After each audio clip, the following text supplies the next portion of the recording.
Good morning. Good morning. Welcome.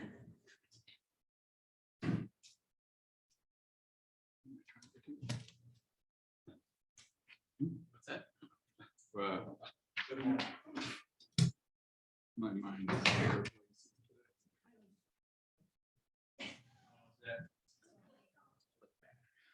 No. No.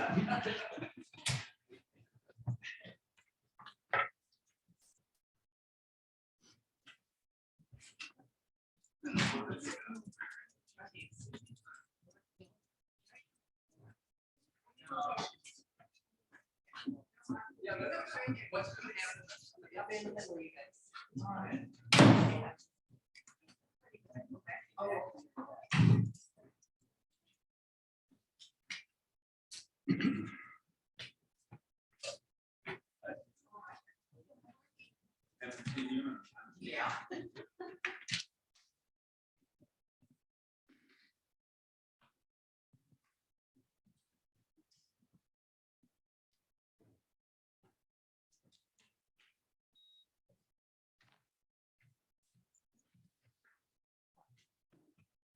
A little early, Chief.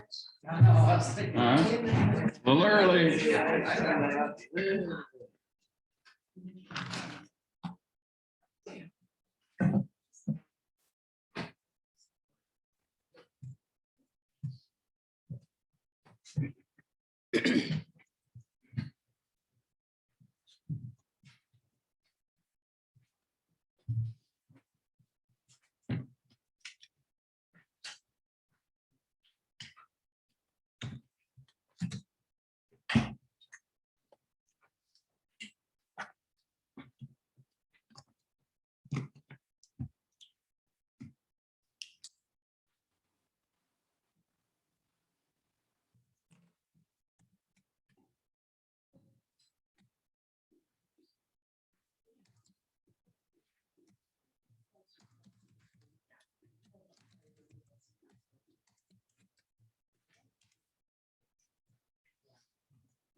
So were you right across the street from that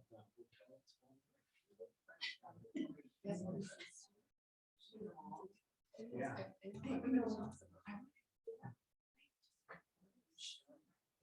did.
Can I get a link?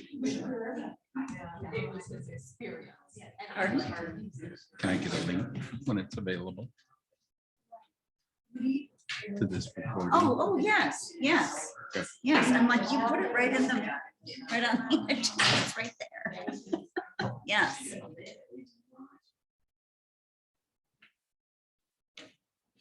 Good morning.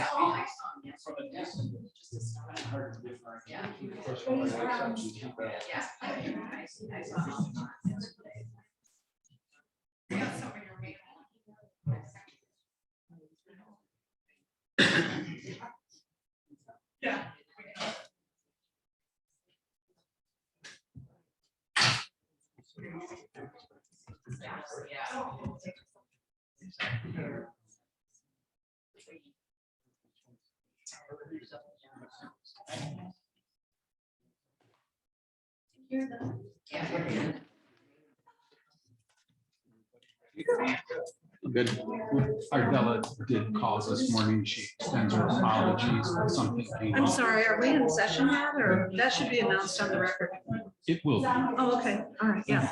She asked me to Can I announce do my it job? too. Well, she asked me to announce it, so you're fine, you can go ahead and She announce asked me to do it too. it. Okay, good, I have it in writing. perfect. So do I.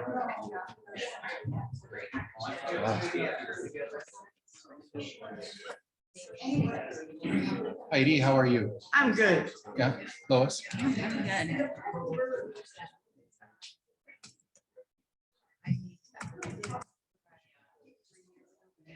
Good. Recording in session. Yeah. I didn't hear the voice. Oh, you weren't in here. Oh, It was when it first logged in. excellent. Everyone Good else. morning. Was Good morning.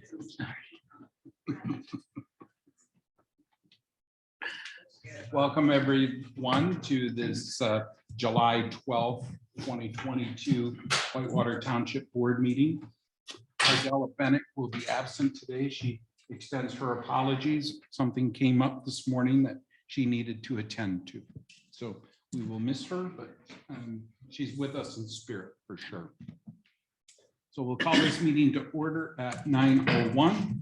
Good morning. Please stand and join me for the Pledge of Allegiance.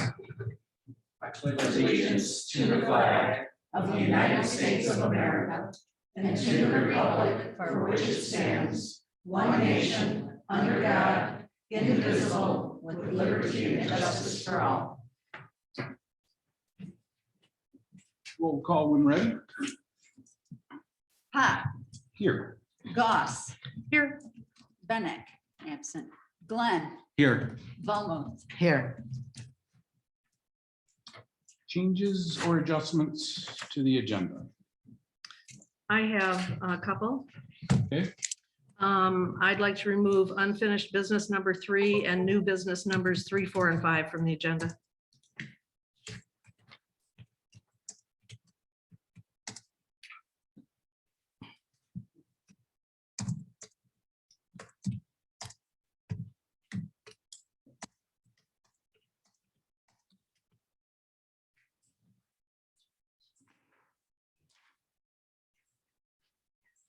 I'll second that.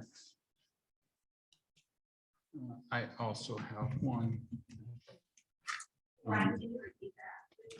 Sure.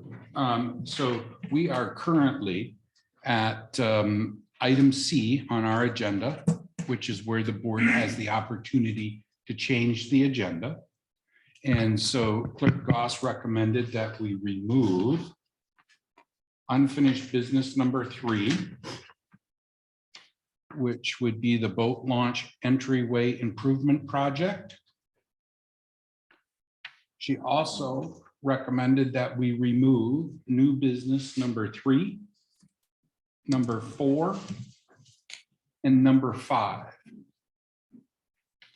So I'm not sure why unfinished business 3 is removed, but new business 3, 4, and 5 didn't make it out of the planning commission for this meeting. And so really, there is no recommendation from the planning commission like we had anticipated when this agenda was constructed about 10 days ago. Okay. Did that answer the questions? Okay. And then I would like to move the planning commission appointment up to wherever the board sees fit. I've made a recommendation that we do it in the report section just after the fire department report. But I would entertain something before maybe new unfinished business, for example, whatever the board's desire is. No objection. I have no objection. You want to put it under unfinished business number 3 or leave it in reports? I'm fine with the number reports. Okay.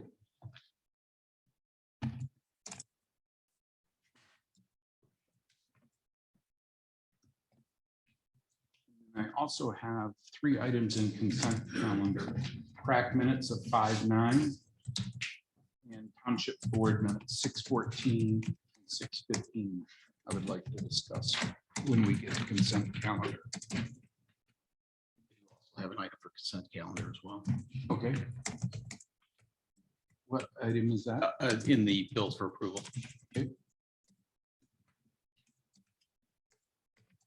Anyone else?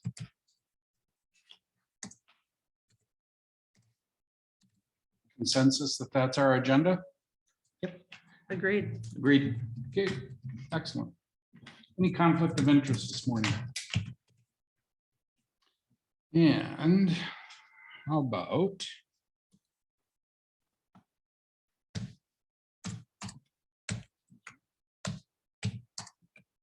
public comment?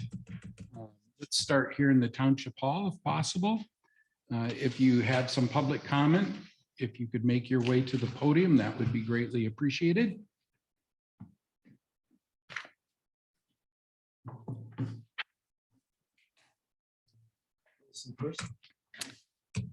Linda Slopesum, 9693 Miami Beach. I know that you just removed the boat launch expansion from your agenda, but I did have a couple of comments.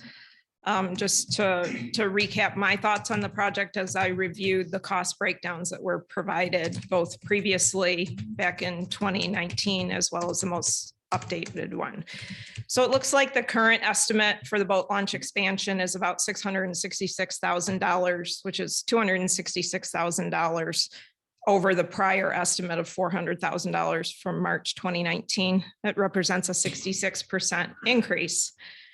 So as I looked at it, I think it's really important that we clearly understand, do we really need to double the capacity of the ramp, or do we just need some staging docks possibly, or some other solution?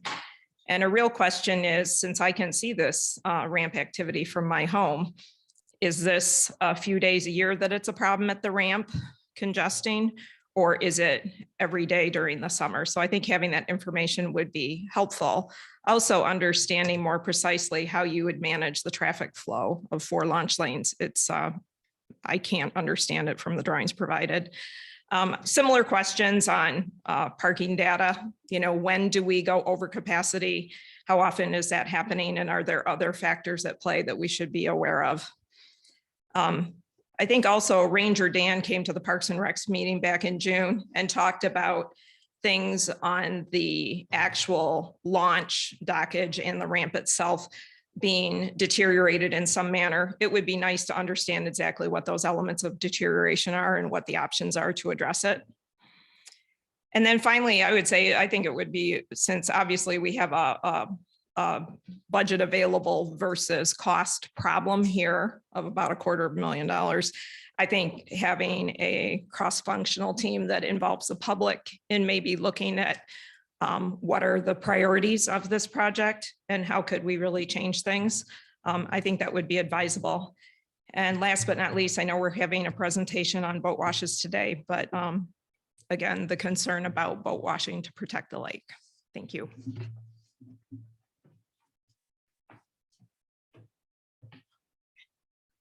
Thank you. Anyone else here in Township Hall? Okay. Oh, good morning. Good morning, Vicky Beam, 6847 Bags Road. Thank you all very much for your time and efforts in directing our township in the right direction. I see on the schedule today that we do have a moratorium to be discussed. I really do want you all to consider that very strongly. I have been attending the PC meetings ever since the site condo was proposed for Bags Road. And it is evident that we need a lot of help. And I think that a lot of things have to be in place before we start moving forward on some things that will change our township forever. I keep mentioning Chick-fil-A. Once something goes through, it's hard to pull that horse back into the barn. The other thing is you have a discussion today about an appointment for the PC. I really want you guys to be thorough and thoughtful in that. I was in place of recruiting in the past. And it isn't just to put somebody in the seat, it's to put somebody in there that's going to be heading in the right direction. You know, there are a lot of people I know that have come forward for the PC and were denied. How many meetings has somebody attended? What has been going on? This group is going to decide what we're going to do forever. I grew up in Charlevoix. There's a lot going on right now with dense housing. And they're in a similar position. More and more people are moving here. We don't have the infrastructure. So again, PC is more important than ever. The person that you're considering today is an old neighbor of mine. And we had ongoing issues, not personal, but things that were happening, including a septic that was put in for a camper without pulling a permit. If that's somebody that's going to be on determining what's happening in our community, I would like you to consider that. It's too important. Thank you for your time.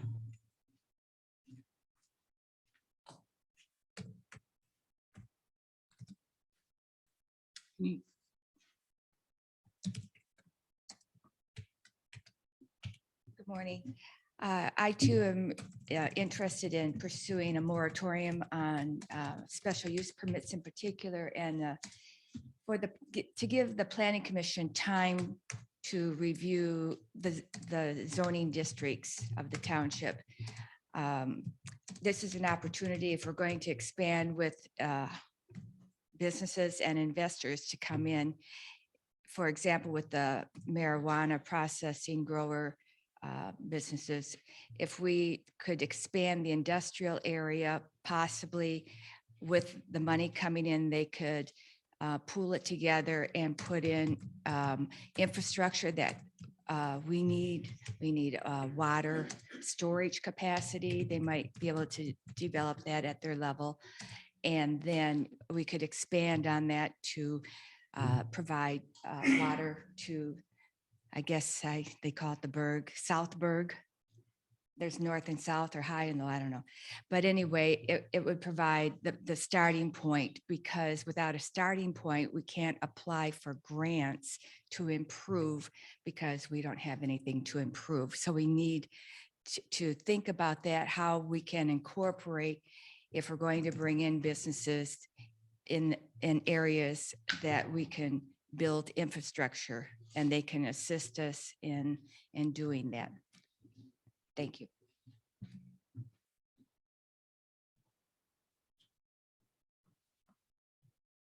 Anyone else here in the town hall for public comment?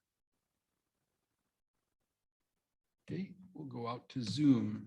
Good morning, folks in Zoom land. If you would like to make a public comment, you could use the little hand icon down towards the bottom of your screen. Oh, good morning. Karen, how are you today?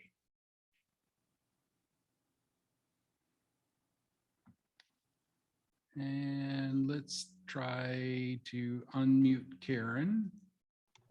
How's that? Perfect. We can hear you well. Morning, everybody. Just a few comments. I just want to remind the board, first of all, thank you for being there. Thank you for doing what you do. It's not an easy job. But I do remind you that you are working for we the people. And keep in mind that when we make comments or we suggest things, that's what's at the heart of the township. I have heard numerous times from numerous people, and I will give names if it's needed, that they cannot work with the board, that the board will not work with them. I think we're missing out on many opportunities. I think we're missing out on many assets because the board is not willing to work with the residents. I had a personal meeting with Cheryl. It wasn't supposed to be a personal meeting. It was at a meeting that was canceled that she felt wasn't canceled the correct way. And we had a nice chat. And if you'd like to listen to the chat, it was on Zoom. We kind of went over some things, and some of the things she said were kind of harsh, but obviously her opinion. I don't think it's proper to call a resident a liar. It may have been a misunderstanding, but I don't think it's proper to call someone a liar. And she also mentioned that these meetings aren't meant for public comment, that this is a time for the board to get things done. That if we have questions or if we have misinformation, that we should contact each of you individually. And I totally disagree with that. I think that if we want our word heard, it needs to be done in a public manner, not one-on-one. So again, I appreciate all you do, but I would be very honest, I'm getting very frustrated with this board. I tried to order books to educate myself, and I was turned down, told that that wasn't legal, which when I called the Michigan Township Association, they said it was legal, that it could be done. I don't know if it's a pushback from our personal township or what it is, but this has got to stop. You need to listen to the residents, and you need to follow what we're suggesting.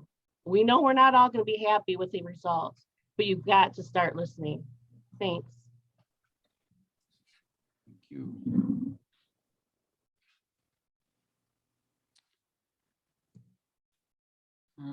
Okay, anyone else out in Zoom land for public comment?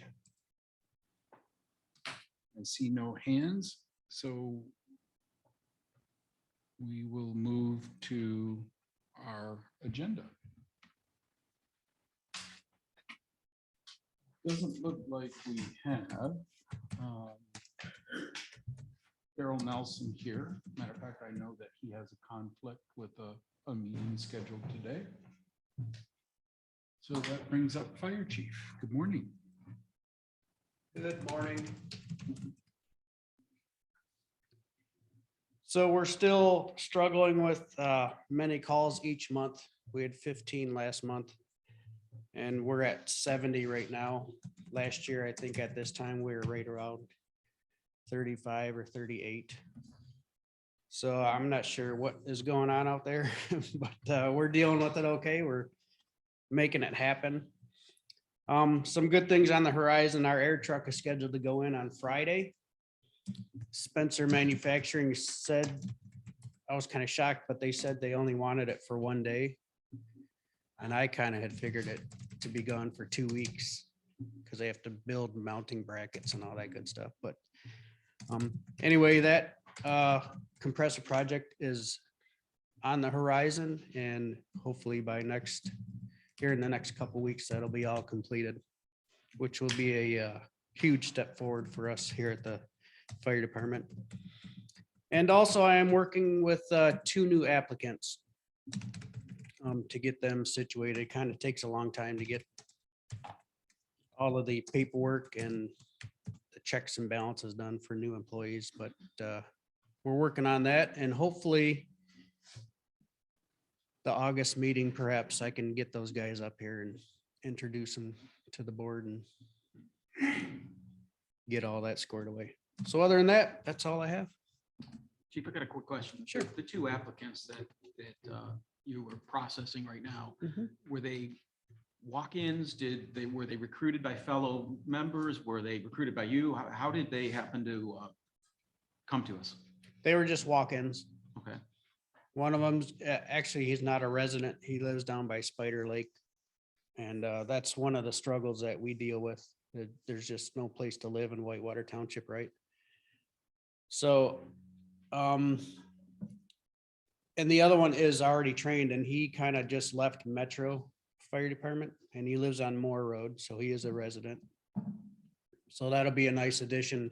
somebody that's already trained, right?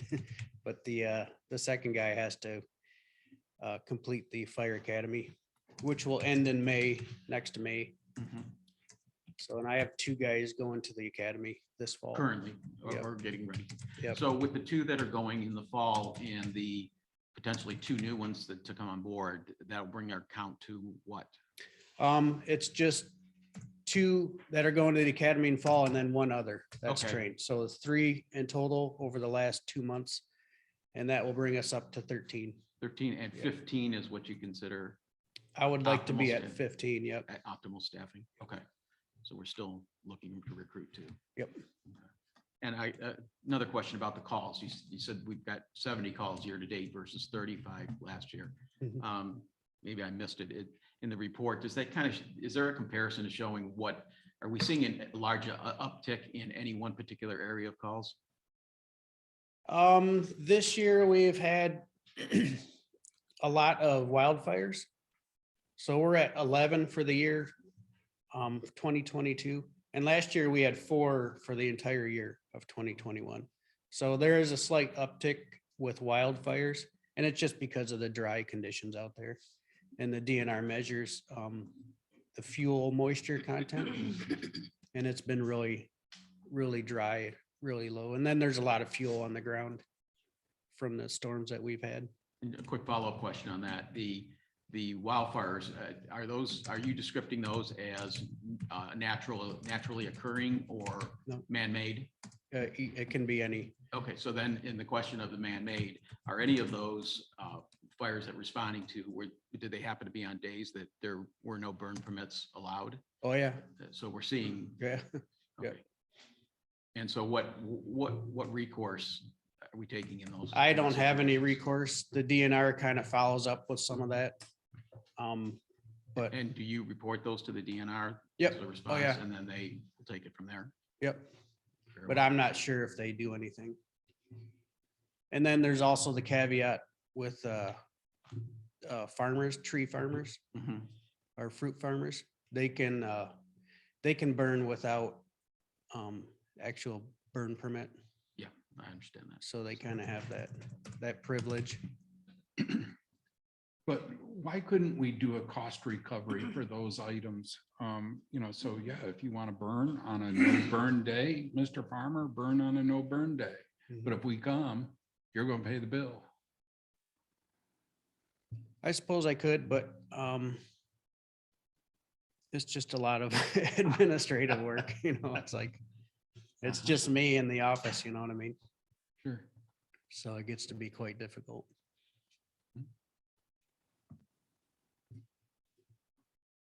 You're doing a great job, Chief. Oh, thanks. Appreciate it. I'll be sitting here if you have any questions. So there might be some questions in the audience for you after the meeting.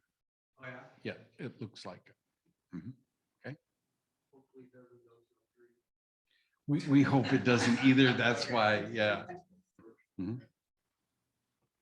All right. Planning Commission appointment. Good morning, Rachel. You want to come up to the podium? Absolutely. Good morning.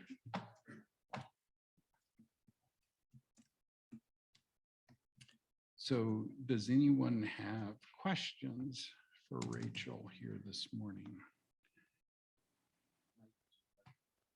Good morning, Rachel. Good morning. So for those of you who are following along in the packet, this would be electronic packet page 103. And for those of you in a printed packet, it would be new business number 2. Sorry, Don. That's quite all right. Didn't Quite all mean right. to No, interrupt. quite all right. So obviously Supervisor Pops had a chance to interview with you, and You did. I've had a chance to look at your application. So this was my first chance to meet you and ask some questions. So I guess first question that I would ask is, in your view, what is the purpose of the Planning Commission? Well, what excited me and got me interested last fall was the master plan. I have 4 children ranging from 24 to 2 years old. My 2-year-old and my 3-year-old are going to grow up in this community, and I think that growth is inevitable, but how it grows, where it grows, and in what capacity is really important. So that's what piqued my interest when I applied. And I think it was December 1st when I submitted my application. I've been attending since last fall. I believe it was September, most often by Zoom because of the littles, but in person when I was able. Excited to make this commitment and be here in person. We've got the support of my family to help with the littles, so I can and commit to it. So And then you mentioned that you were on a career level, that you worked in you had supervisory oversight responsibilities for 36 counties. Can you tell me a little bit about what that supervisory and responsibilities were? So I work for the Department of Health and Human Services, and for 7 years I supervised in Grand Traverse County. I supervised 14 eligibility workers who determine eligibility for Medicaid, food stamps, and those sort of things. Then I transferred into the position I'm in now, which is departmental analyst, and I do cover 36 counties. So in this particular position, it's not so much of supervision as it is mentoring, training, project management, rolling out new computer systems, mentoring managers that are coming on board, helping them through their new role as a manager. So that's basically Manistee over to Iosco and all the way through the whole UP is what I cover. Okay.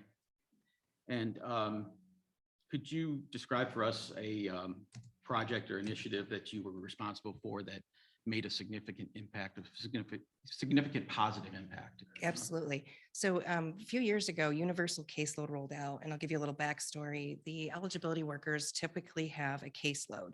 So they might have 800 cases and families that they're responsible for.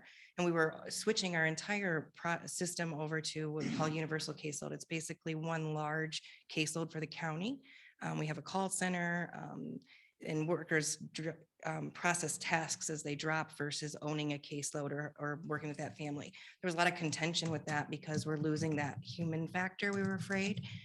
So I helped the whole entire, we call it our business service center, which is our 36 counties, roll out that program. We developed it. We created business processes.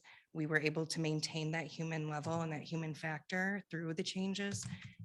They're now rolling this whole project out statewide. By 2024, it will be statewide.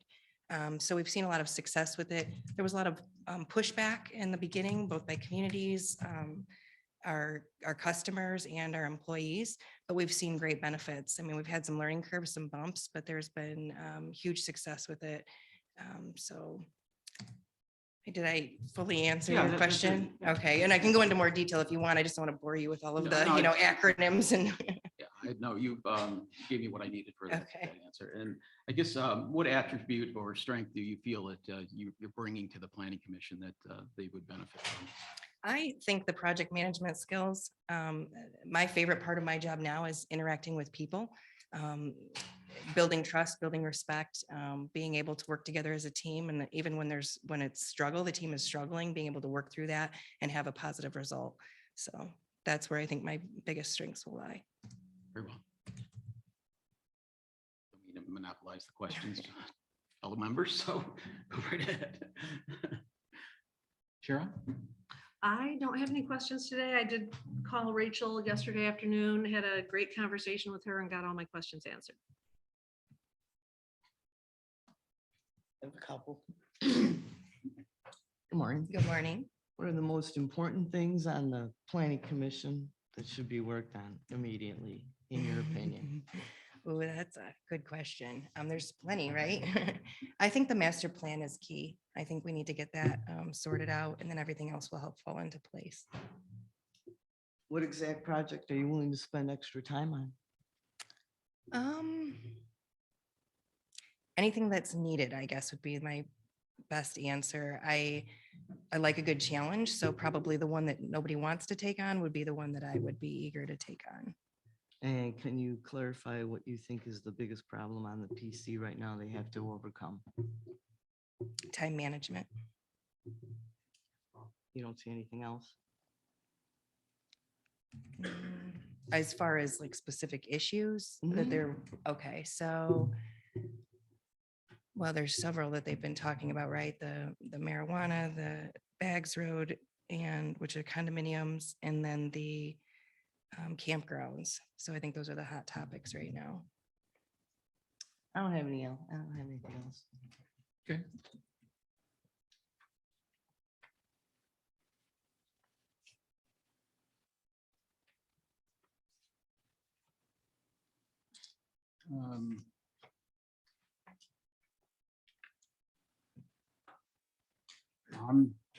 I'm clear with my questions through our multiple interview processes. And I probably should have done this at the beginning, so I do apologize, board, but a motion to confirm the recommendation of supervisor appointing Rachel Steelman to a vacant partial 3-year term position on the Whitewater Township Planning Commission. The term shall end December 31st, 2022. And just to clarify, Rachel is filling a position that was resigned in the Planning Commission that was originally appointed to a 3-year term, which ended on December 31st, 2022. So Rachel would be filling in this post and then would be up for reappointment in December of 2022.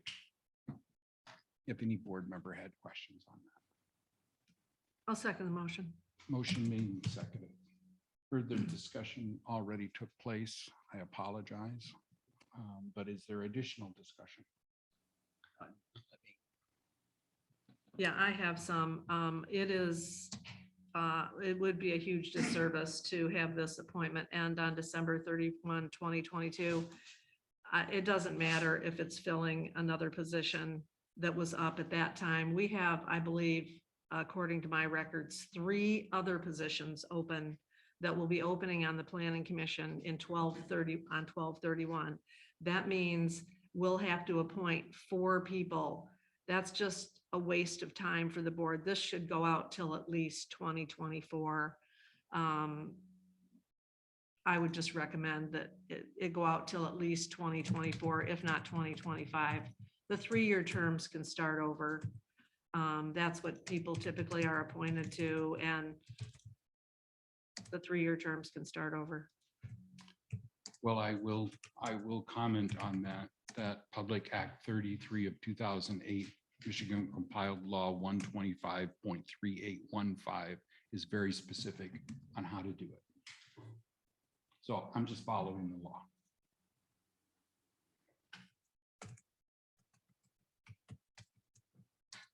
Any other questions or comments? No. Roll call when ready.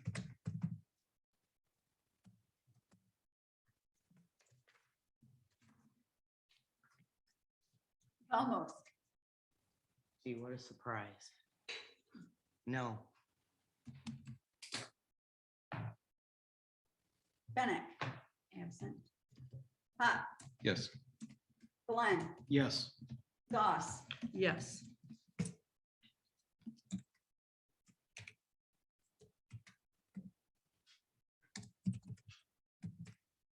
Welcome. Thank you. I look forward to serving our community. We'll get you some paperwork out and then Annuals. bookwork. And then probably set an appointment with Clerk Goss To be to sworn in. to take an oath, right? Yeah. And so I would encourage that with a personal appointment, phone call, whatever. Okay, good. Thank you, Rachel. And so I know you do have to get back to your work schedule. So, feel free to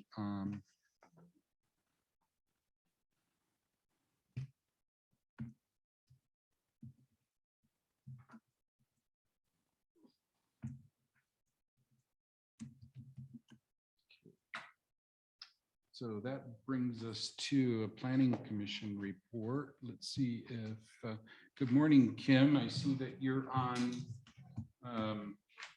Zoom with us this morning. You have a planning Yes. commission report. The Planning Commission had 3 public hearings at our last meeting. We were able to get through the material for Articles 1, 12, and 14. That has been prepared for the board, but has not been voted and forwarded to the board yet. I anticipate next month we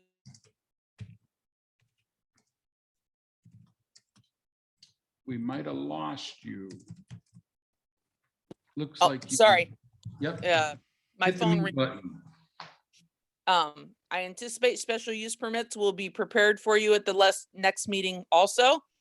The attorneys returned extensive changes to the marijuana ordinance again. So I don't know if we will be able to get through all of that in August. But we also have, I would like to direct your attention to a checklist that was prepared and provided to all planning commission members and the public at the end of our PC packet that was prepared by myself and Bob, outlining all the steps, not only that are required by law, but the additional steps that the township board has asked us to include in our zoning ordinance amendment review process. That might be a very helpful document for board members to go through. In that there are some steps that we went through that we normally go through that I didn't even realize that the law by statute itemizes who was responsible for that. So I have that incorporated into the worksheet to try to clarify and keep things moving while also tracking what was sent to what office at what time and when it's expected back, things like that. And that's about it. That might work well in some of our business topics that are coming up later on, Kim, in this agenda. Specifically, I think number 12, new business number 12. It kind of addresses some of the process for legal review of documents, not just for PC, but for, all the boards or commissions that are operating within the township. So I'd be interested to get a copy of this document. And you say it's on the last pages of your packet? It would be the last probably 5 pages, within the last 5 pages of our PC document for our July meeting. Oh, of the July meeting. Of the July meeting. And I can forward a copy to you, to the board for their review. It's meant just that we can track, so we don't have things that happened like last month where the public hearing was scheduled, but then oopsie, wasn't noticed in the paper. So we actually lose a month simply because things didn't process through the way they're supposed to. This tracks who was contacted, when it went in, for all of the multiple steps, including steps that are not required by statute, but are required by Whitewater Township process. Sure. Okay. I got a copy. If you could, apparently Heidi has a copy of it, so. Okay. You just make sure all board members get a copy of it, that'd be great, or I can disseminate it to whichever you prefer. Both is probably the best method. It is something that's kind of handy to have in a hard copy that you can physically look at. But I think it will also help the board in understanding the statutory requirements, as well as the fact that when you add 15 days here, 15 days there, 20 days here, a zoning ordinance amendment is not something that we can just knock out in 2 months. It really isn't. It is physically possible if we're changing a number. If we're writing ordinance, it just doesn't work. So I'm also hoping it will help you see where the steps are and the delays in the steps that extend that process out further. Anybody has any questions about it? Feel free to give me a call. Any questions now, board? None for me. Thank you, Kim. Certainly.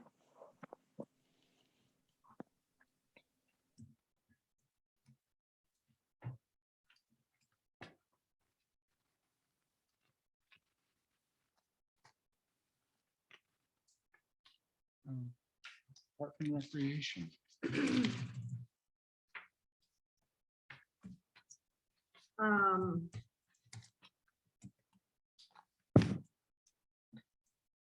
Yeah, the committee met last night. 3 members were present.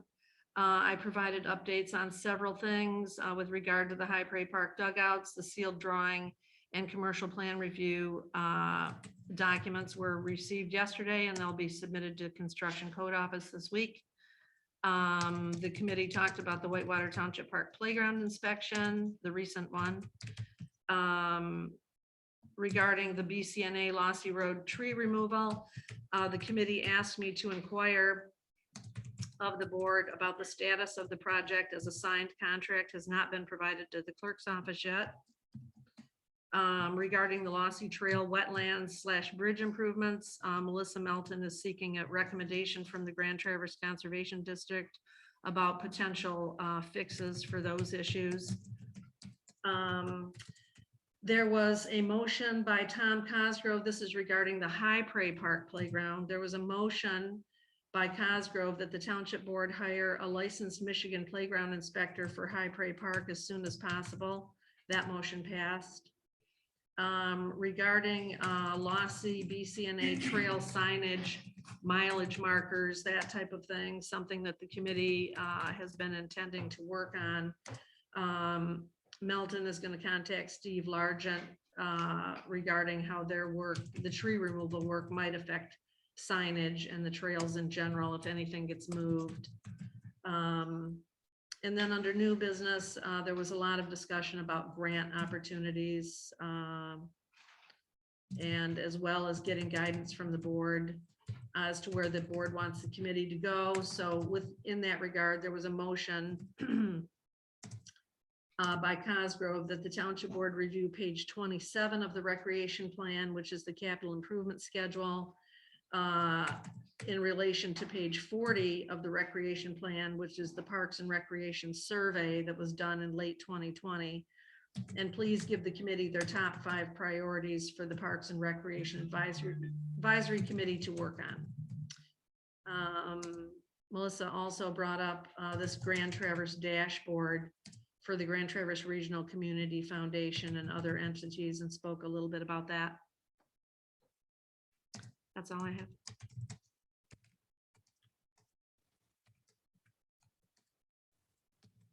Any questions?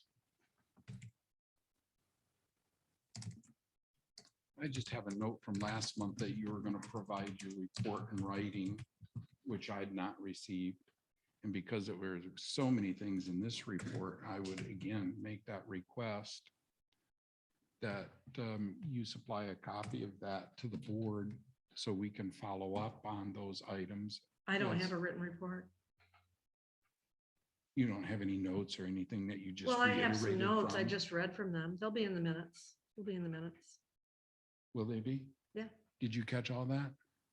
I'll provide it to her so she can put it in the minutes. You can provide it to her, but not the board. I haven't provided it to her yet, but I can provide a summary of that. And For the can you minutes. provide last month's as well? Sure, they're just my rough minutes. You- So, or my rough notes Sure, of the we meeting. so- understand that, but Right, you know, yeah. it's. It may for as not have fast the as you were information talking, It's that- very hard to Oh, copy down well, page 35 of what motion. and- Sure, sure. Well, I can provide that, sure.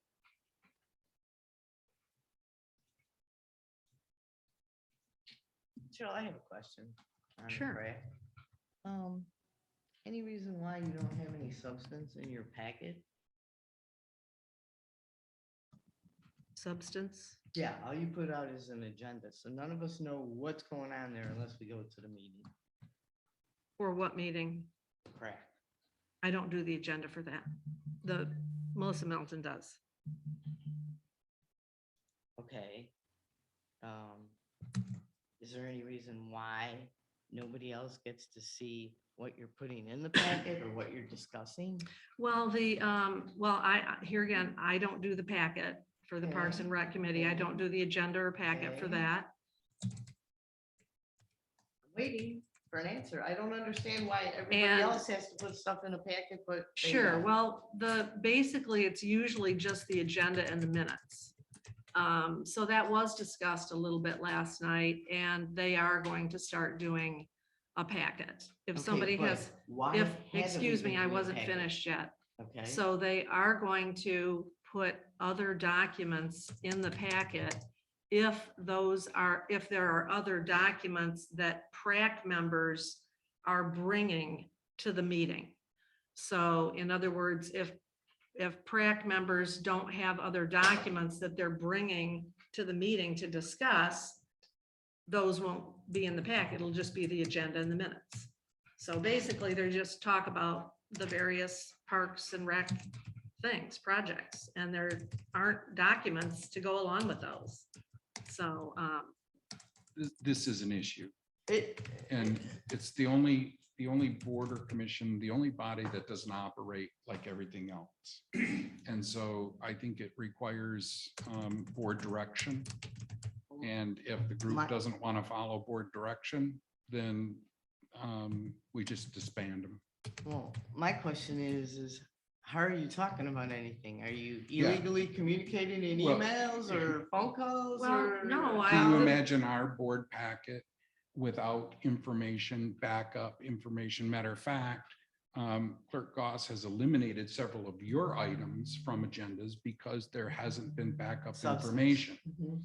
So what's good for the goose is good for the gander. And like I say, every other board or commission operates just this way. There's a packet that's put out 10 days in advance or as close to it as possible. And everyone has the opportunity to Excuse me, review did you that say it won't be, information. Cheryl? Is that what you said? if you were listening to what I said, the committee last night does want to start having I packets. heard that, but what did you say under your breath? That's not gonna happen? Well, 10 days in advance is, is, Maybe move Too your far prac in meeting. then. advance. Move your prac meeting. Move it. excuse me, I'm trying to answer your question and I keep getting interrupted. So the committee has decided that, yes, they will do My packets. question's been answered. I'm good. But, Yeah. but Okay, I'm my, good. I'm but good. I'm not going I'm to good. be, unless I have at times, once in a great while, supplied a document to the committee. If I supply a document, I will get it to Lois and she will put it in the packet. Hey, that's not Most even a months, discussion here. I'm good. most months, I do not supply any documents for the packets. My comments are what I know of what's gone on in the intervening month with various projects. So I don't think you're gonna see big packets for the Parks and Rec Committee. I'm just letting you know that, but they're going to start doing those. Yes. And I think this is a large enough topic where it deserves a business item of its own on on an upcoming agenda. Something. Any other questions for Park and Recs?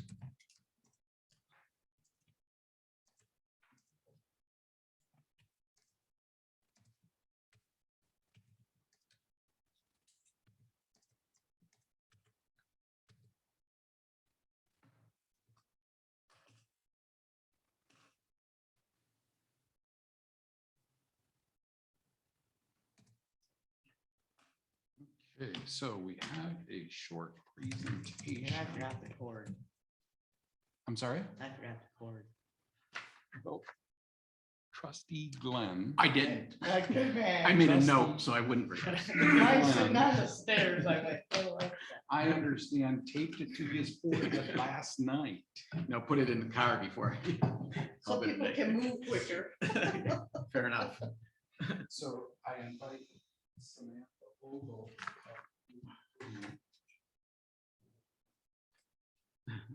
Oh, I'm sorry. Do we have a special guest speaker? Well, I am introducing our fabulous lake biologist and a few other people here. So my name is Bob Campbell. I live at 8886 Skigmog Point Road in Whitewater. I'm also president of the Elk Skigmog Lakes Association, which represents about 1,500 riparians who own property on Elk and Skigmog Lakes and the Elk Torch and Lower Rapid Rivers. Whitewater residents, just FYI, are very well represented on our board with myself, Treasurer Phil Spangenberg, Secretary Don Bonato, Safety Navigation Leader Pat Pierce, Environmental Protection Committee Chair Jan Garvey, and Board Member Linda Slupsina. We thank you for this opportunity to present ESLA's position on the critical need for mandatory pre-launch boat wash station or stations at the Whitewater Park launch site, regardless of whether the planned launch expansion is approved. Invasive species are one of the greatest threats to our chain of lakes because of their well-documented ability to disrupt the ecosystems of our waters. Recently, and unfortunately, we confirmed with research that ESLA initiated with Northwestern Michigan College's Great Lakes Water Studies Institute, that quagga mussels, a major disruptor of ecosystems in the Great Lakes, especially Lake Michigan, have made their way into Elk Lake, most likely via transferred from a trailered boat. What will be next, especially with our lakes proximity, very close to Grand Traverse Bay and boat launches there. We often find that boaters who are in the bay one day are in Elk Skigimog the next. Our presentation will be led by Samantha, our lake biologist. We hope you recognize that the vitality of these waters is a major recreational and economic asset to Whitewater Township and our region, and take the necessary steps to protect them. Thank you for your time and attention.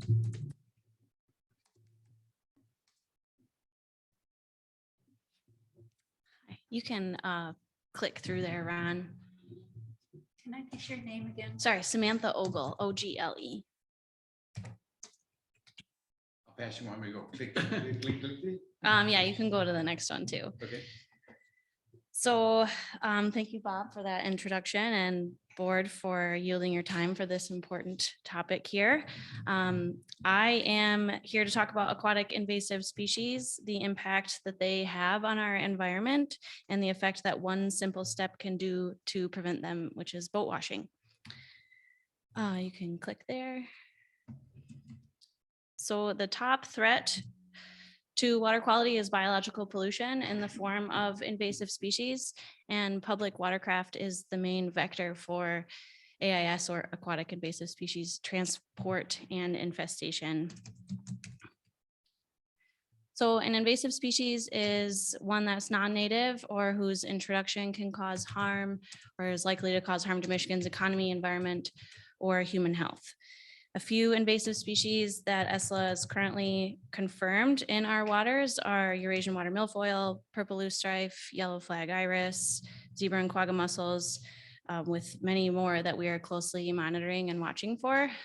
There are over 185 non-native species already established in the Great Lakes and connecting waterways. Preventing invasive species from entering the waterways is the easier and obvious answer that requires less time, financial support, and a smaller long-term ecological impact. After all, an ounce of prevention is worth a pound of cure. There. So one example of an aggressive invasive species that spreads extremely easily through boats is Eurasian water milfoil. It's one of the most aggressive invasive species of aquatic weed in North America. The infestations create dense mats, entangling boat props and restricting water flow. Currently, ESLA spends about $2,000 at select locations, and we're extremely lucky with the minimal and manageable amount that we currently have. Another local lake association that is currently battling this is Lake Leelanau, and they have spent hundreds of thousands of dollars trying to get their infestations under control and managed. So some other invasives that are on our horizon are the black bass virus, which has been found or confirmed in East Bay, starry stonewort, hydrilla, and the New Zealand mud snail, which has also already been found in the chain of lakes. All of these spread extremely easily through watercraft. So you can Clip there. So what can we do to prevent this from happening? Wash your boat, and between every single use, every single body of water that you go through, it's truly our first line of defense. Boats bring all sorts of life with them, both visible and non-visible. And with a boat wash station comes education, which is absolutely critical to decreasing the possibility of invasive species spread. So a boat washing station is just a portable or a permanent station utilizing air or water to decontaminate watercraft of visible and non-visible plants and organisms. It works by removing the plants and organisms prior to the entry of body of water. Then the opportunity for AIS to enter the lake is dramatically minimized. So why does this affect Whitewater Township Park? You have one of the largest and busiest launches on ESLA waters, benefiting greatly from our lake quality. There are about 3,000 boats entering Elk Lake every year at the park, and most of those are non-riparian boats coming from other lakes. AIS infestations impair swimming, fishing, and boating opportunities. If the lake quality decreases, recreational use will also be greatly impaired, and with it, economic feasibility. Luckily, in 2022, we have multiple options to choose from when it comes to how we're going to protect the lakes. One of them, I know you guys are familiar with the CD3 waterless cleaning systems. It's waterless, portable. It's about $38,000. It makes a great statement piece. That photo is the one at Little Travers Lake. Another option is the high pressure washer boat wash. They're about $35,000, which is a rough estimate, just depending on which way you go with this. There are a lot of options depending on how many you get, hot water, how you're going to store it, if you're going to have staffed or not staffed. Here, the one on the picture on the left is at Higgins Lake, and then I can't remember where that one on the right is, but just some examples of what other lake associations are doing up here. And then, so what are other lakes doing around here? A lot of them have a mix of both styles, the air and water. We have had reports of some loving the waterless, the CD3 units, and others are looking to upgrade that system to water immediately. But a lot of them have a mix of both at different launches around the lakes. So the absolute most important factors of implementing boat wash stations are that they're positioned at the inbound boat flow to decontaminate before entering ESLA waters. Don't make it an option. If you require boaters to go through it based on how the layout is at the boat launch, then the likelihood of them actually washing their boat is much higher. And very clear and precise signage explaining the use of and the park's expectations and requirements for washing your boat. So here are just a couple examples of the clear and precise signage. These designs are available through the DNR, the designs, not the actual signs. That'd be great. Yeah. But just some examples of how to do it and the expectation of the launch. And then I know this slide has a lot of words on it. This just talks about a study that was conducted that found 2/3 of boats do not inspect or clean their boat prior entering another body of water. And this is a huge number of boats that are potentially contaminated with AIS entering the lakes that we all benefit from and want to preserve. So with that, here are ESLA's recommendations to the park. Require boaters to wash before entering the lake, have 1 wash for every 2 launch lanes. And this is confirmed from other lake associations that the boat wash station is not the bottleneck that happens at the launch. It's actually the act of people attempting to back into to launch their boat. Really consider the most effective method, which is hot pressurized water, and work towards staffing to ensure proper use and ongoing education, and to work with other lakes that have been successfully doing this for years and years. Higgins Lake and Glen Lake have had a boat wash station since the 90s. So there's no reason for us to reinvent the wheel and utilize the help that we can get. So thank you for your time, and I hope that this is the beginning of a fruitful relationship between the township and ESLA as we navigate the best practices to protect these wonderful resources. Any questions for Samantha Ford? I have one. It's easy. Okay. Okay.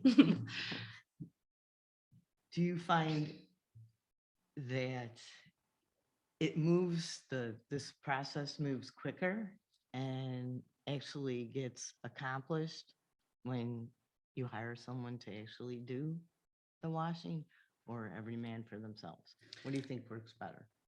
I think in an ideal situation, you would have it staffed because then you can confirm that each boat is being washed. But there are a lot of, I would say, majority of the lake associations that already have this, it's not staffed. And they are still reporting that they have a pretty high success rate of people washing. I think that that's where the signage comes in to really express the requirements of washing and how to use the equipment, whatever that equipment is. Yeah. I've seen it done both ways, so Yeah. I would just wanted your opinion. Yeah. Okay. Yep. And this is law, right? Yeah. Is that right? So washing your boat is not actually the law. The law states that you can't travel with water in your live well or your bilge, and you can't travel with aquatic plants on your boat or your trailer. The actual act of washing your boat is not the law, unfortunately, but it's kind of a gray area because really the only way to decontaminate is through washing. Makes sense. Yeah. Anything else? Yeah, I've got a couple questions. Sure. Hi, thank you for doing this. Yeah. So, I take it from the recommendation, you talked about the CD3 unit and the hot water unit, not one was specified. Sure. But then the recommendation. So ESLA's formal recommendation or position at this point is hot water. It appears to be the best method for this. Correct? Yep. Okay. Yeah. Hot water is just the most effective at killing things like the black bass virus, like viruses, things that you can't see, Right. versus the air. Okay. And the second part of that question is the picture, the Higgins, I think you said it was at Higgins Lake. Mhm. It was a very intriguing picture in Yeah. terms of two posts and then basically you had two lanes. Yeah. Are those on the inbound that they funnel the boats through there and you have two arms? So basically two people. Are those two separate units or is that one unit driving those two positions of hoses and to each lane? I don't know for sure, so I can clarify and get back with you, but I believe that it's one, like they likely have a well, Mhm. and it's so it's one unit with two arms is my understanding of it. Yeah, it just seemed like that those arms being high enough to move and kind of swivel. Yeah. Could move around the boat. It Yeah, seemed like yeah, a- you can easily walk around the boat with like the long tube hose. Right. And so that may be an interesting design for solving a mandatory quote unquote. Yeah. And then moving away a little bit, not a boat wash question, but I guess related to it.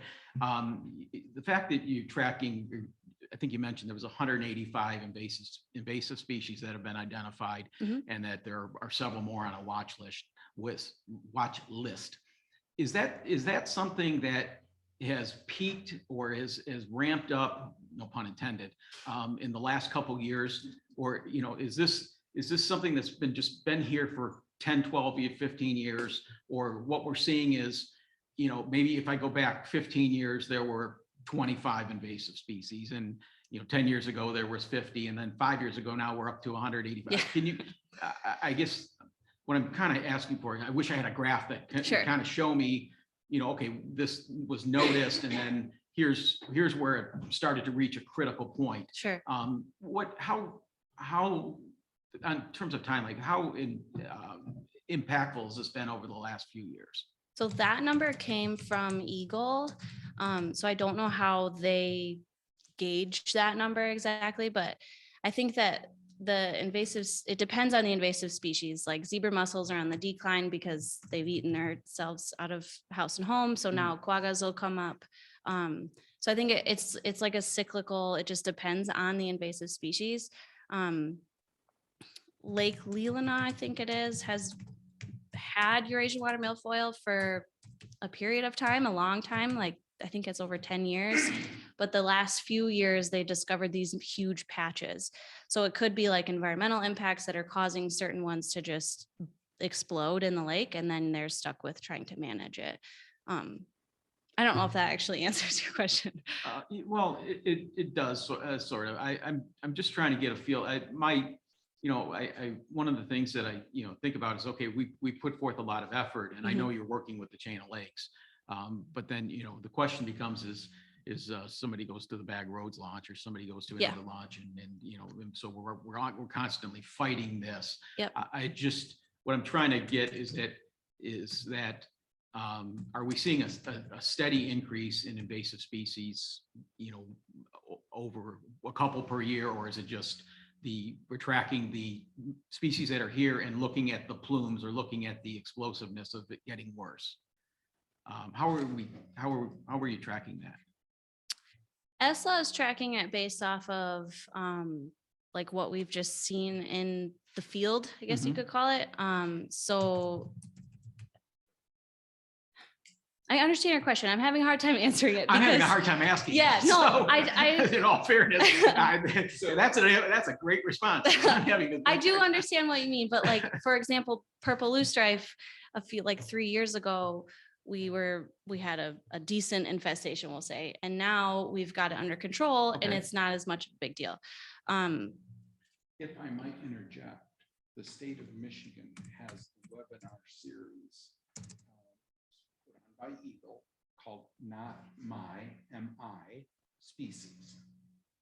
And in there, they talk about the basic elements of PCR testing, which is basically DNA testing for invasive species, and how they've tracked the progress of upcoming. I don't know about so much of those that they have under control, but the upcoming, they give you a real good idea of how they're trying to move away from actually visually seeing the item or the species to actually testing the water for its DNA. It's really quite amazing what they're doing. If I could interject just a second. I'll give you an example, the quagga mussels. We have been wondering about quaggas for a number of years. Obviously, they've been devastating in the upper Great Lakes, and hugely affected the whole commercial charter boat industry, as well as thousands of sport fishermen. We've been wondering about it because it seems as if the plant growth in some deeper areas, the productivity, elk is one of, second, third deepest lake in Michigan, I think, for lake trout specifically, but the types of trout, steelhead and brown trout that are in there, has seemed to have been off. But it's like, is it a bad year? Is it this? Is it that? So earlier this year, when we worked with the college, and specifically, we worked with them because they have the specialized sonar equipment that looks like torpedoes that hang off. I volunteered my pontoon to drive it around, and we almost accidentally confirmed, well, we did accidentally confirm quaggas because we hit a little underground island where the depth suddenly went from 90 feet to 70 feet. And this sonar device that was down deep, but above the bottom, hit that top of that. And the students on board could tell from the weight on it that it had hit something, and there was probably weeds on it. So they brought it up, and in the weeds were hundreds of mussels. And we sent, I took close-up pictures and sent them off to the two big mussel experts in Michigan, one with Eagle and one with NOAA. And they both confirmed that based on the size and the striping, that we had quaggas. We wouldn't have known it without that. So sometimes it can take, several years for a population to develop to the point where it's obvious. So it's not like they came in last week and suddenly you got a problem. So I hope that helps. It does. Thank you. Thank you, Sam, for your attempt. Yeah, no problem. Is there any other I question? had a quick question. Sure. So I'm gonna go visit your boat wash stations. Did you say Glen Lake and Lake Leelanau? Yeah, they have Or the some. two? Glen Lake's got one. Lake Leelanau has a couple, I think. Oh, okay. This is an impressive one. Yeah, that one's at Higgins. I haven't That seen that one is in impressive. person. They did that fairly recently, I think. Where is within- that at? That one's Higgins. Higgins Lake, Oh, okay. a little more of a drive. But enjoyable, Yes, an enjoyable. yeah, yeah. And Little Travers Lake has the CD3. They have a CD3 unit there if you wanted to. What is at these Glen Lake and Lake Leelanau stations? Glen Lake has a hot water pressure washer. Okay. Lake Leelanau has. There's CD3 currently, but they're moving towards. And they don't have another water base, right? Not yet. Not yet. Okay. Okay, thank you. Crystal Mhm. Lake, the picture on the lower right, that's Crystal Lake. Okay. And they had theirs quite some time, I think. Awesome. Any other questions? All right. Samantha, great job. Thank you. Thanks. Thank Not have known this was your first time.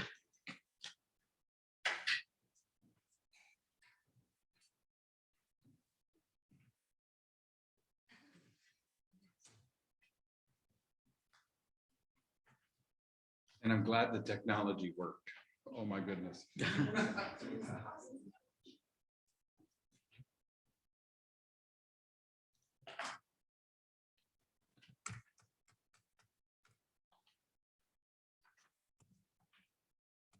That brings us to consent calendar.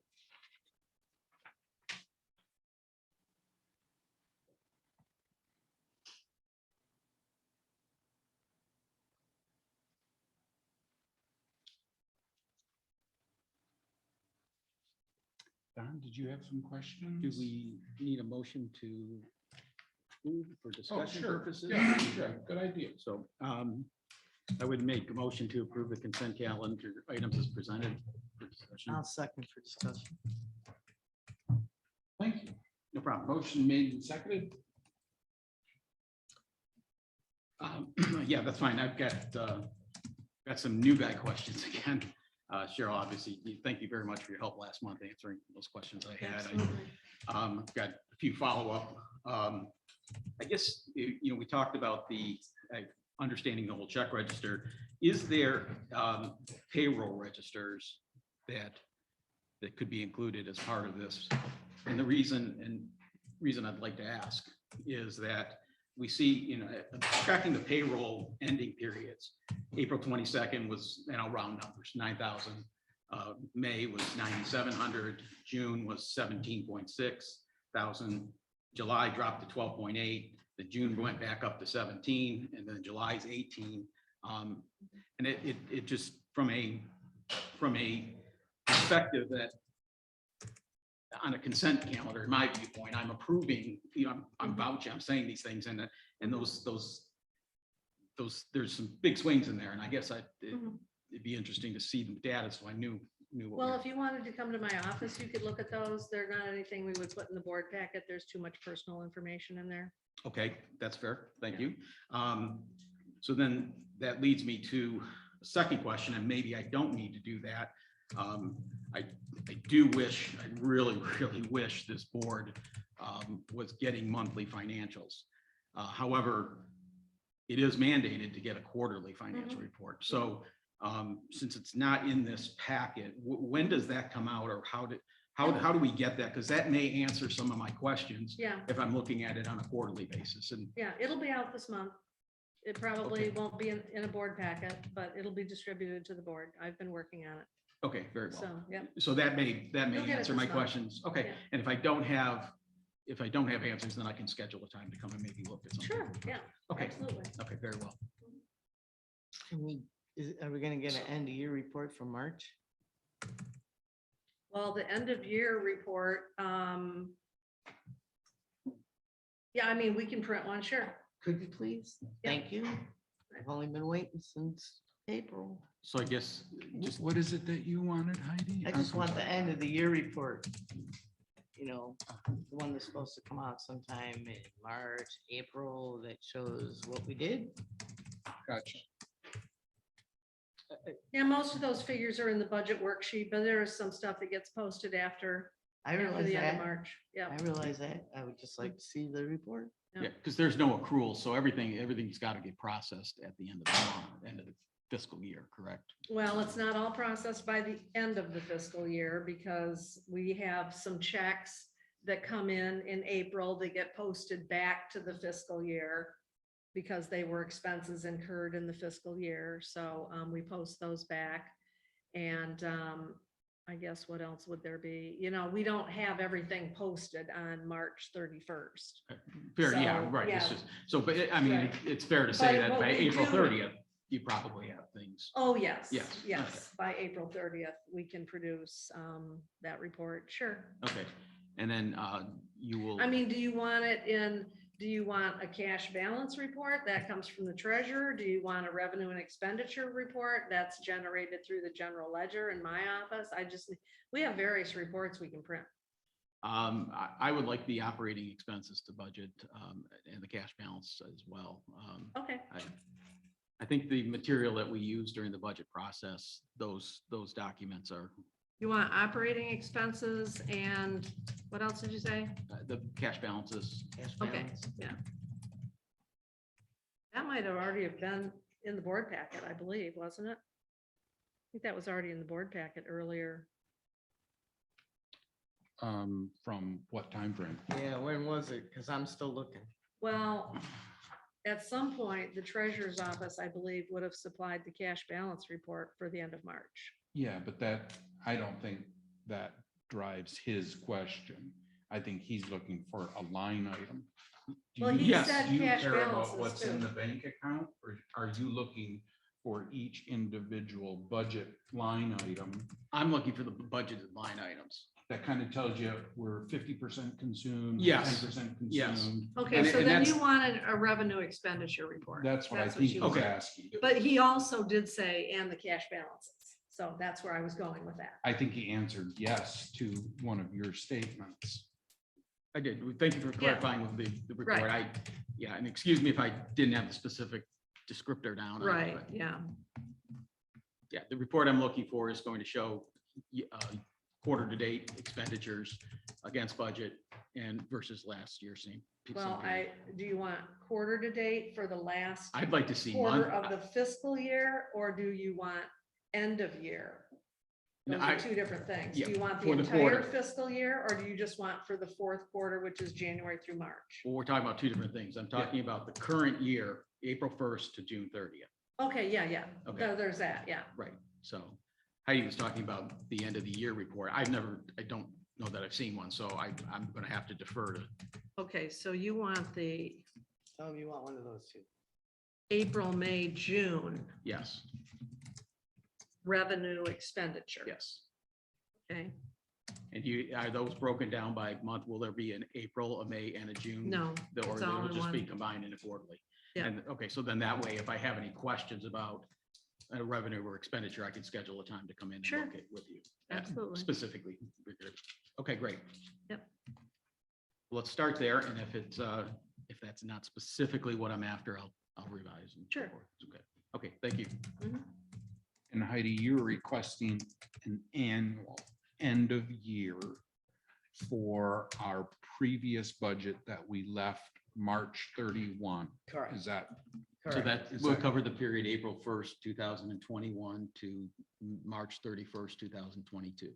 Correct. Correct? I think that's a correct statement. Okay, That's our fiscal year. okay. Sure, you can give it to me electronic. It doesn't matter. Sure. Do I have a deadline when I can I expect it? have Well, as soon as I can get to it, I But have you an keep telling August me- election coming up, Heidi, I and right get it, now Cheryl. we are super busy with the election, okay? And waiting on the public and serving the public. So I That's will great. get You to it have as an soon as assistant, possible. Cheryl. I'm not Okay, gonna give okay, myself a as soon as- deadline. Thank you. I'd like to ask, hold on, I'd like to ask a question here. And I do not want this to, Cheryl, for you to take this in I mean this in just a very simplistic, honest question, not trying to be difficult. If Teresa is fully trained as the deputy clerk, can she not produce those reports for us?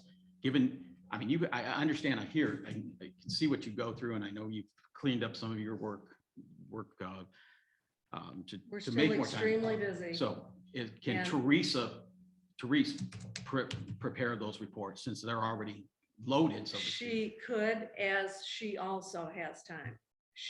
Her time is fully utilized when she's here. In other words, we're not sitting around looking for things to do.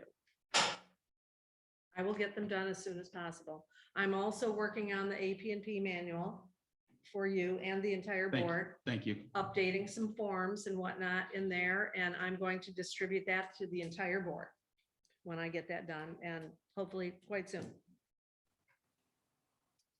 So Well, I've not forgotten about that. Yeah, everything's important, nothing's important. Financials are very important to me. Yes. I Yes, exactly. really believe those need to be published. Okay. I also think that the planning commission is waiting for some Word versions, which really should be just a simple search, Cheryl. You know, the documents that are on my computer in the ordinances folder are the same ones that you have, because you took them off that computer when you started here.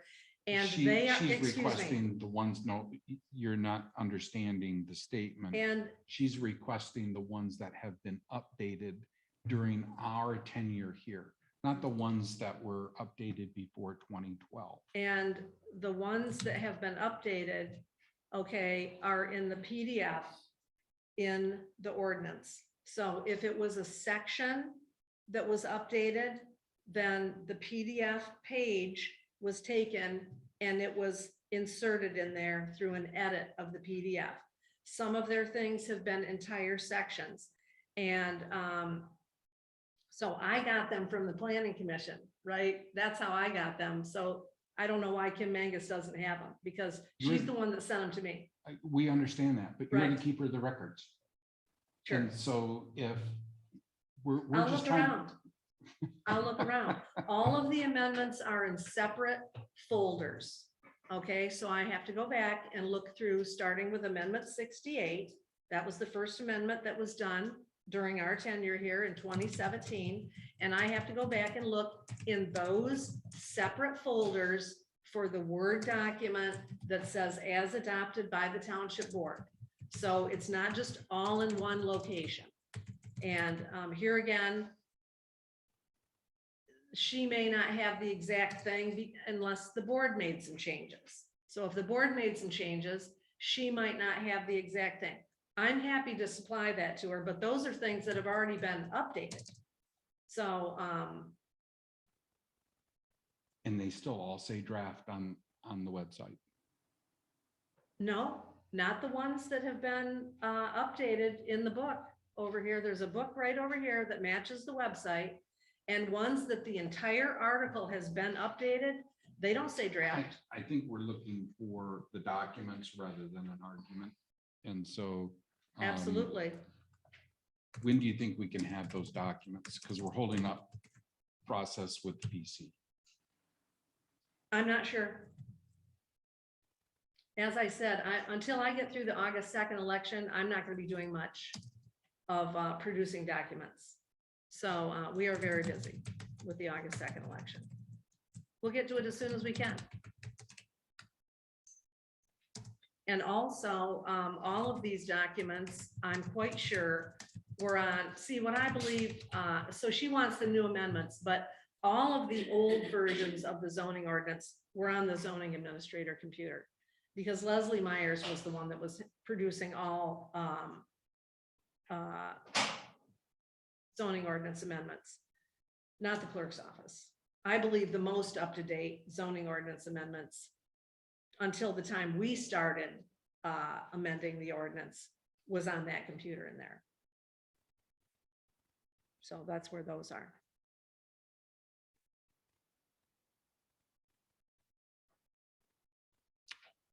Did you have other financial questions, Don? No, I just, I really want to I really want to see a quarterly financial report. Okay, That I can get fairly quickly. okay, thank It's you just a very much. matter of asking that thing for it. I do have one thing. I don't see the mobile medical response report in the packet. But I would note that there was a 14-minute response time. That was a walk-in. So that is a valid response time. There was also, I believe, a 29-minute response time. And that came about as a result of the unit being staged for an assault situation. They don't go into violent situations, and they were staged for that and then eventually canceled. Yeah, I need to correlate with Steve to make sure he knows that when the board packet is going to go out. Well, he's not gonna produce the monthly reports on the Friday of a holiday weekend, and generally they're not ready on the first day of the month either.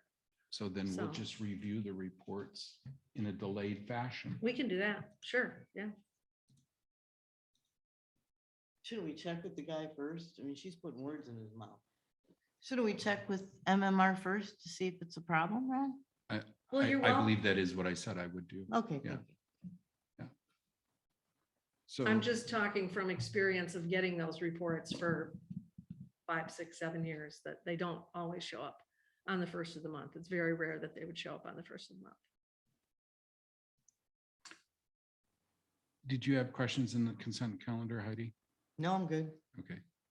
So my questions are on packet page 33. Prac 5-9, May 9th, 2022 approved minutes.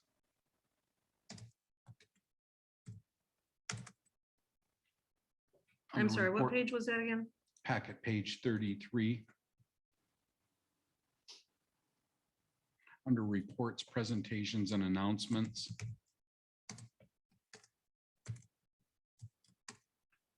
These minutes don't tell us who makes the statements, which I think we should have or request them.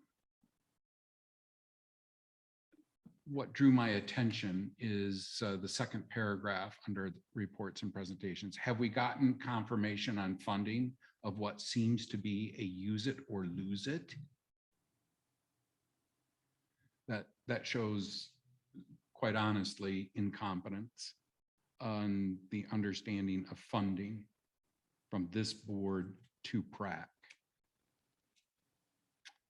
Clerk will supply reference regarding statement that park funds can only be used at Whitewater Township Park based on accounting rules and regulations, possible deed restrictions. That's a joke. There are no deed restrictions that say anything about funds generated by the park. And I will contest the fact that there are accounting rules that say otherwise. If you have, whoever made this statement, if there are rules or regulations, supply them.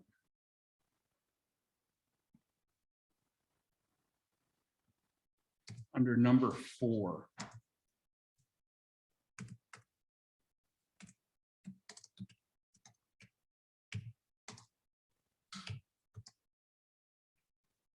I didn't understand much of what's here in the minutes. And I'm actually going to question PrAC members that were present at this meeting, if they can read number 4 and tell me what happened.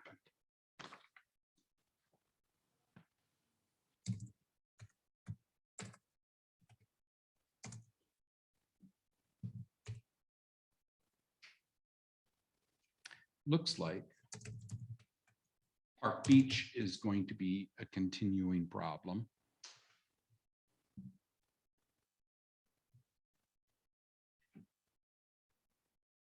And then under number 6, appointment of new PrAC member, the supervisor is not bringing Amber Voice for appointment. Again, shows a complete lack of understanding of what goes on in the township.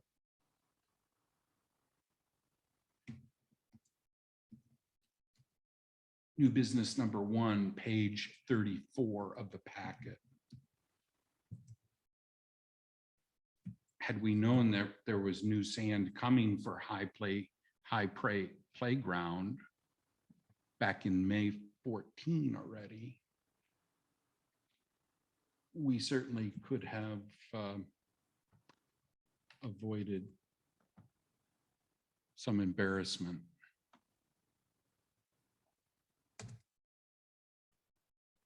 So out of all of that, we really need to have an idea of who makes these statements.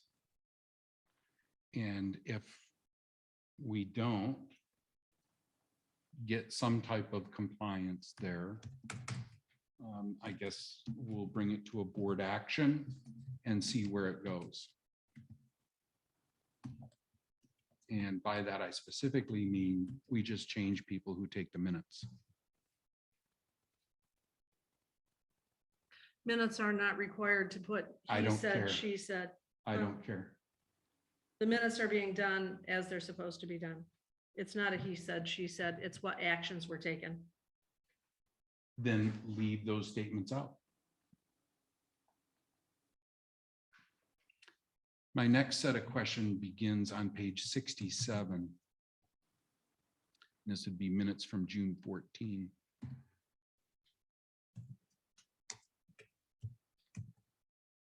The first question is actually on page 69. Under Park and Rec Advisory Committee report provided by Cheryl Goss. Bullet point number 3. High Prey Park Playground Maintenance and Safety Checklist. No concerns found. Well, we already know that that park failed its inspection. So do we have an employee who is providing false information to the board? No, I believe Melissa conducted a maintenance and safety check over there. Okay. But again, a licensed inspector performed one and it failed. And so again, on the same page, in the actual minutes itself, Goss will supply the board with her notes from the meeting. Did any board member receive those notes? No. No. Maybe she was talking about PrAC board members. I believe, again, that it was her verbal report, and just like today, there's a lot in it. And so it would be nice to have an accounting that we could actually follow instead of the report being spoken at 90 words a minute. I appreciate the time constraints, but for us to actually respond to requests from PrAC, we need the information in a usable form. That's my thought anyway. And in this month's verbal report, we had several requests. I believe 2 motions made by member Cosgrove that required board action. So unless, how do we respond to something requesting board action unless we have something tangible to hand? More Again, research. We'll look forward to Goss supplying the notes for June PrAC meeting and her notes for the July PrAC meeting.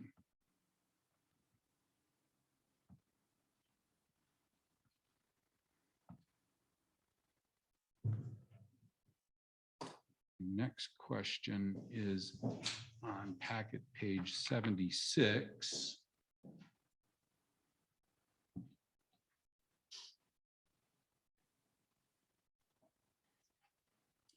And it's kind of all one paragraph there on packet page 76. But what interests me is the statement that begins with Melton. So it's 1, 2, 3, 4, fifth line down on packet page 76. Melton explains the 2019 playground inspection reports, the ones that failed, and discuss guideline versus mandates.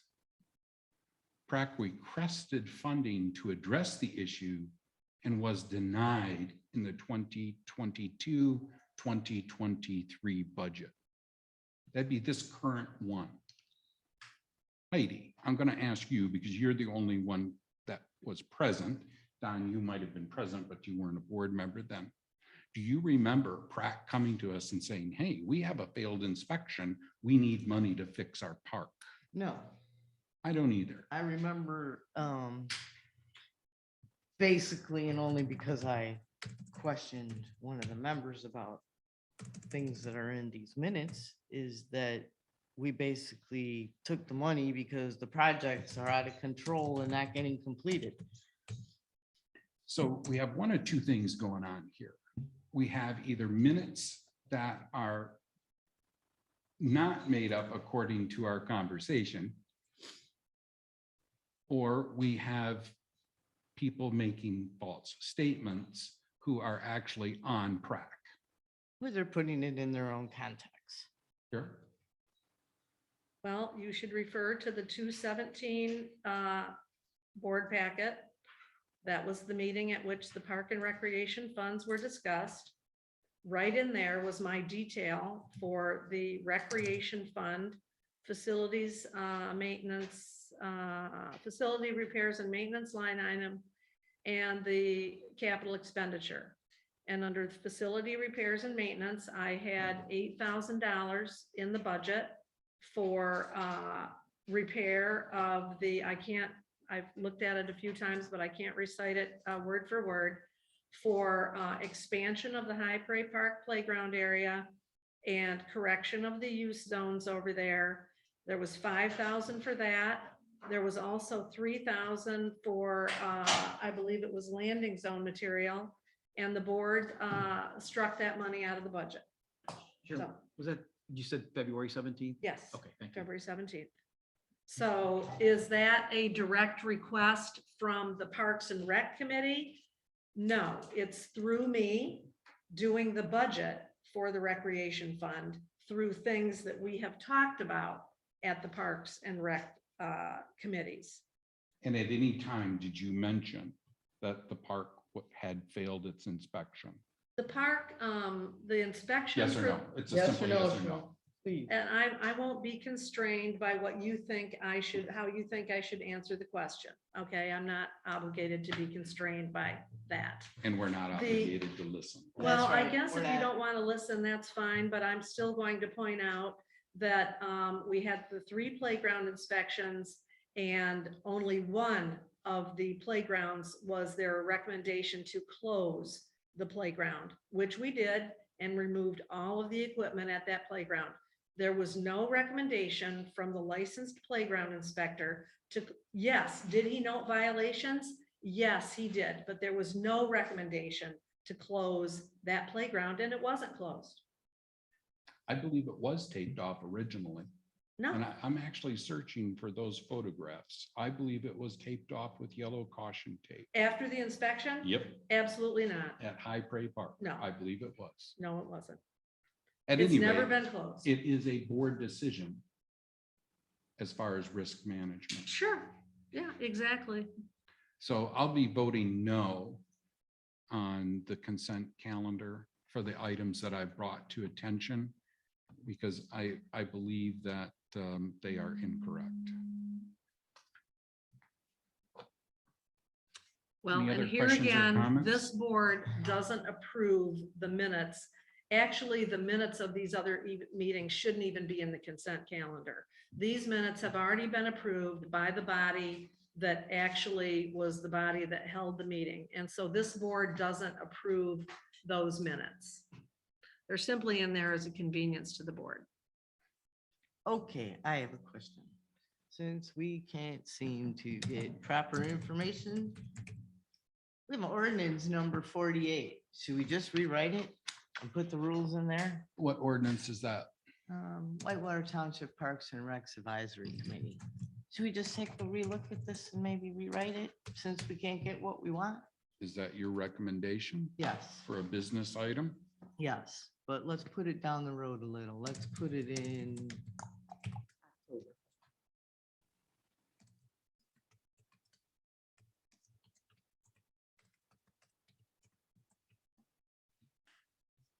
And you would assign that to my Pratt comments? Is that the idea? Please. Maybe a better idea would be to give it to the Pratt Committee and let them come up with their own ordinance. Because if they write it, then they know what they're doing from start to finish. How's that for a solution? And that was number 48. I do believe so. Ordinance 48, adopted February 7th, 2012, effective March 20th, 2012.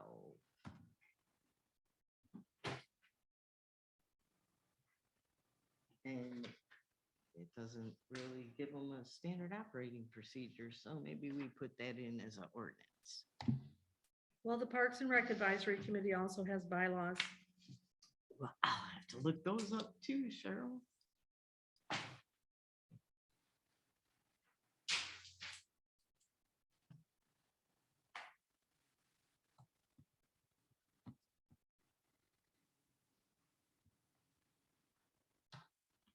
Carol, and the PrAC bylaws, are those approved every annually like they're done on the planning commission?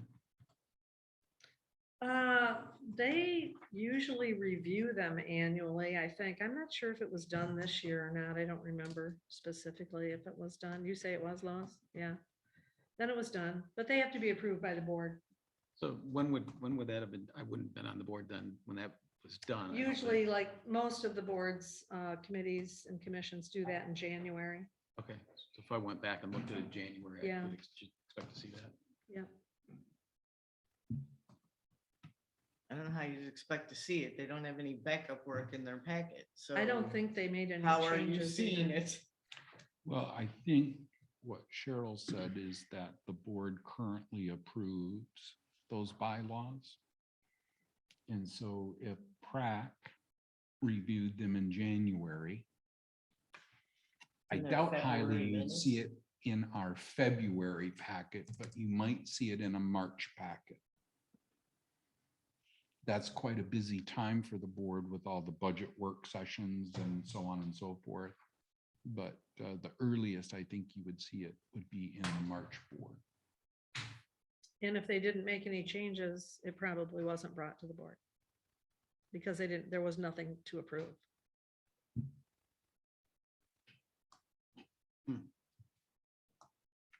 So to revisit the earlier statement we were provided, it's not done annually. It's only done annually if there are changes. I don't know what the ordinance and the bylaws say right now. I don't have those documents in front of me. They'd have to be Please say I consulted. don't know. Don't make up fake statements. I don't know works. It's acceptable, Cheryl. It takes the confusion and context out of things.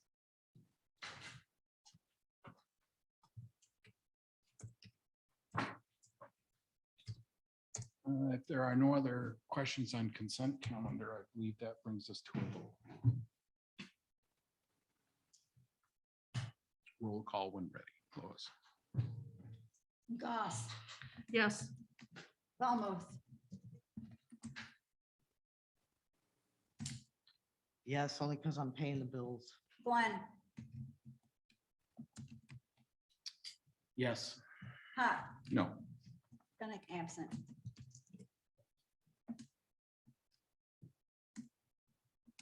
Motion is approved.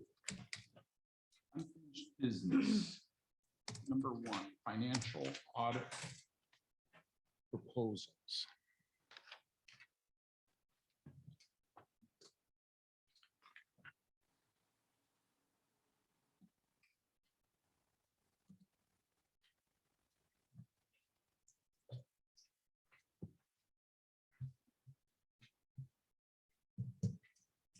I'll make a motion to approve the expenditure of up to $10,500 for the fiscal year ending March 31st, 2022 audit and creation of the F-65, now called the MI2 report form, and to authorize the supervisor to sign Baird, Cotter, and Bishop PC proposal dated June 22nd, 2022. I'll second the motion. Motion made and seconded. Further discussion. Well, I have several comments. Apparently, the supervisor has decided that he has the authority to handpick the township's auditor. And that is not the case. Ron has objected to and voted no on Tobin and Company for the last 3 or 4 years. I don't remember. I didn't go back and look it up. But he's also been told that the proper way to choose an auditor is that a request, and not during the audit season, by the way, is that a request for proposal is prepared. And that hasn't been done. No invitation to bid has been put out. There's been no proof that an invitation to bid was put out. No bids have been submitted. This is supposed to be an open and transparent process, yet we have some firm apparently picked out of the phone book by the township supervisor. We, the board members, get to interview auditors. There are questions that Della and I would have since the audit affects our offices. There are no documents requested from the supervisor or trustees for audits. It's strictly out of the clerk and treasurer's offices. So we, in order to pick someone different than what we've had, we need interviews of people who have submitted bids. There's likely more than Baird and Tobin who would have submitted bids for this work. We don't know what information was given to the auditor that the supervisor chose. We don't have a clue what information was given to him. We don't know what programs they're familiar with. Again, we have been foreclosed from having the opportunity to interview another auditor. The price by this hand-picked auditor of the supervisor is 50% higher than the cost that Tobin and Company has given us. And nowhere near that amount of money was budgeted. That's why you don't do this during the audit season. You do this after September 30th, when you go through this RFP process. That's when you do it, so that you have a figure available to plug into the budget in February, March, so that you have an accurate amount of money set aside. And with any RFP, what we would do with that is we would probably, as most other townships do, sign a contract for a 3 or 4 year audit period. So we're not coming back every year. Oh, gee, who are we going to use for an auditor this year? If the RFP process had been followed, there would be an open and transparent process for the township, and potential auditors would have taken place. Not to mention the true cost of the audit would have been budgeted appropriately during budget time. As I said, choosing an auditor during the 6-month time period from fiscal year end to September 30th is the worst time of year to be choosing an auditor. You would never wait until middle July to schedule an audit with an auditor. And, you know, the auditor has put out there that he's available the first week of September. I don't know if I'm available the first week of September, and the treasurer has not been asked if she's available the 1st of September, and has pointed it out that that's a very busy time in the treasurer's office for taxes, with taxes due on September 14th. So there is zero transparency in this audit process. The cost is 50% higher. It was not budgeted for. And the appropriate motion that should be before the board is the motion that was brought last month on the 14th to approve the expenditure of up to $7,000 for the fiscal year end 3/31/2022 audit and F-65 preparation, and to authorize the clerk to sign the engagement letter dated 4/26/2022.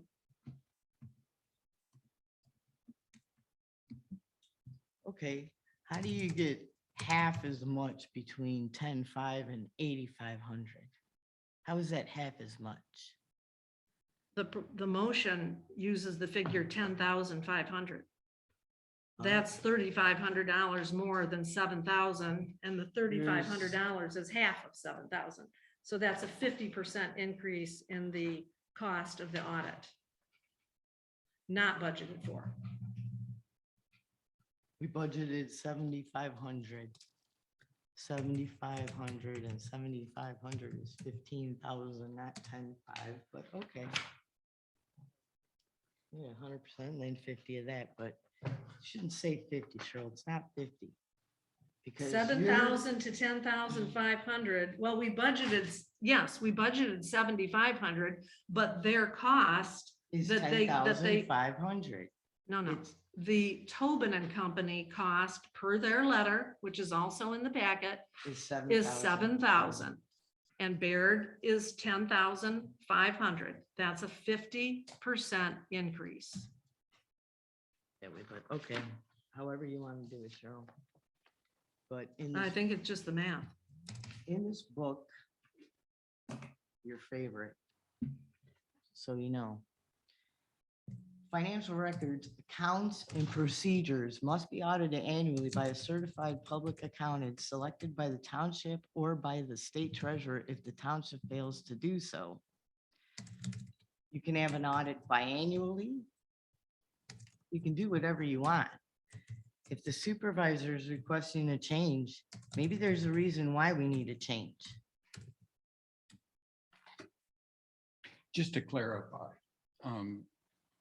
I felt from the June meeting that having the board discussion, and I'm recalling from memory, not notes, that we had had a particular accounting firm for numerous years, it would probably be a good idea to select something different. As Clerk Goss has noted, this is a difficult time to get quotes. And the only reason I handpicked this company is because they were also willing to help us, With the help ARPA Della and funds. I fill out the ARPA funds. So we had a contact.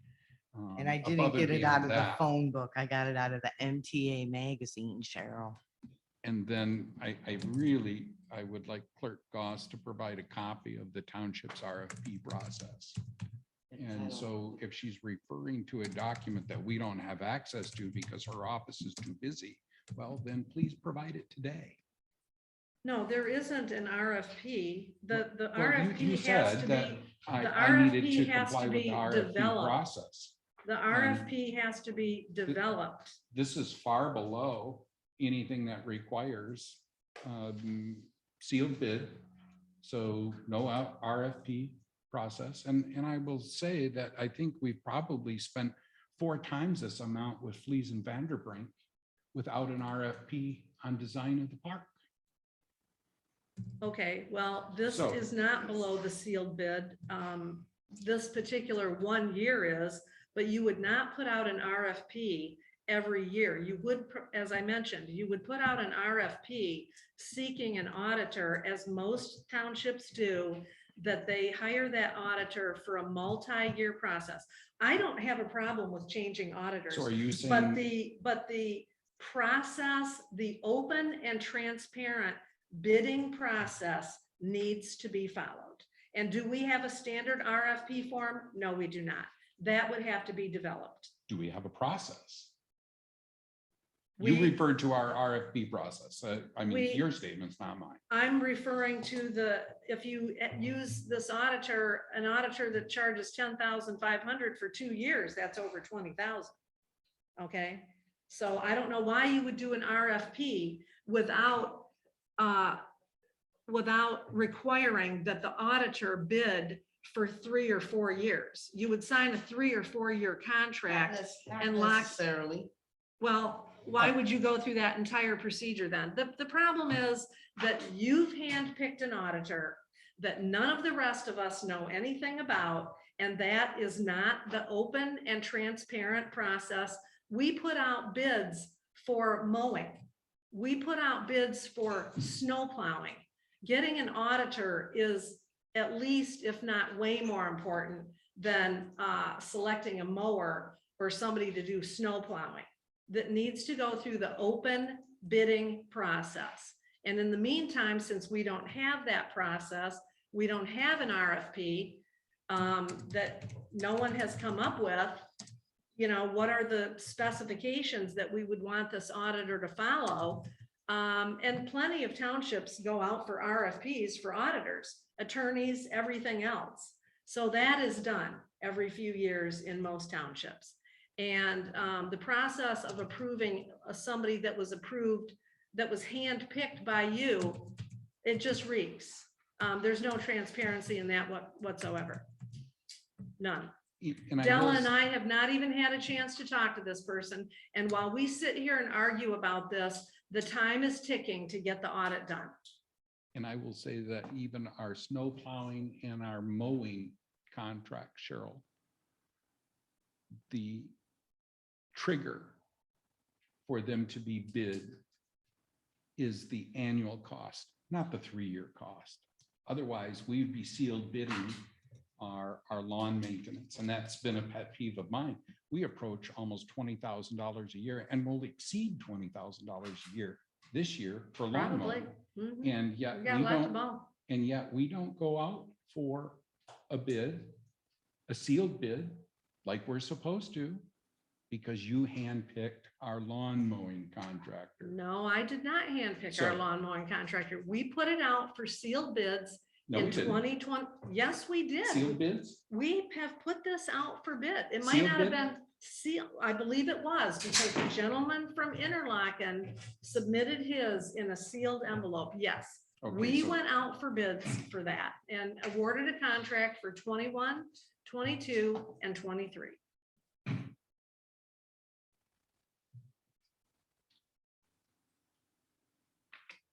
Well, to bring this to a vote, I have no issue one way or the other.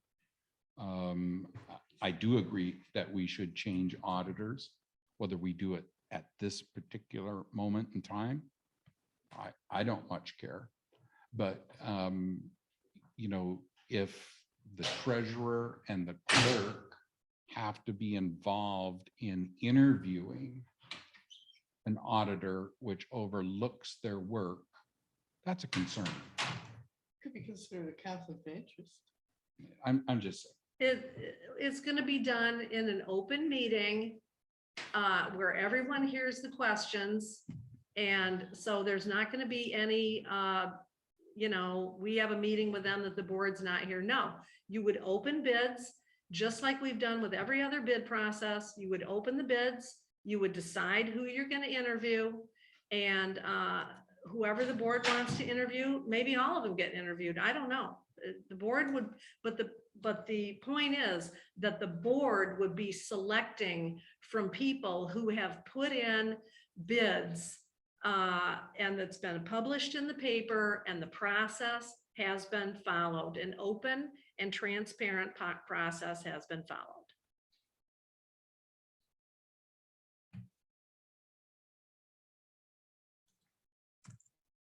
Final comments? Go ahead.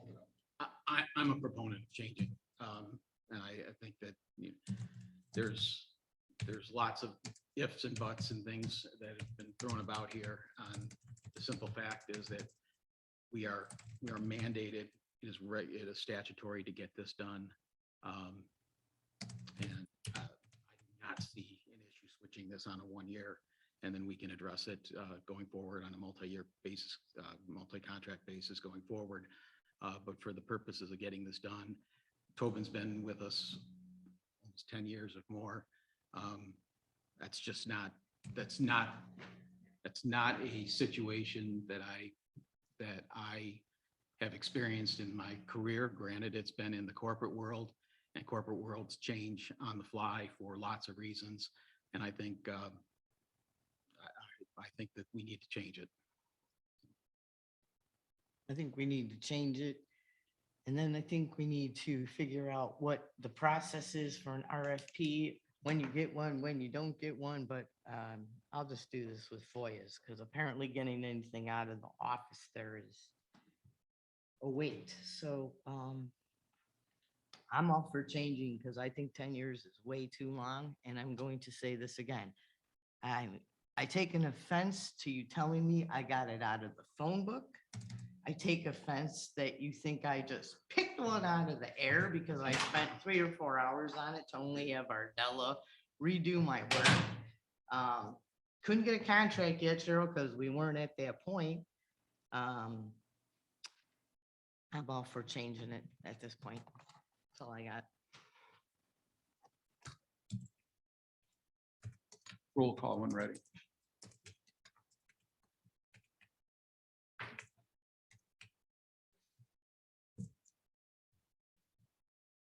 Bennett, absent. Glenn, Yes.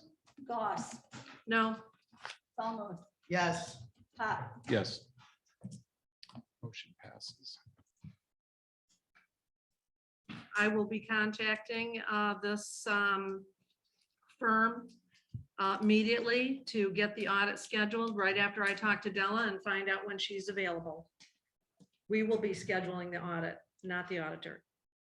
It will be an agreement between the auditor's office and the treasurer and the clerk when that's going to be done.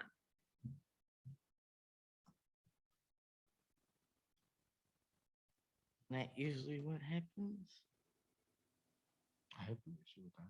I don't have an issue with that. Sounds reasonable. Oh, glad you're gonna do it.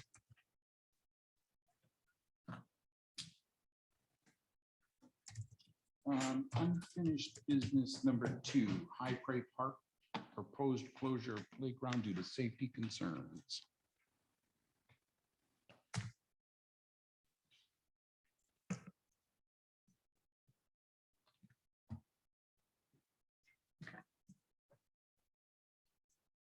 I'm going to make a motion instructing the Parks and Rec Administrator to immediately close the playground area to public use at High Prairie Park due to ongoing equipment safety deficiencies and install signages to that effect. And I'll second the motion. Motion made and seconded. Further discussion? What do you want erected there that will close, that will quote unquote close the playground? You can post a sign. Well, you other can than do sign. tape. You can, No, I'm asking what the board is expecting to see. any recommendations from your inspector, Don? She was big on signs. I would think that minimum of two signs, 2 posts on the signs that say park closed until further notice. And I would stake out the 4 corners or wherever and run yellow caution tape. Understanding that we have fulfilled a risk management position that if someone were to violate it and get hurt, we've clearly done Use our at your part. own risk. We have placed responsibility out there that this park has been closed until further notice.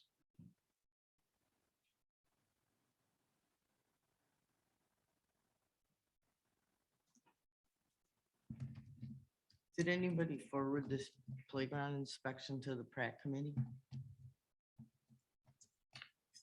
According to their minutes. Who knows? According from their minutes of that day, they have reviewed this inspection report, which calls out the violations.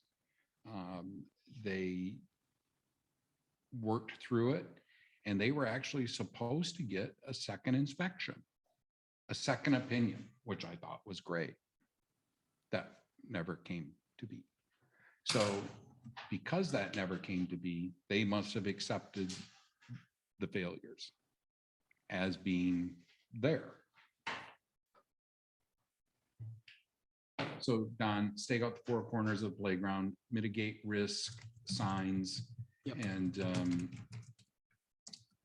I'm almost positive right after this inspection took place that there were or was caution tape placed around the playground devices. Now, that might have been the playground devices at Whitewater Township Park. I just don't recall.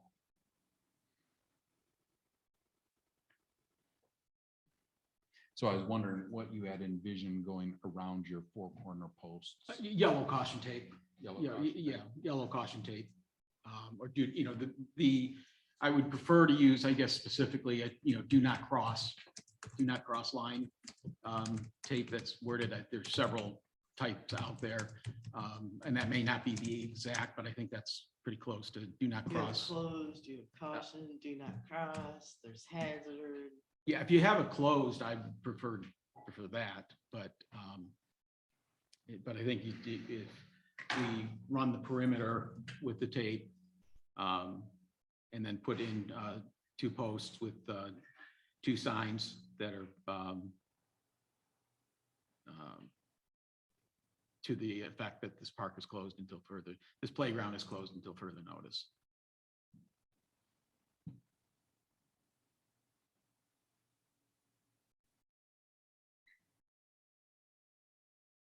Until further notice.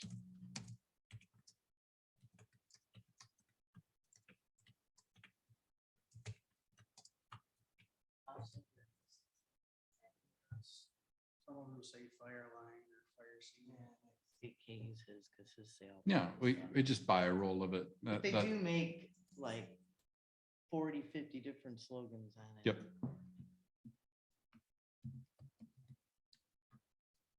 Other questions, Cheryl? No.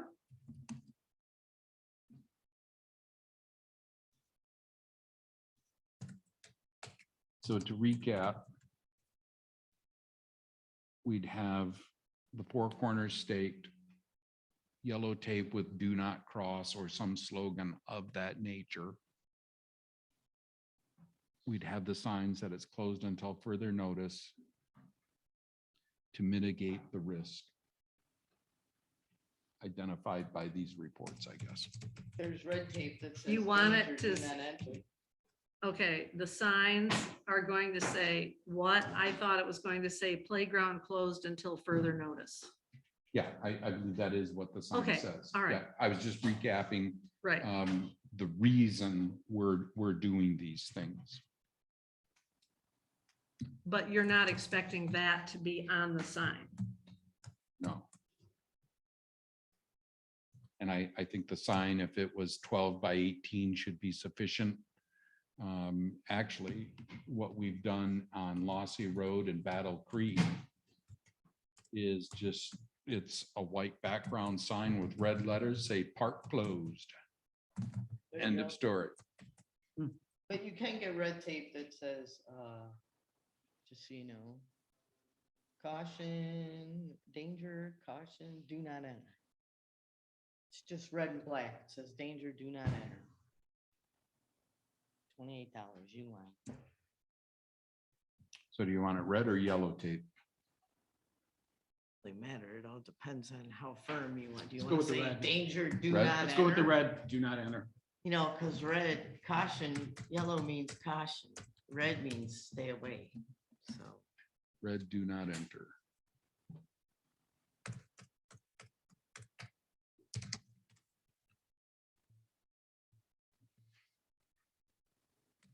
danger, do not enter barricade.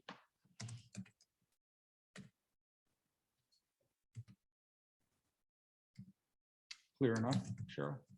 Yep. Okay. Number 3 was removed, so that brings us to. Are you going to vote on that? Didn't we already vote on the park being closed? No one's, there's not been a vote taken on this motion. On what motion? To close The the park? motion that Don Glenn made and Valmuth seconded Okay. at the beginning of this I'm sorry, agenda I item. thought we had already voted on it and this was clarification from you. My mistake. A new motion was in the packet, and that's the motion that was made. So we need to vote yet then? Yep. Okay, roll call when ready. Well, just a second, just a second. So are you saying, Cheryl, that the items that were, you asked for clarity, you wish those to be specific into the motion? No, I'm not saying that. I'm just saying a motion was made and normally you vote on it. Okay, I'm just trying to. That's all I'm saying. Yeah, I just, Otherwise, you're not going to have a vote on the motion if we move on to the next agenda item. just I'm just wanted to bringing make sure that to your I was attention. hearing what you were saying. That's all. Right, yeah. Okay, I'm good. My question's answered. Roll call when ready. Can you repeat what we're voting on, just so everybody understands what's going on now? Motion instructing the Park and Recreation Administrator to immediately close the playground area to public use at the High Prairie Park due to ongoing equipment safety deficiencies and install signage as to that effect by Glenn, second by Valmuth. Thank you, Louis.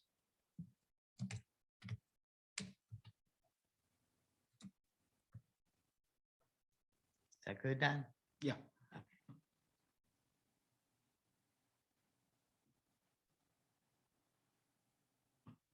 Pop, Yes. Goss, No, Valmuth, Yes. Bennett, absent, Glenn, Yes. Motion passes.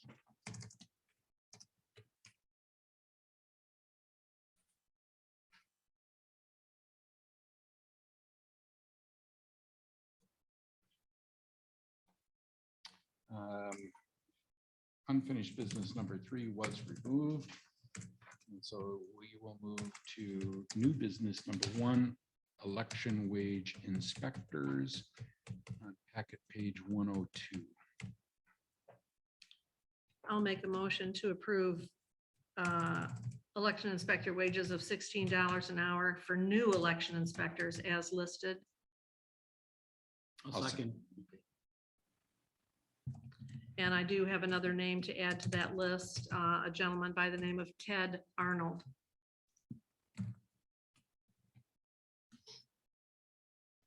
Will be helping us out in the August election. and who did the second? So Don did. are you seconding the additional name that we've not had an opportunity to look into? I guess I'm wondering why we're adding another person at this point. If this would have been the team that was needed. Well, Ron wasn't at the election commission meeting, but I had in the list of election inspectors, I had Ted Arnold's name. We don't have very many Democrats of our Democrat inspectors available to work this election. So I'm bringing on Mr. Ted Arnold from Traverse City to help with, we don't have a good balance of, we're supposed to try and have a good balance of Republicans and Democrats. And we've got 4 of our Democrats out of the 6 that we have that are not available for this election. So I have gone outside of our pool. And so Mr. Arnold has been appointed by the Election Commission. He will be working and he does need to get paid. And just to be clear, I wasn't at the election meeting because it was scheduled on a day that I knew I'd be away. And the clerk was also aware of my schedule. And you didn't provide any alternate dates and we had a quorum. So Just making clear yeah. that you scheduled it on a date you knew I wouldn't be here. And once again, you didn't provide any alternate dates and say, well, I can do it on this day. No alternate dates were provided. And it only takes a quorum of the election commission, as with anybody, to meet. So the meeting was held. Okay, time out. Keep going.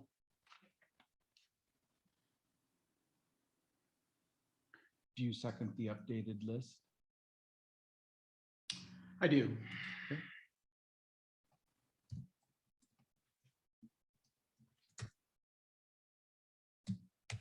Heidi, any questions? Nope. Roll call when ready.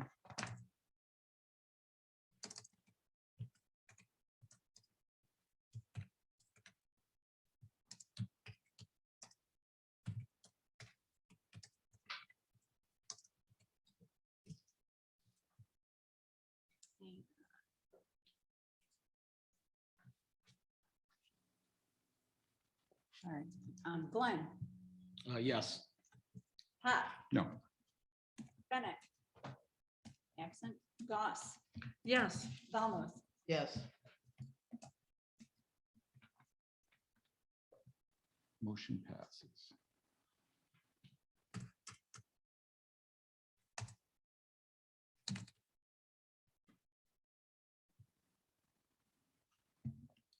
We already took care of new business number 2. New business number 3, 4, and 5 have been removed. That brings us to new business number 6, Park and Recreation Succession Plan. I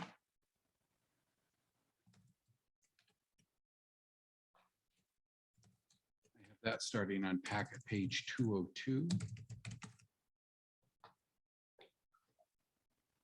I will make a motion to place the Deputy Park and Recreation Administrator job description as amended on the website. I'll second the motion.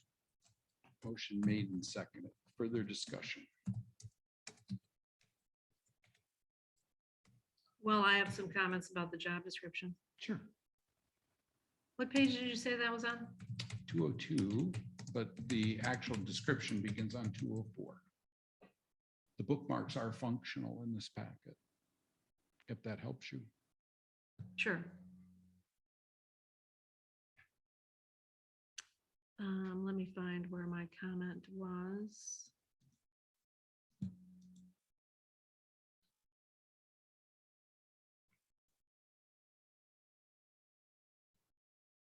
In the meantime, just for clarity, and I think this is explained pretty well in my written portion. This is the job description for the Park and Recreation Administrator. The word deputy has been set in front of that. And so many of the elements of this job description are going to be almost identical to Park and Recreation Administrator. Because a deputy should be able to step in. So In my- theory. Yeah, my first comment is under the hours of work paragraph. And this is a year-round job, January through December 31st. So just because the park is closed in November and December doesn't mean that people don't still email with questions and place phone calls and whatnot. So this person needs to be available year-round. So potentially, would you say that using the same, well, work is needed during the months of January through March, full-time, April through October, and will work is needed during the months of November through December? And I would just make it, the Deputy Parks and Recreation Administrator is a year-round position.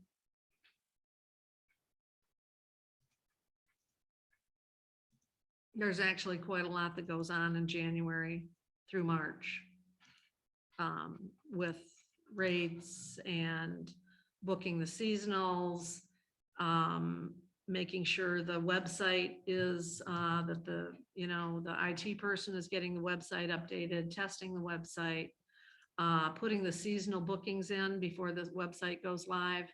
That happens before April 1st. Plus all the phone calls and emails and stuff like that. You do what you want, but it is a year-round 12-month position. And it's, and when you say full-time, April through October, I hope everybody understands it's a 24/7 job. You can be called out to the park at any time. I was called out to the park at about 8 o'clock, 8:30 Saturday night for an issue with the hot water. And I was out there till 11 o'clock dealing with that. How did you fix it? We called Hearst Mechanical. The thermostat died in the mixing valve and we had no hot water. So they came and So your phone worked from the park only? I'm sorry, what? Your phone worked only at the park? No, I wasn't at the park and I was Because you summoned. said you were called in. That was my, Yeah, I got a phone call that there was, I'm always available to the park, Okay. 24/7. so your thought People, here. sometimes there are disturbances in the middle of the night that need to be dealt with. The Parks and Rec administrator or deputy administrator needs to be able to respond out there at any hour. You know, once upon a time, we actually had a host camper who dealt with things like this. Well, that's Yeah. been suggested. And I think that's a reasonable suggestion. I don't think the Park and Recs administrator nor the deputy needs to be on call 24/7. Oh, do what you I'm want. not sure I'm just that- telling you what Sure. has been happening. No, and Yeah. this is part of the discussion, right? Right. I have the same problems. No, I strike that. I have the same concerns with somebody else in this room who is on call 24/7. And it burns people out doing that.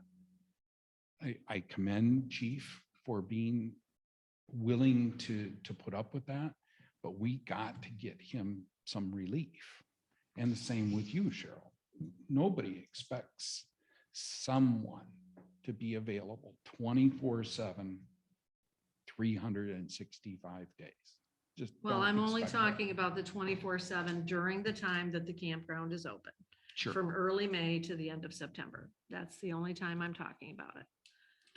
And Situations arise.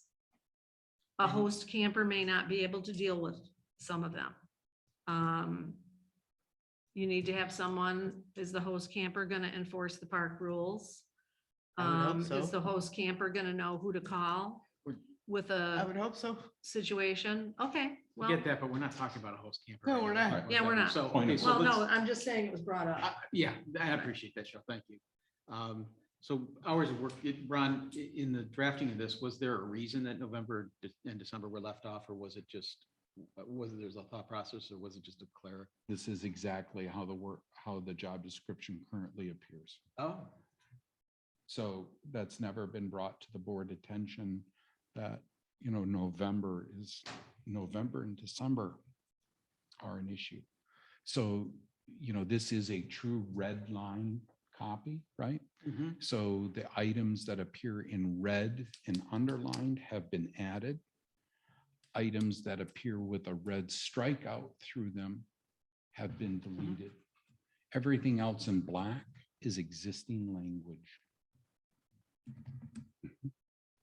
Well, since it's a salary position, not by hour, I think it's a good place to start. why, right, why not just? Yep. Do you want to leave it year round and see what happens? I mean, anybody that's done this kind of work knows that they might have an issue in November, they might have an issue in December that they might have to handle, but it's usually minimal or nothing. And just because the park is currently run a certain way doesn't mean that that is how the board wants it run in the Correct. future. Well, I'm just telling you No, we because appreciate your perhaps the job description of the Parks and Rec administrator should have been revised before this time. I'm just telling you what reality is, that the deputy Parks and Rec administrator's phone is going to ring in November and December, and they're going to get email in November and December. So if you don't want anybody to answer any of that, that's fine. Well, Can't the Park and Recs administrator do that? Well, if the 'Cause Parks this and is Rec the deputy, administrator, right? well, this person's gonna get paid a hell of a lot more than I am, so I'm expecting them to handle the majority of the duties. Well, I think all of our deputies are paid more than we are. Oh, I don't know about that.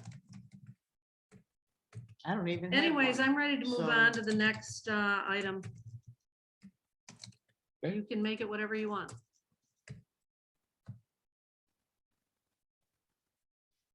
What's your next item? Under the duties and responsibilities, it says, and diamond rentals. That doesn't mention anything about the batting cage. So it should say book pavilion, ball field, and batting cage rentals. What item is that? That is Number number 5. 5.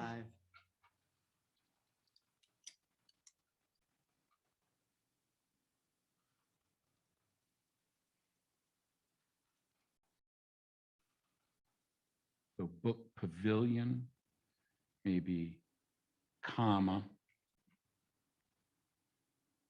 Ball field ball field, and batting cage.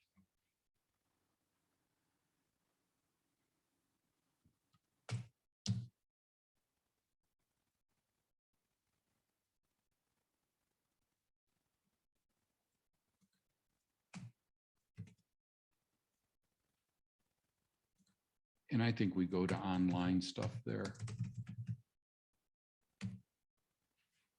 But that's another discussion.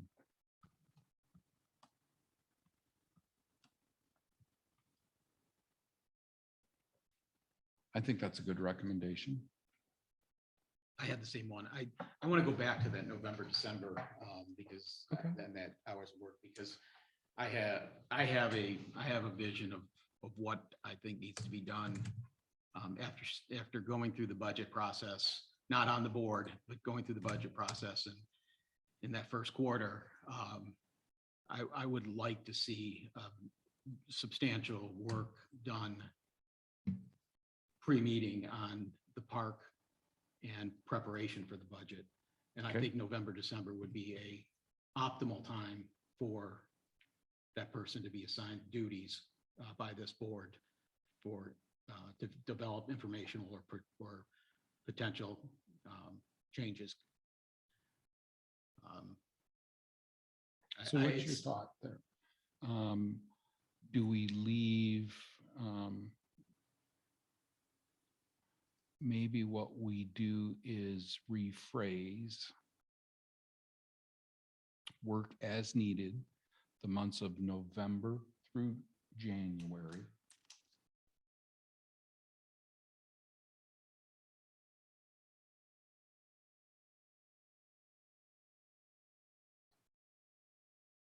And March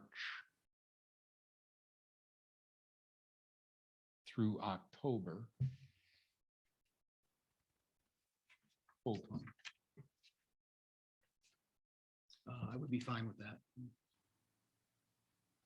I'm thinking back to your comments earlier when you were on the board, but talking about when prices should be set for park items, rates and things like that. We should do that before we actually create a budget for the board. I'm sorry, a budget for the park in March. Absolutely. And We're doing it in reverse. It seems that that's a logical comment. So should we work on those items in the month of November and December? Seems like a logical time to do it. So it's prepared, well prepared for, actually our budget process begins late February, right? Right. But there's nothing wrong with doing preliminary budget work in November and December and January to get ready. It will speed up a chunk of the budget process, which I think we all have to agree needs some streamlining and needs some efficiencies. And if there's some things we can do in advance that are meaningful to give us a better output, and then I think we should be doing that research in those months. Okay. Yeah, sure. The budget process doesn't start in late February. We need to be having budget work sessions by no later than the beginning of February. There are 5 or 6 budget work sessions that need to be held. You don't want to be holding the budget public hearing the last week of March when you don't have an opportunity to reschedule it. No, we used to start the budget in January. And it keeps getting later and later and later every year. And that just crams everything into a smaller time period. No, the budget process, the budget work sessions need to be starting no later than the first week of February. Budgets need to be prepared by the end of January. Proposed budgets for all funds need to be prepared by the end of January, so you can start talking meaningfully about those budgets, whichever one you choose to start with, in the first week of February. And I Budget simply, work sessions need to be set at the January meeting. So everybody can know that what dates they're gonna be required for budget work sessions. Because that is extra meetings, and so to try and find a time when everybody's available, those need to be set, budget work sessions need to be set at the January meeting. I simply misspoke.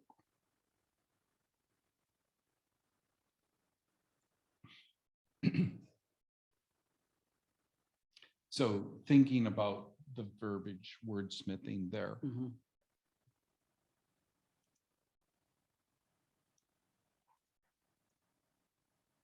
And one last comment, and yes, it has been the practice of myself and at least one other ranger that after the park closes in early October, we are seeking quotes in the fall before the snow flies for proposed projects for the following fiscal year. So that that October and November timeframe is very important to be seeking out information. There is work for the parks administrator and or the deputy parks administrator to be doing in November, for sure.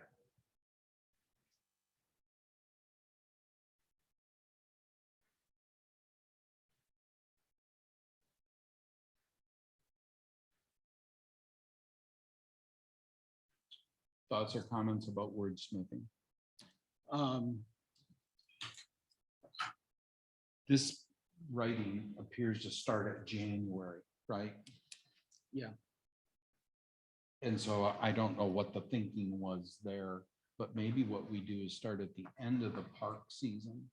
And then we say November through February, we work as needed. And then March through October, we work on a full-time basis.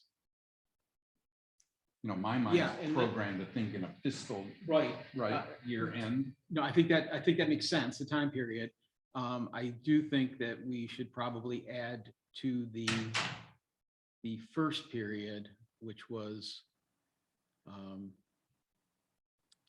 you had November through, it was March through October, November through February, correct? Is that- So this currently says months January through March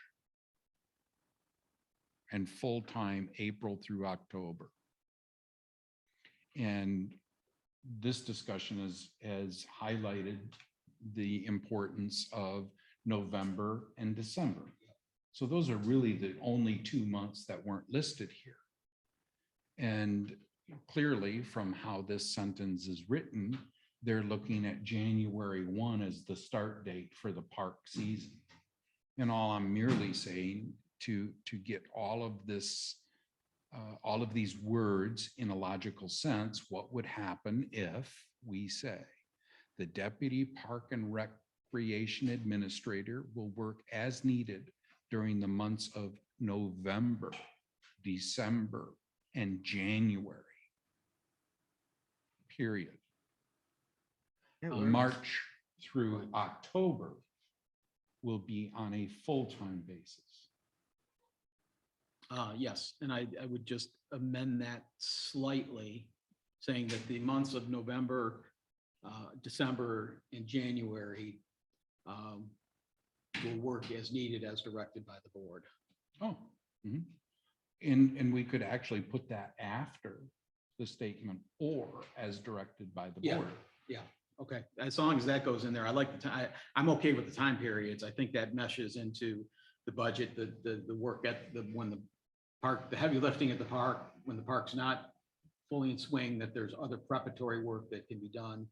And as long as we have the discretion to assign those projects, I'm good with those timelines. Cheryl, What how do you happened feel to about February? You've got, that? Wasn't it? you didn't mention February in there. It'll be You a said span. March through October was full-time and November, December, and January was as needed. So the other thought is Cheryl recommended that it just be a full-time thing. So You If you wanna- basically cover all your bases if you do it that way. you want to make it a year-round, full-time job? It's salary, it's not hourly. Salaried people work the hours that, the work good with that. requires, Good with making it just, whether that's full-time. 40 or Okay. less than I'd 40 be or okay more with than that. 40. And then do you still want to work in your as directed by Yes, the board? absolutely, Okay. I do. All right, so thinking along that line, then, the deputy and park recreation administrator is a full-time position or year-round. Those might have two different legal meanings, right? Full-time, right? And so when we make this jump, we're also likely going to have to supply benefits to this person. And so they'll be For eligible. sure. They will be eligible to the township retirement. And I don't know of too many quality full-time jobs that don't have health benefits. Well, then you're talking about health benefits for the entire township because you can't just pick out one person. But the only other full-time person is the chief. And I think we made that offer to him and he selected something different. So we are treating all of our full-time people the same. Maybe. Why do you say maybe? I'm not sure that while we're doing it is legal. What would be illegal? And that's not a discussion for today. That's not on the Okay. agenda. All right. I think the purpose of this is to build a legacy position, God forbid something happens, but we have to have, the park generates revenue. It can generate a lot of revenue and it would be short-sighted not to keep a succession plan in place on this. And I think that trumps, Okay. so. So thinking along that line, then let's back it down a notch. We remain a seasonal position. And then the board takes over the responsibility from November through February. Cheryl said, that's when we take bids on projects. Do we want other people than the board reviewing proposed projects?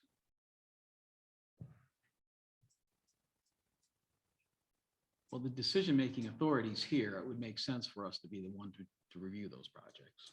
Well, of course, the board's going to review them, but the Parks and Rec administrator has sought the bids for proposed improvements at the park. So I would think the deputy Parks and Rec administrator can do the same thing.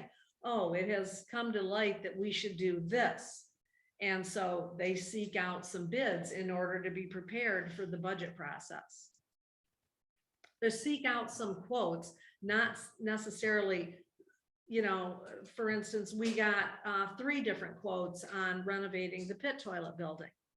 No one's been chosen from those 3 quotes, but certainly the Parks and Rec or deputy Parks and Rec administrator can seek out quotes for things, at upgrading the electrical system. There's lots of projects at the park. Where are the 3 proposals for the upgraded pit I was toilet? just gonna ask. that It hasn't been question. brought to the board yet. So who got them? The I Pratt got, did or you got I 'em? got one of them and Dan got 2 of them. Okay. It's information, it's useful information about what the Sure. cost of doing something down there would be.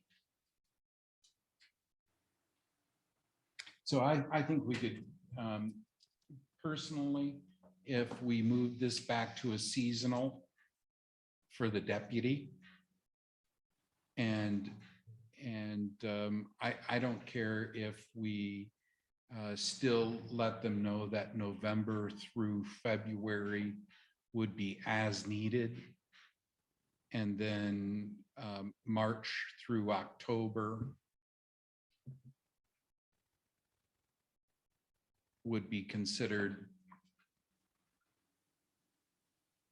full-time.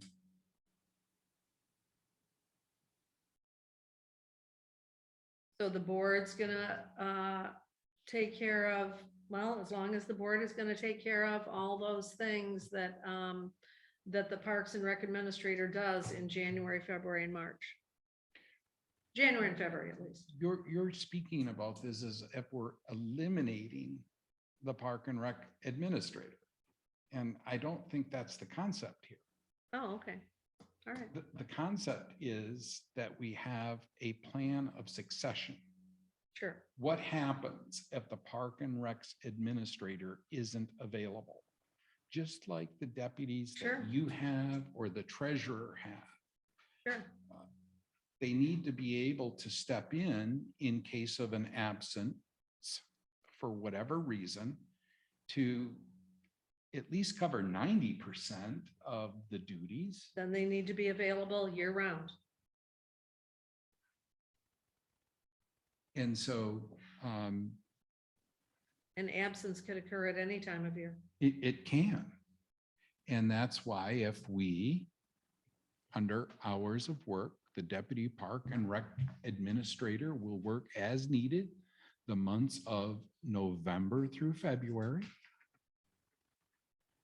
and full-time March through October. And actually, March through October may even trigger the need for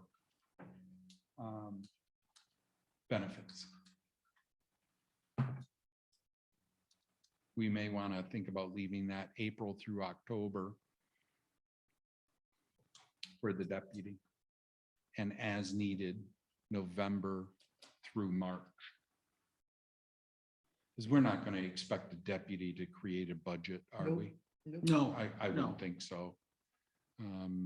You know, if the deputy had ideas of what projects were going to go on, There would be communication amongst themselves. I think that's a reasonable expectation. So, I think the deputy would be doing data mining, analysis, collection of information. I think those types of things. They wouldn't be the one setting the budget, but they would obviously be integral for collecting yeah, information we need to be better informed, putting a budget together. we need a new flagpole. It's $5,000. Right, that type of thing. So as needed, directed by the board, November, December, January, February, March, and then full-time April through October. Is that the most recent? I'm sorry. I was typing away like I was in a Word I program. have, I apologize. my note was November, December, January, February, March, as needed, as directed by the board, April through October, full-time. I just got back to that page. I'm sorry. Oh, okay. Yeah, So- I was typing away like I was in a Word That's program. fine. Yeah. Yeah, we've been multi iterations of this. So November, December, January, February, March, that 5-month period as needed and is directed by the board. And then April through October, full-time in support of the park.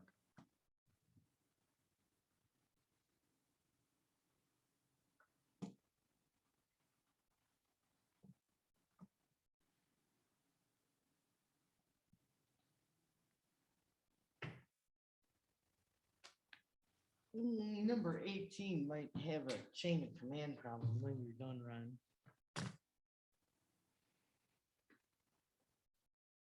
All right, so the note I made on this particular item is, and it will read something similar to this. The deputy park and recs administrator will work as needed November through March. Then full-time April through October, or as directed by the board? I'm good with that.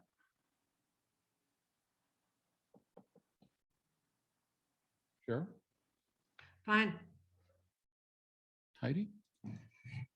Sign language, I'm good. you're good. Okay. That's a recordable. Okay, so we covered hours of work, then duties, number 5. And you're at number 18 now, Heidi. Is there anything before that? I don't have anything till 18.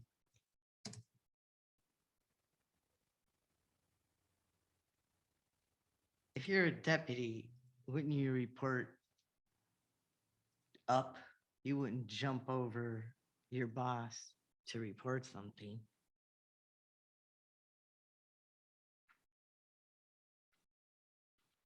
Report needed repairs and maintenance of all township parks to the township board.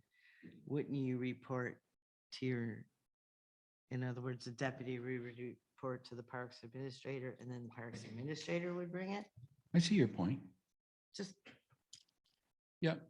And so, again, as Cheryl stated, maybe the original job description for the Park and Recs administrator needs to be amended somewhat to say to the township board, following the chain of command. It'd be just like chief, bringing to the board, for example, we need to have a repair on fire hose number 5, or whatever the case Correct. might be, right? Is that your point? yep. Okay. So maybe on this particular one, the deputy, it needs to be report to the Park and Recs administrator. Correct. Thoughts on that, board? I think that's a good catch, Heidi.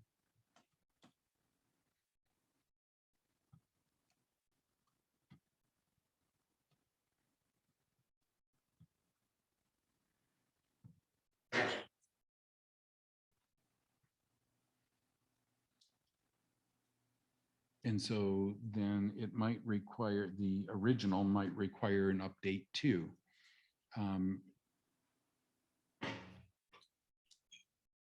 Reporting it to the township board. So I can bring that back as another.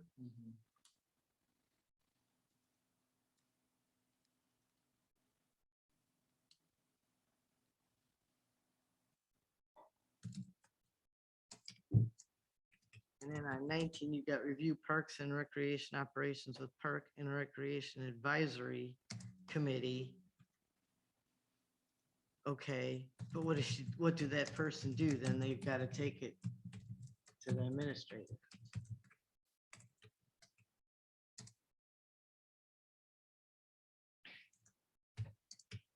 Unless, they both got to go to the meetings, or one of them has to go to the meeting, or the other one has to, someone has to figure that out. But then after you do the review and everything, you still have to bring it up the food chain. So it still has to go back to the Parks and Recs director.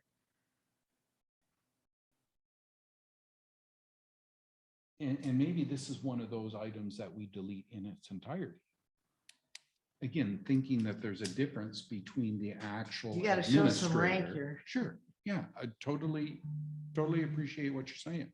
Maybe we do need to show some differences between the full administrator and the deputy, right? So that they know what their expectations are. Well, could you modify 19, review parks and recreation operations with the Park and Recreation Advisory Committee in the absence of the park administrator? There you go. Well, it depends. They'd have to sit down and decide who's gonna take that chunk. Well, I'm just saying if Cheryl's the park administrator today is not at a meeting, Right, that would, because things happen, she gets called away, right. that the deputy would fill in on Exactly. that committee and That'd work. keep the continuity and the consistency of having somebody at every meeting. Well, what does review parks and recreation operations mean? What does that mean? What does that refer to?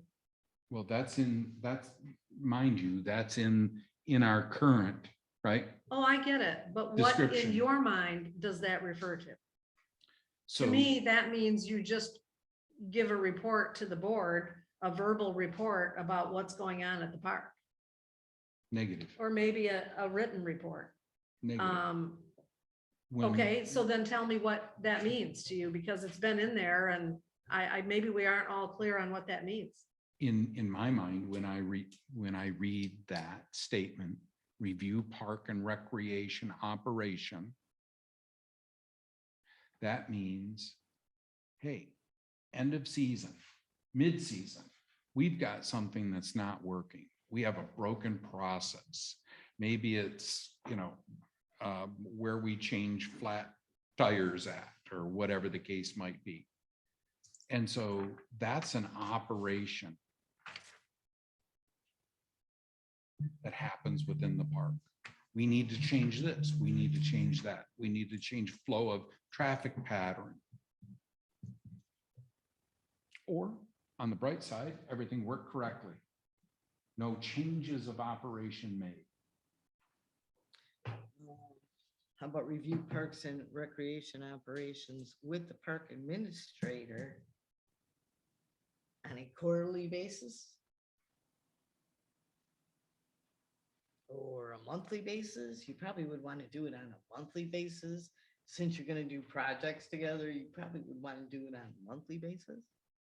I think what I was trying to strive for here is to include the Park and Recreation Advisory Committee back into the process of what's going on at the park, right? So I think that was kind of the goal here. They need to word it somehow that they're gonna, one of them is gonna either be at the meeting or the other one isn't. Again, maybe this is something that we want to drop out of this first.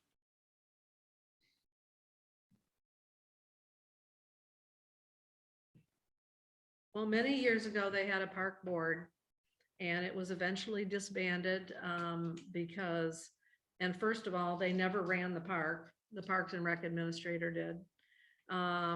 So the Park and Rec Advisory Committee is not in touch with day-to-day operations at the park. They're a committee that meets once a month.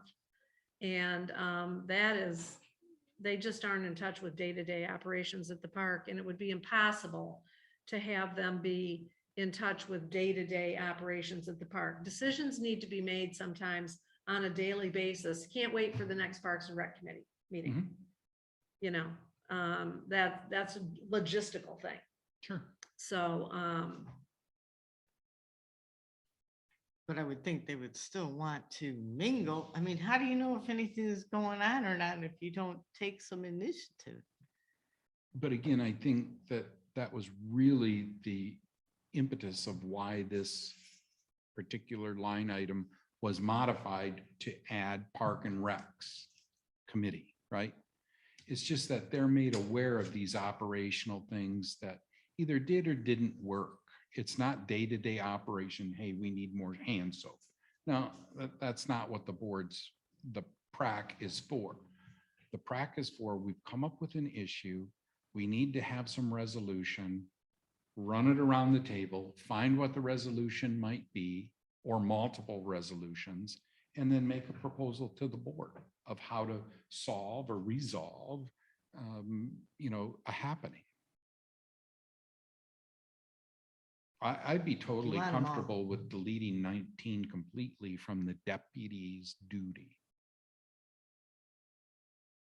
Again, we're not looking to replace the Park and Rec administrator. This Remove is it. this is an addition Remove it. person. I've been just rolling this through my mind and, trying to say, okay, how do you can you clarify it? And it's been my experience. If you can't clarify it, then it shouldn't be there. If it's not concise enough, then strike it, because you don't have, what's the purpose serve if you can't, if it isn't clearly interpretable, I'd strike it. Are you good with that, Cheryl? yeah, I don't care. So we're going to strike 19 completely.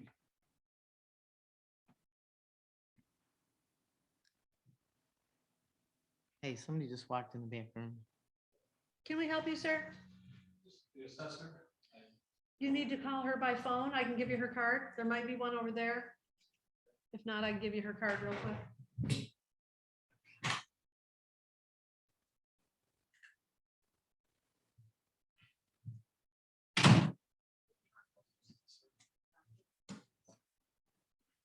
Okay.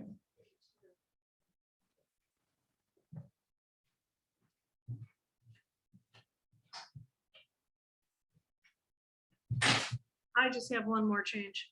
Okay.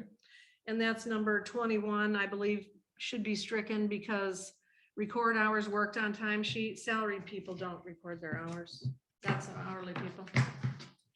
This is a salaried position, proposed salaried position.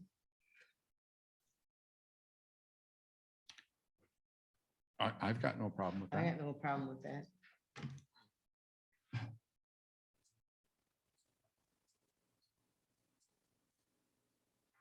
And I would also, I guess, lend this over to the actual administrator's position too, right? And the job description just hasn't been updated, but I brought a motion, I don't know, somewhere back a few years ago that the Parks and Rec administrator didn't have to fill out timesheets anymore, and that was approved. So it's not something that the Parks Well, this is Rec consistent. administrator has been doing. So it's consistent. Yeah, because my wages are considered salary, Mhm. not hourly wages. Okay, got it. All the more reason why we should update the original. Go for it. What else you see?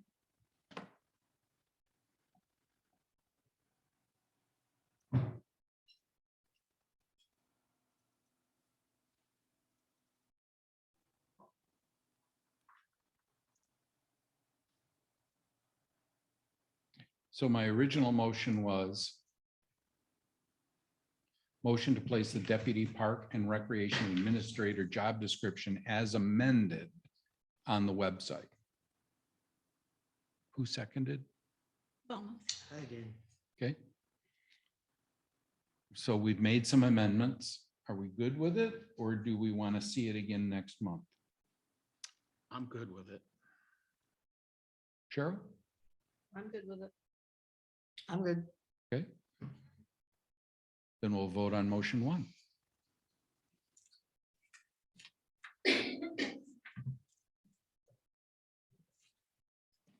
Bennett, absent. Velmuth, Yes. Hot, Yes. Glenn, Yes. Goss. Yes. I'd like to make a second motion. Motion to place advertisement for Deputy Park and Recreation Administrator job description in 2 local newspapers over 2 consecutive weekends beginning. Need to change that date. Let's change that date. Cheryl, when would it be convenient for you to place the ad, or would you like someone else to place the ad? You can request a PO and place an ad. Okay. I think the job description should be on the website before you place your ad, if it's going to say the description's on the website. And so I'll make the motion. Let's see, what was June 17th? Was that a Friday? Yeah, that was a Friday. So I'll make it July 22nd, which would be a week from this coming Friday. Give us time to post on the website and so on and so Yeah. forth. So we'll make that July 22nd.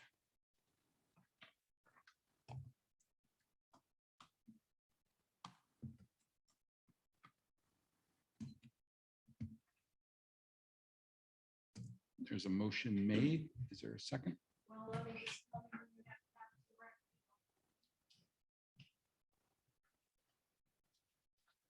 I think I seconded it.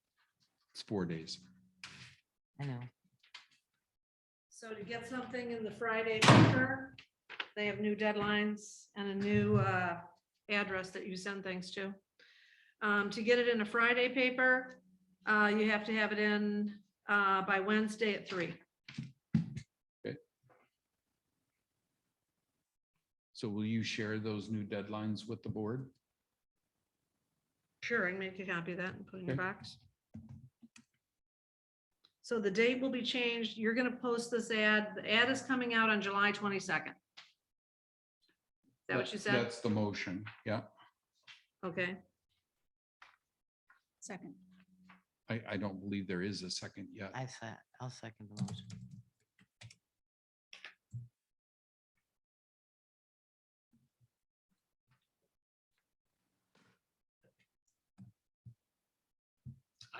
Further discussion. Any further discussion on motion 2? Roll call when ready.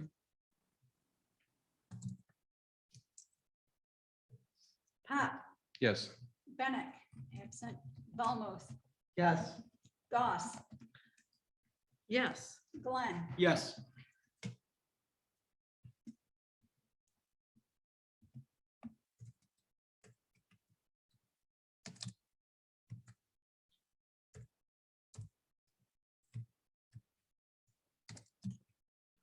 Third motion is to authorize the supervisor to create a Whitewater Township account on the Pure Michigan Talent Connect website and post this job opening to that site. I'll second the motion. Motion made and seconded. Further discussion? So the reason I did add some of those pages in there, it will require that I get some of the township employer information to put on that website. So the clerk will have to supply that. I think, didn't it say the only thing you need is the FEIN? You know, to be honest with you, I reviewed this almost a month, 2 months ago. So, Well, I can give you that right now, so you have it. you know, take it in writing or in an email or something of that nature, Okay. but we'll have to work collaboratively. Well, you let on me know this. what all you need in an email and then Sure. I'll respond to the Yeah, email. I think that sounds right. Yeah. Don't you? You probably only need that, but That sounds reasonable. yeah.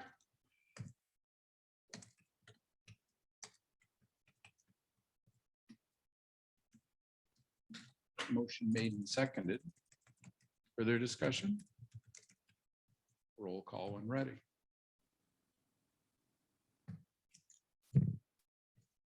Valmos, Yes. Goss, Yes. Glenn, Yes. Bennett, absent, Pop, Yes.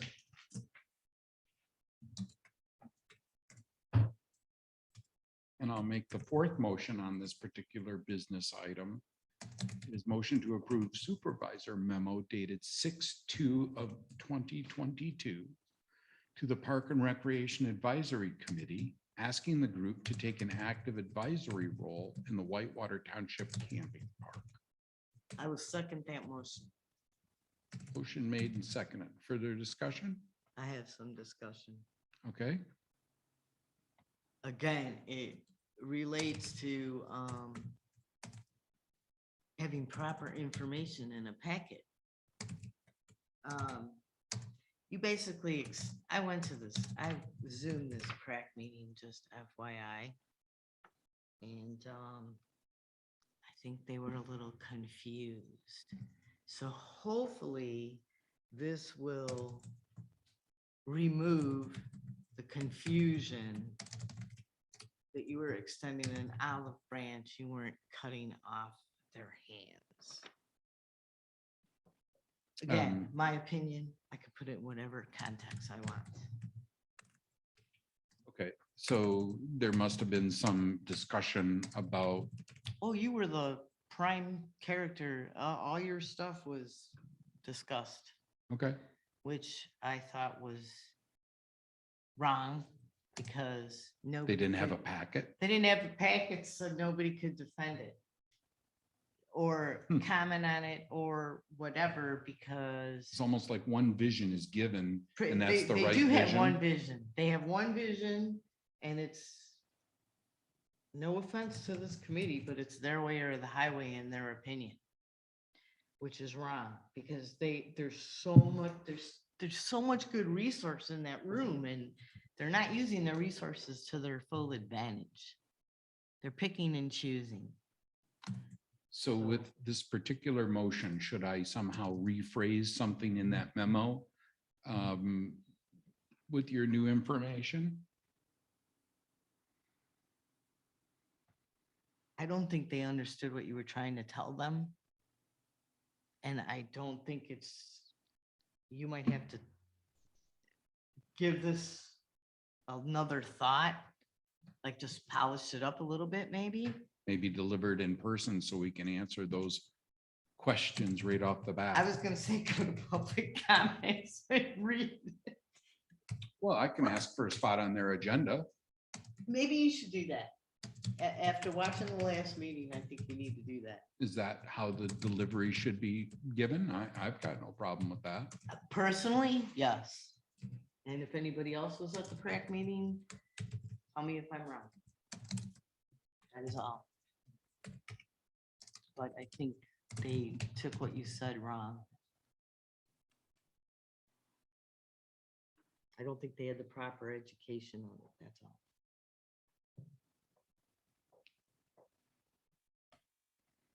Thoughts, Tom? I hear where Heidi's coming from, but I got a little different take on that. I think her observation is valid, but I'm trying to think about the core reason. And I think we've discussed that to some extent today.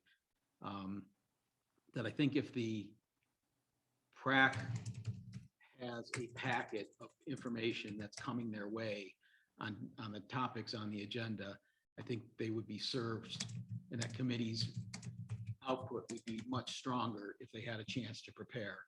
And we can argue whether it's 10 days or, I think it has to be an adequate amount of time for the items that would be on that. I think it would be in sync with, we put them in there, and then there's an awful lot of time explaining or talking through things. And if we give them, if items that are on the agenda are brought forth, and I was thinking about the last couple meetings I've observed by Zoom, I think that there's a lot of conversation that goes around why that's on the agenda, what we're trying to accomplish. And I think if we could bolster the packet, it would be, I think Heidi's concern goes away.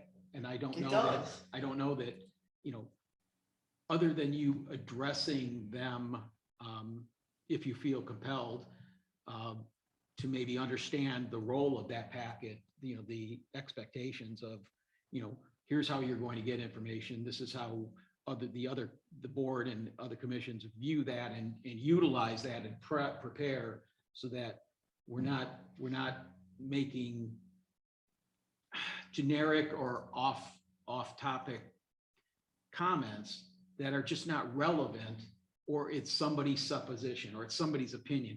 Opinions are not fact. And so I think if we can arm them with more information to research, I think we'll find out, same thing with every committee, what is their commitment to it? Because if they do their research, then it indicates that they're serious about that project or serious about that concern. So to summarize, Heidi, in your comments, could we say that we create a framework around the board's feeling of their importance in the active role in the operation, or the I don't want to say operation because that goes back to something Cheryl said. Day-to-day operation is not what we're talking about. We're talking about the overall health and wealth of the township park. And that Right. they have the support, because I'm tired of hearing that we're stealing their money. Yeah. I'm that's- tired of hearing that we're not paying attention. And I had to tell somebody that, I would have done the project with you. Nobody asked, but they need some reassurance of Okay. direction and where we're going and where we think they're going. I think right now they're over here, we're over here. We need to come together. just as I'm sorry, go ahead, Don. And I think that's what you're suggesting, support Cheryl also. Yeah. I mean, so Cheryl says, look at, day-to-day operations, Cheryl, that's not the interference. It's like, we need to do this. I need some help. I've got this at the park. I have this advisory committee that I've worked with at my disposal that I can assign a project to, or, find an interested volunteer. Can you vet this through? Can you start pulling this together for me? And it takes it off your shoulders, and they can start doing that data mining, that collection, and be part of that project.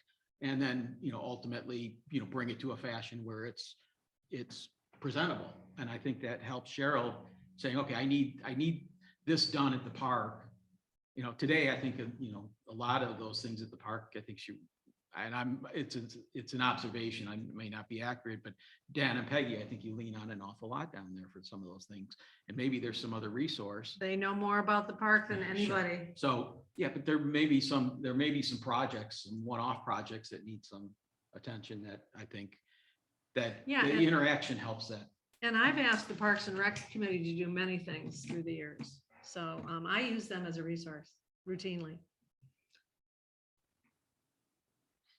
So another thing too, I didn't mean to go around. Go ahead. well, include conclusion, because we're after our 3-hour mark, so we need some other business here.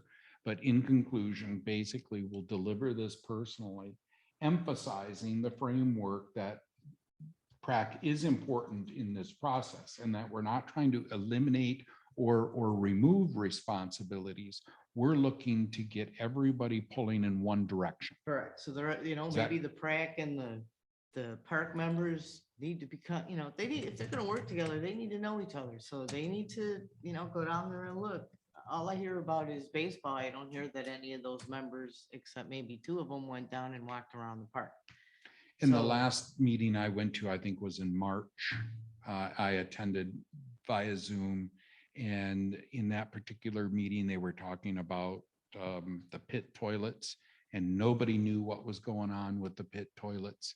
That was not part of their conversation. And I'm thinking, well, why isn't it? It's a design element of our park and recreation system. So got it. I think I've got the framework, and I can probably generate some words to that effect to deliver this request. I'm good with that. I'm good with that. Can I vote on it? Cheryl? I'm ready to vote.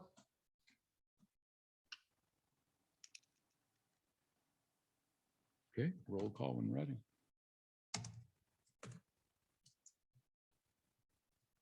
Goss, No. Glenn, Yes. Bennett, absent, Pop, Yes. Velmuth, Yes. Motion passes.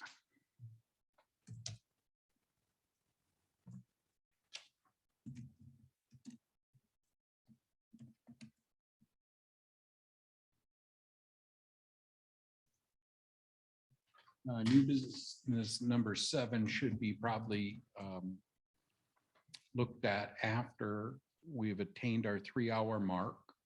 What does the board wish to do? Do we wish to take a 5-minute break and then continue, or what do we want to do? I'm good with a 5-minute break and continuing. Well, if we're going to take a break, it should be at least 15 minutes. We've been sitting here since 9 o'clock. 15 Whatever you minutes? want to do. I'm fine. Pick a number. 16. Yeah, 15's fine. Okay.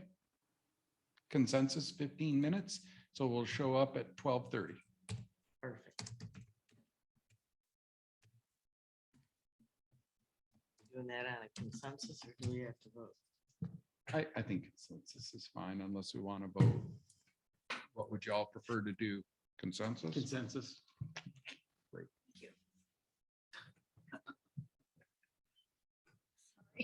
Okay, well, I'm gonna use my 15 minutes.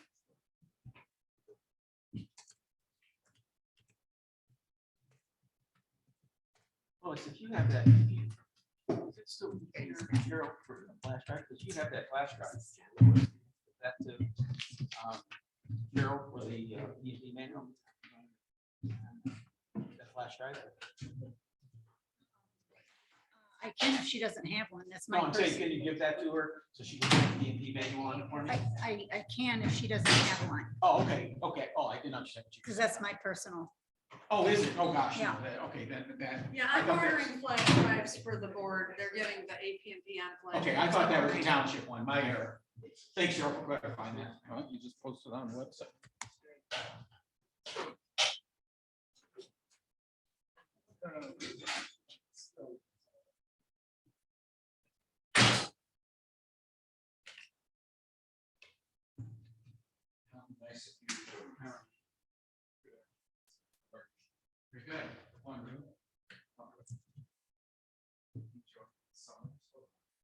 Very good. Yeah, the big family reunion. 2 weeks from now. Siblings from all over and my name.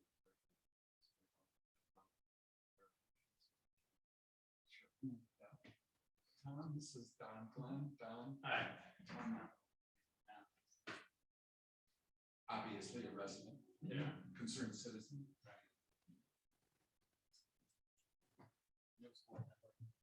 Thank you for your latest correspondence. Sure.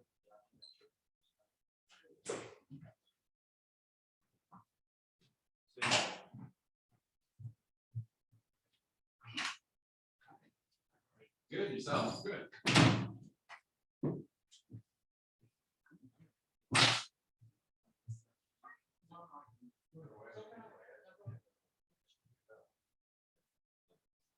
Oh, you didn't bring it back. I didn't see it. I see. Let me just make sure you chose elections. We've had a few.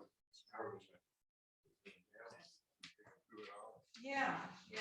Okay, you chose the elections and signed. We're all good. Good. We're gonna mail again on Thursday. So we have- Okay, thank you. Have a good day. You too.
Like an airline.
person to run it.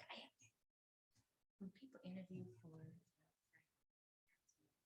advisory committee, it would be nice to put in a requirement that you apply to all parks. When you want to apply, you go and see all of the parks. Yeah, because why would you come into it blind?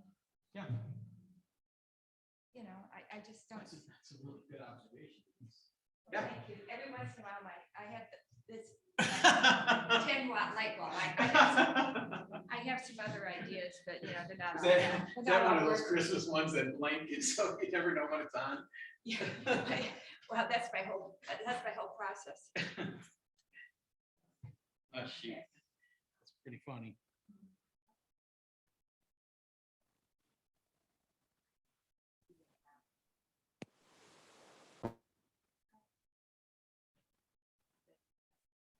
I grabbed this back. You're welcome to bring it back. Not done yet. Oh, I'm sorry. One other item I would like to address. It was a public request. Wait a minute. I tried that. Sorry, that is not. Yeah. We begin to I incorporate know, maybe the most.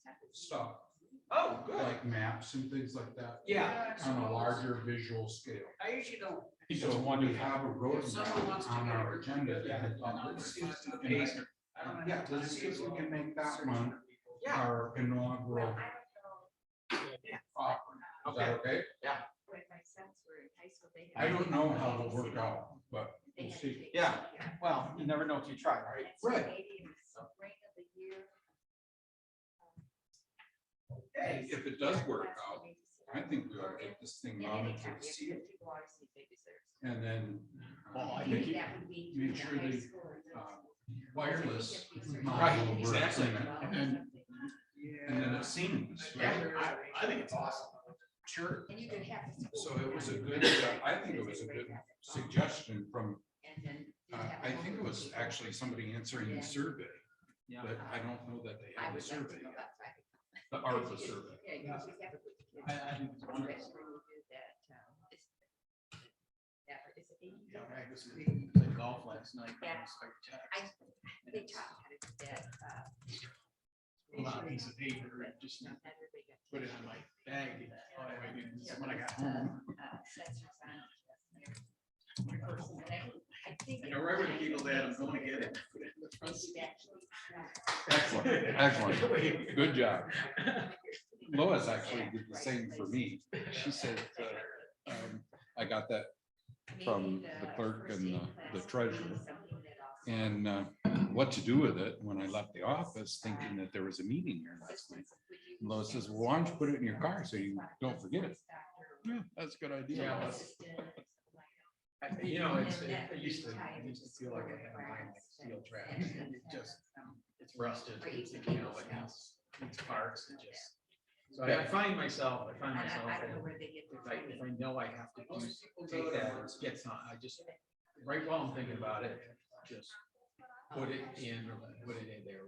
I don't know. If you ever visit my house, you'll see my notepad right on the front door.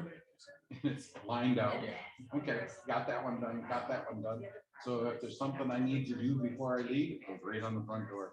Yeah, my wife's big in the list.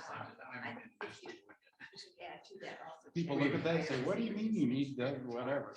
If we're driving down, depending on where we're going, put a box.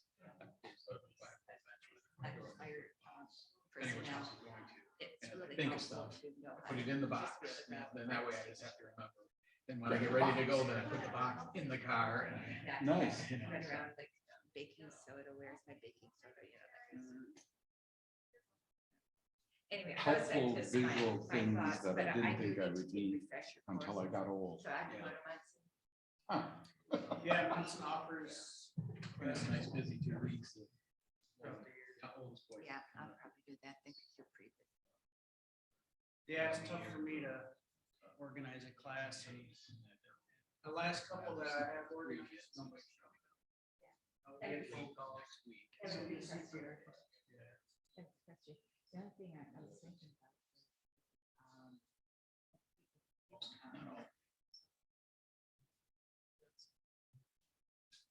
clearing my schedule.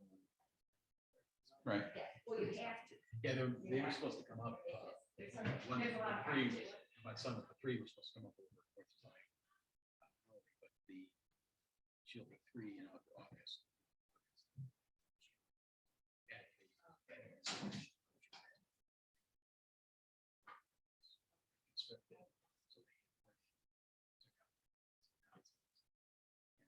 Because of her age. Hospital. Sure. 2 weeks. That's, so, They just keep up on travel. So, you know, to me, but they live in Columbus and I mean, there's just. top notch. there is, There, yeah, I'm thinking, I don't want to be driving into Monson or something. That's wrong. right. And so, No. It's No. just. That was, Don't even concern yourself with it. It's no big deal. that was one of my 3 choices that had it available for me. When I needed one. Yeah. Well, I mean, it's not just OSU's medical center, it's Riverside. I mean, with the university there, it just Right. tracks. And they spend a lot of money on people and equipment. Research, so it's not a bad place to get sick. Yeah, if you have to be. Yeah. Yeah. You have to be. I just took advantage of one of U of M's other campuses. I don't know, it was on the 6th or 7th that I was visiting them for an extended stay. And, but it kept me out of the actual hospital itself, so that was kind of good. You know what I mean? That's. It's amazing how the U of M can correlate different facilities that are separated by miles. And Thank you. successive appointments, one right after another. Different locations. And you go to Munson, first floor, can't talk to second floor. Same building. Can't talk. I don't understand, but. New scooter, You like that? looks pretty high tech. If I get out of here, I'm getting a cane. I'm thinking golfing maybe, right? I'm thinking. And then back in the cast by Monday. No, I think I'm gonna have a discussion. I think I need a blow up cast. I think I need one where I can pump up because some of the brackets on this are digging into the side of my foot. And I still have a cut about that big. So that still has to be dressed and everything. So once you put dressing on, then you put this on, now it's like, oh, really? So trying to eliminate some of the, so I might go order a pump up cast tonight. Because I can either wear this or the shoes. The problem is if your feet aren't the same height. Yeah. Oh, yeah, I couldn't do it. I It had to kills wear your a heel back. on my right foot because of the other thing there. It was like, well, this is not. So that's what I told you when the kneeler thing, Yeah.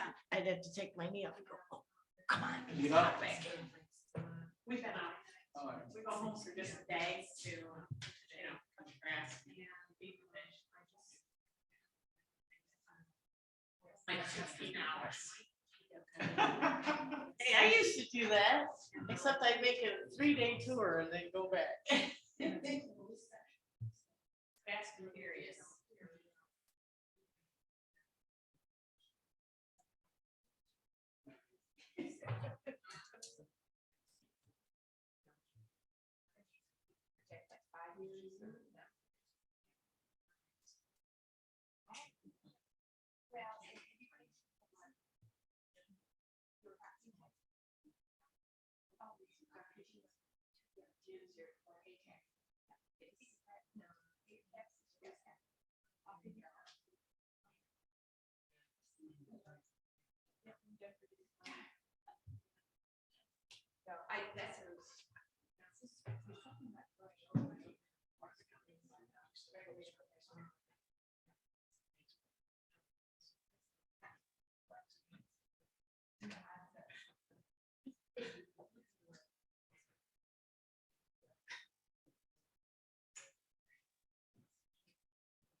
I can talk to you after the meeting. Not a problem. Well, yeah, I was just wondering how much the parks and maintenance, computerized database. I can't even find a park packet. And it's like, whatever people that come from us that can't. no, Or the campgrounds that homes that come through, how many votes? none, Nope, nada. none. That would be useful. Yeah. we're- You'd have we're to gonna have someone correct collect a lot that of- data first. A lot of things, I believe. You could actually do it if we were, Go into the story. right now, but, If you're fully computerized, it would be. Sister-in-law's brother. which could be really done with a. Oh, yeah, because. So how much are you? Man. It's just the things that you go like. oh I my have God. 5 of Yeah. Yeah, I mean, I know them. I mean, they're. I mean, this is- Correct. How big is that? Correct. What transpired, but it's just like. I don't know why we turned on a radio.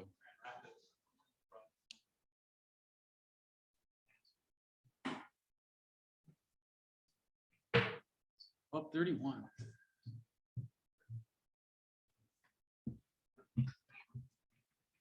Can you turn the radio off? Oh, yeah.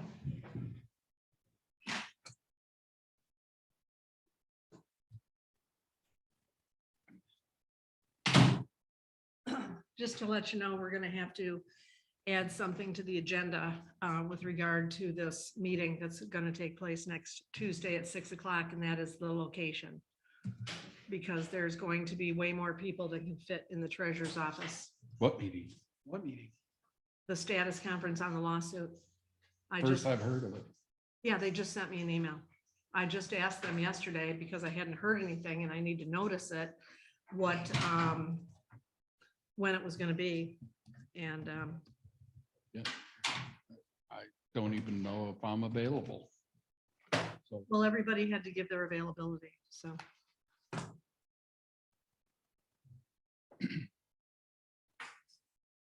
So it is 12:32. Let the record reflect that. And I believe we left off at new business number 7, packet page 214. Review, discuss March 11th, 2022 Planning Commission report. I don't really believe there's a motion here unless we want to make a motion to implement some of these things detailed in the report as a corrective action plan. That should be brought back at another meeting. There was no motion provided, so. Well, nowhere in our bylaws or rules does, just because a motion wasn't printed in the packet, that a board member can't make one. Well, that's So, true, but the board members would like to have time to consider it. And maybe they have. And that's why we ask for them to be in the packet ahead of time.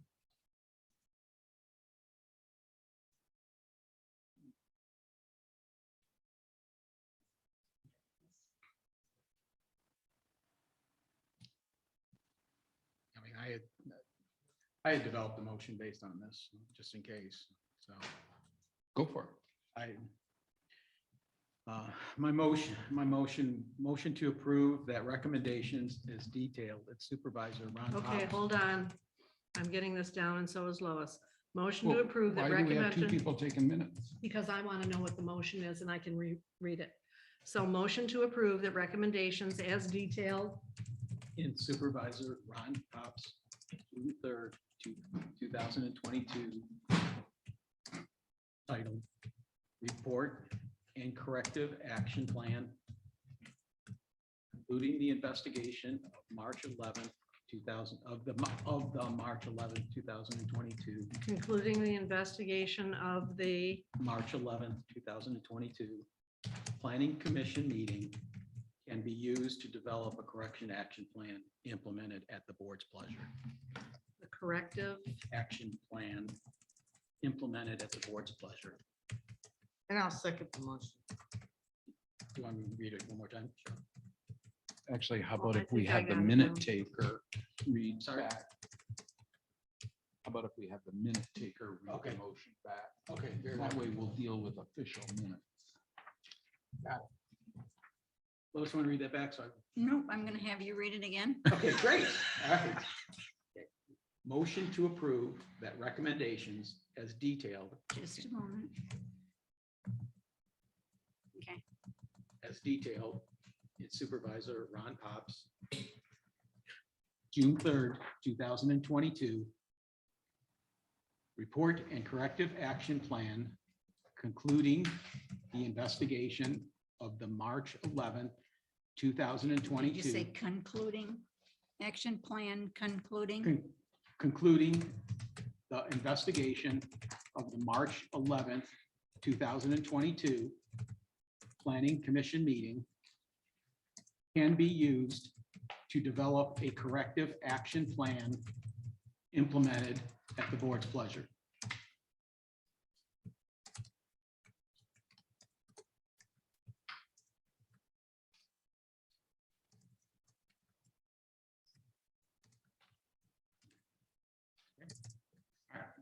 Thank you. And Heidi, did you second that? I did. Questions or comments? Discussion. Well, I think the motion actually wasn't necessary. It's a foregone conclusion that the board can do that. And I was just expressing that specific actions would need to be brought back at another meeting.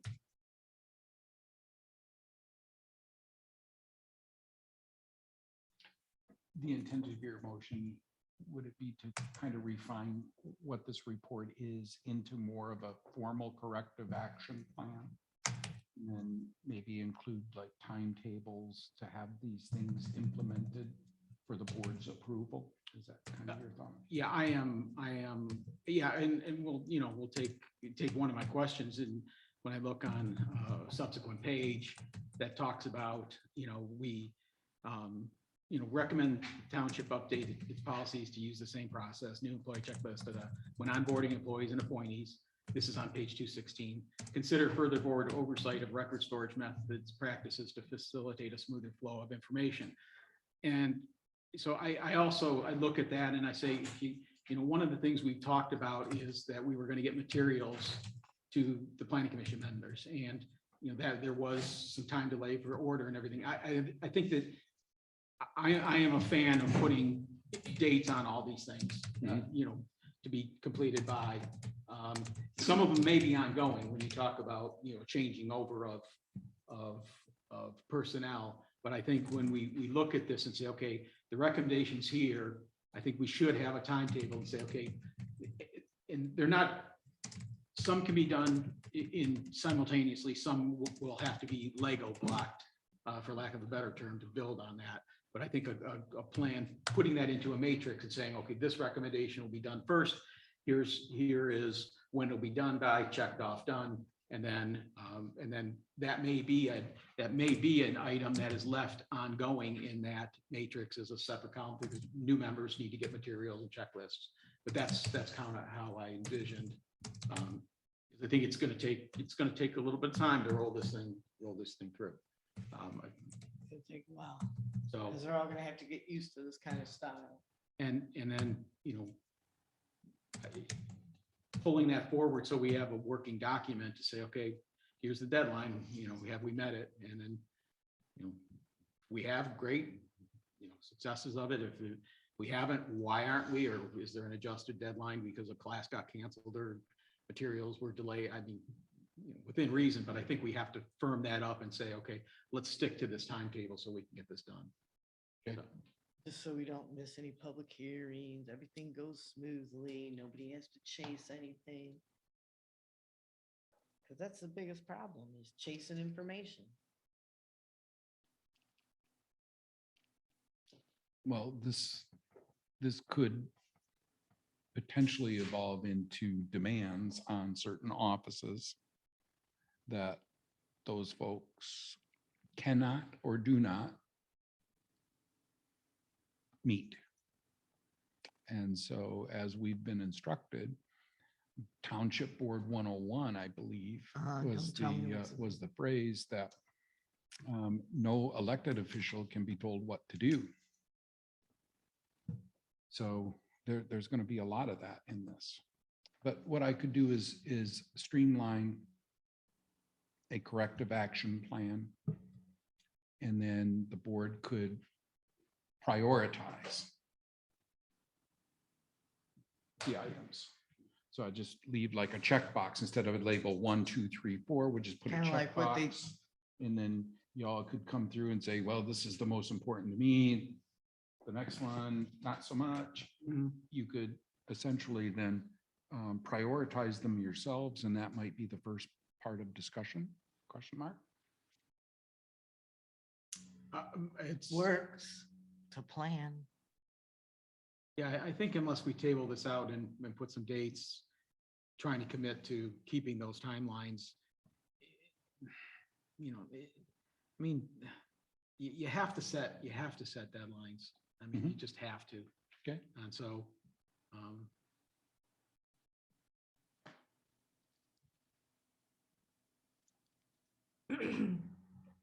Just be aware that, Kim Mangus sent me an email a while back. Well, I want these documents and everything.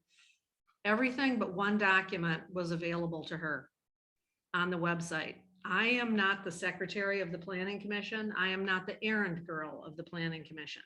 If they want the zoning ordinance printed, if they want the master plan printed, they can print those things right off the website, punch them, put them in notebooks, all that kind of stuff. We don't do that in the clerk's office. That is something that they need to do. I think the only thing that they didn't have, and they have a secretary, like I say, they have a secretary. So that person can do that kind of stuff, or they can be helped to do that kind of stuff. I think the only thing they didn't have was the personnel policy, which that's been floating around out there. We haven't changed it since February of 2013. I think that you have that too, Ron. And those things need to be kept in mind. Well, I don't think anybody's asking you to be a secretarial.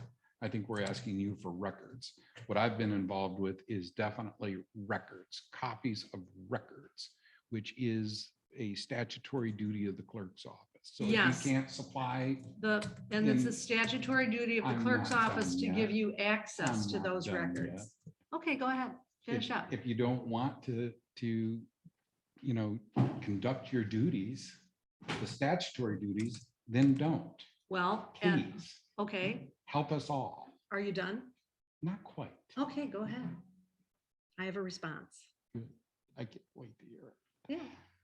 So you may have one interpretation of my statutory duties and think that I need to do certain things. My office provides access to records, okay? So we're not going to stand at the copy machine for you or the Planning Commission or anybody else, or scan things. We'll provide the documents. You can go down there and scan them. The Planning Commission chair can go down there and scan them or copy them or whatever to their heart's delight. We are providing access to records. So that may be the distinction between what you think are my duties and what I know are my duties. So I'm just letting you know that you seem to be in a roundabout way, in a very vague way. The three of you seem to have talked and be referring to some specific things.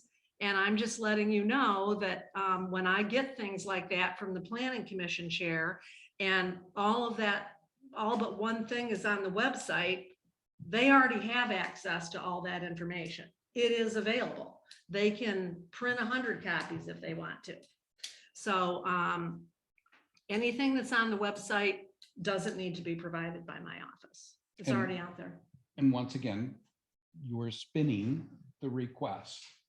And the request from the Planning Commission is to have Word versions of files that are in your office. Nothing to be printed, nothing to be scanned. Oh, okay. Something simply Okay. located and emailed, which really is probably a 30-second involvement.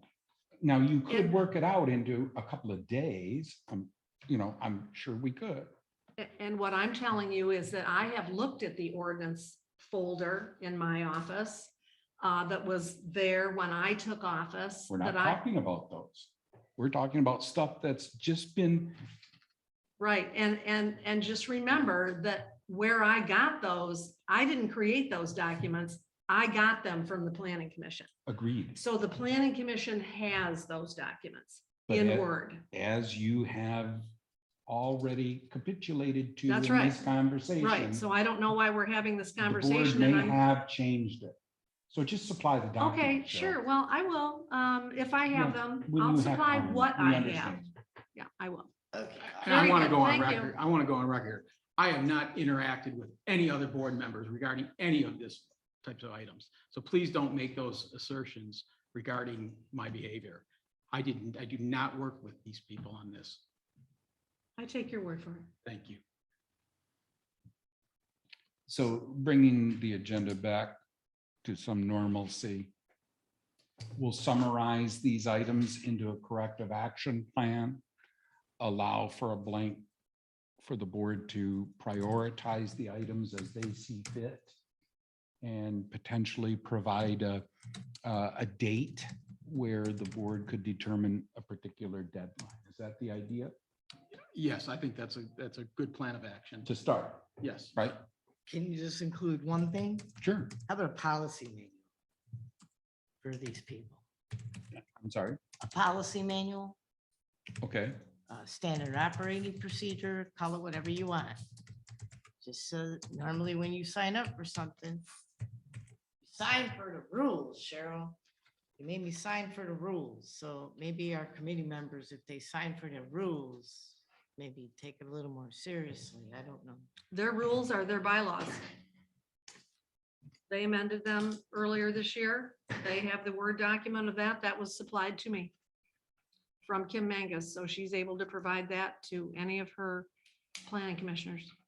Well, actually, I thought it was, I thought we were going to provide that book to all body members. But maybe I was mistaken. I was recently told that the Planning Commission doesn't have access to that book. And I think they ought to have access to that book. Yep. I haven't heard any such request. So I will put, I'm with Cheryl. I don't recall that one specifically. I know there were a lot of other township planning books, Okay. but I am, and there's some manuals that, needed to be printed, but I do not, I'm trying really hard to think if that MTA was on that list. I could go back and check, but my immediate recollection is it I may don't not think have the been. MTA Red Book was on that list, so. I'll put possible add. I mean, if they don't, then I agree, they should have it.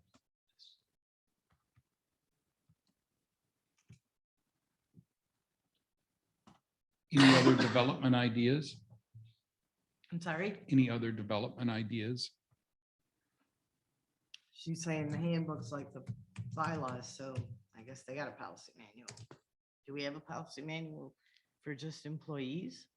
Well, bylaws and policy are completely different. I know that, but she told me it's their bylaws, so, okay.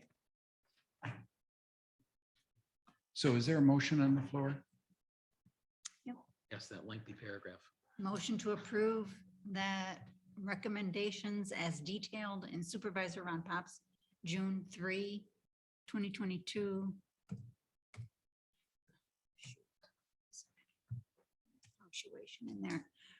June 3, 2022 report and corrective action plan concluding the investigation of the March 11, 2022 Planning Commission meeting can be used to develop a corrective action plan implemented at the board's pleasure by Glenn, second by Velmuth. I'm ready to vote unless there's other discussion that needs to take place. I'm ready to vote. Call when ready.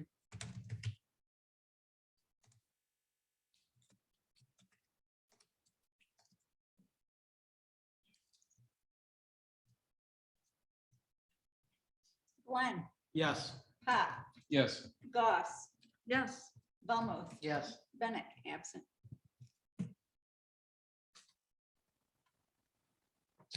New business number 8.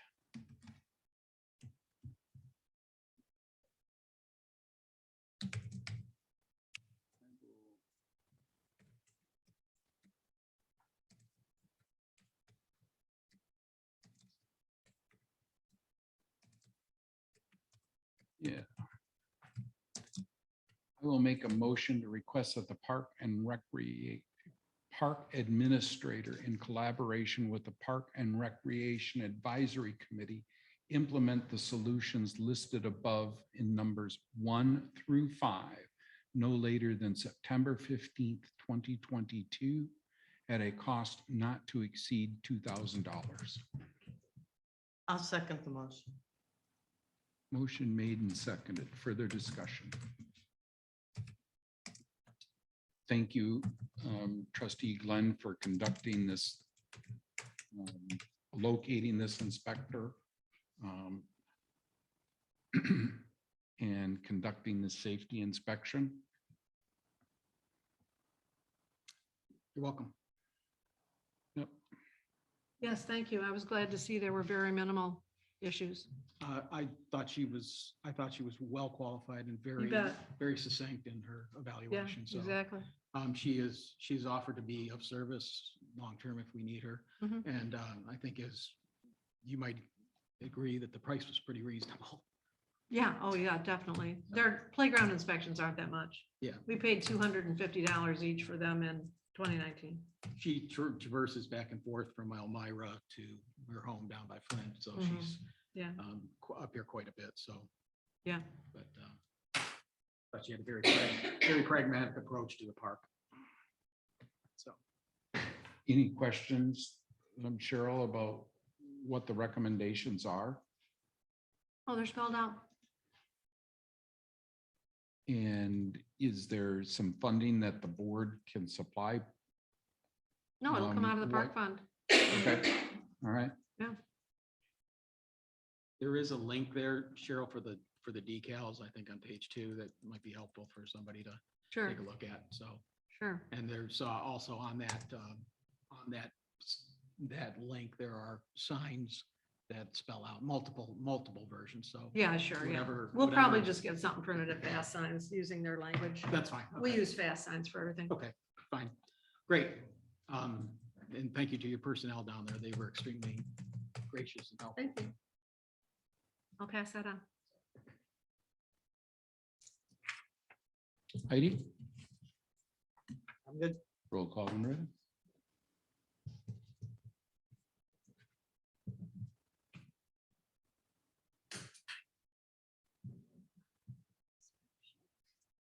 Velmuth, Yes. Bennett, absent, Pop, Yes. Glenn, Yes. Goss. Yes.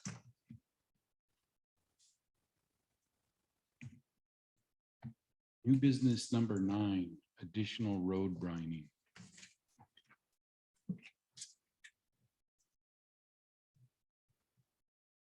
As my memo indicates, there's really no motion here pending further board direction on what you want to do. I'll tell you, in just a short period of time, the cost has skyrocketed. It's a question, we have one bid. And it's extremely large, so it's just hard to imagine. Is that a bid based on actuality, or is it a bid of convenience given the environment? I do have 2 other thoughts, and I'm not sure that is that inside the entire scope of this, and we talk about treating 4 miles, additional 4 miles a second another time. I think if we do move forward or find a company to do this and find a way to fund it, I think maybe we want to look at some parameters so that we just don't get inundated with multiple requests. Well, why'd you do this? Maybe, a couple thoughts, maybe, do we have traffic counts on these roads? And maybe should there be a threshold for additional brining that, if the road doesn't carry this much traffic, it's, or that's quadranted, maybe there's categories and these roads, because of the traffic, have a higher need. So I know that's kind of not what you were, that's specifically addressing that, but I'm saying if we do find a way to do this, then I think we should be clear on what the parameters are so that it's just, we're not doing 20 miles again. I don't think that would be That's just a concern, so. And it's a great point. I came up with 4 miles arbitrarily from the complaints that we've received over the last 8 years. With one exception, and that is Moore Road. Last year was the first time Moore Road had, I'll say, commercial traffic on it from the construction of a high-end campground near the end of Moore Road. So it's out there about 2-3 miles. And Moore Road gets very sparsely populated as you move away from the city center, if you will. And so as a cost control measure, I thought 1 mile ought to get us to a sparsely populated area. Similar with Broomhead Road. We have folks right there where the blacktop ends that are very susceptible to dust conditions. But then as you move further out towards Hurst Road, we only have 2 or 3 residences that are actually on the roadway. And so our returns diminish significantly. Mhm. And so maybe part of your matrix, decision matrix, is how many people are located in that mile or half mile or quarter mile, whatever the number is. It may not be the traffic count, maybe the number of residents. Might be the number of residents, could be, maybe we can come up with a formula if we can even afford it, right? That's the first question.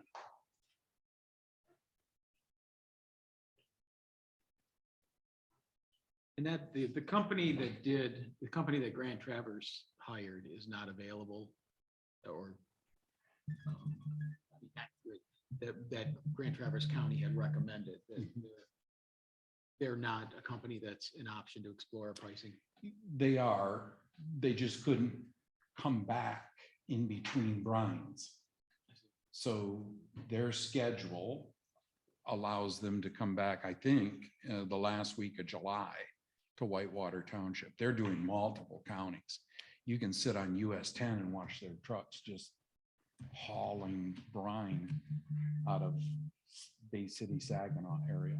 So when you say the last week of July, are we literally 2 weeks away from this being solved? And so, however, going forward, this is going to be an ongoing event. This situation may in fact take care of itself just because of the timing. Great. Again, another great question. So this was just to be prepared if They don't come back? no, if we needed to have a secondary resource. So I'm not looking to take care of any particular item right now, but what happens? I just wanted to have a backup plan. I look at Cheryl's car, the back of it, and I assume you're going out to the park because you've got, a lot of gravel road stuff on the back of it. So I'm thinking that the current brine that's down there is either dried up or non-functional. Can you comment on that, Cheryl? Well, as Don said, they're probably going to be brining again pretty soon. Brine, has its lifespan, which is, not all that long, and it depends on how much traffic's been down it. So we've already ordered 2 brines, so we know we're going to get another one. I don't know what day that's going to happen, or days, because they can't do all the township in one day, I don't think, but so we're just waiting for that to happen. And of course, they'll be grading again before that. And actually, the part that is the public county part of it isn't all that bad. It's when you get further down, because there's some sand and that stirs up the dust. So the part that the public lives on isn't really all that bad right now. It's kind of once you I get down mean, to that if you live gully. on a gravel road, you live on a gravel road. I used to live on a gravel road, so it's not like living on a paved road. Were you able to eliminate where they were brining, where they maybe shouldn't have brined, or no? They don't care. They're just gonna keep going straight. And you know what it's got to do? I bet you anything, it's a safety violation. I bet you anything. 2 other townships contacted me. Can you believe they brined this section of my road and charged me Dude, tell 'em it's a $5,000 a sa- mile? I'm telling you, I bet you it's a safety violation, but why can't they just turn it off and go?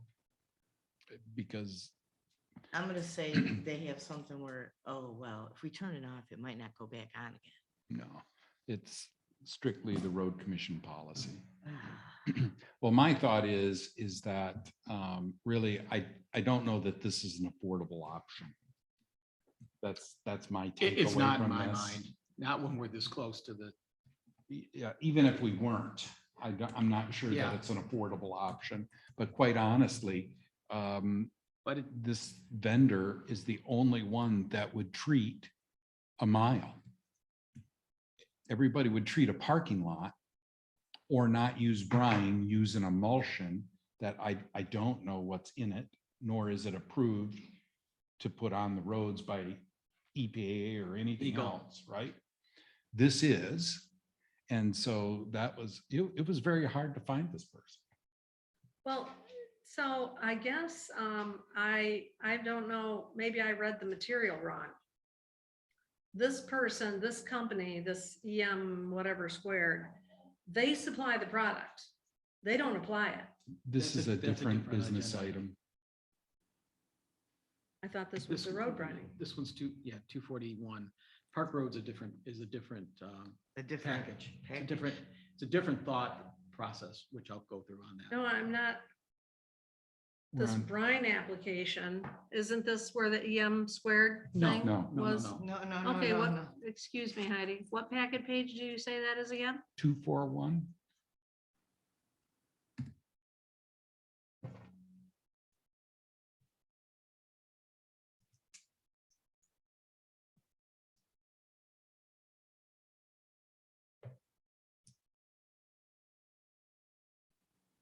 Okay, so you just want to look into additional people who can brine. For example, the campground that is going out on the end of Moore Road. Part of their site plan review is that they will pay for up to 2 additional brines per year as their traffic count goes up. Okay, there's your traffic count, Don. And Moore Road begins to, or residents of Moore Road begin to suffer from that commercial use, which is the campground at the end of Moore Road. So they needed to find a vendor, contacted me and said, hey, we're having trouble. And I said, okay, let's see what I can do. Do you mind if we work together on this? No, be grateful to do so, because we have hot spots every year.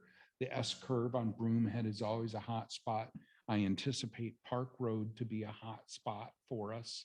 Who wants to take a $80,000 boat and an $80,000 Suburban down that road? Not me. Well, they take $250,000 motorhomes down I there, get so, it. I get it. Yeah, I get it. and more expensive than that. Right. So it was merely a thought of how can we be prepared to supplement what the county provides. That was the whole idea of this. And after spending significant time on this, I feel like I wasted my time because this is not affordable, in my opinion. It's just not. But the campground might not have that option. How are they considering that their traffic count goes up? Well, so there's folks along that road, believe it or not, that when it gets pretty dusty, they call. Okay. So it is what it is.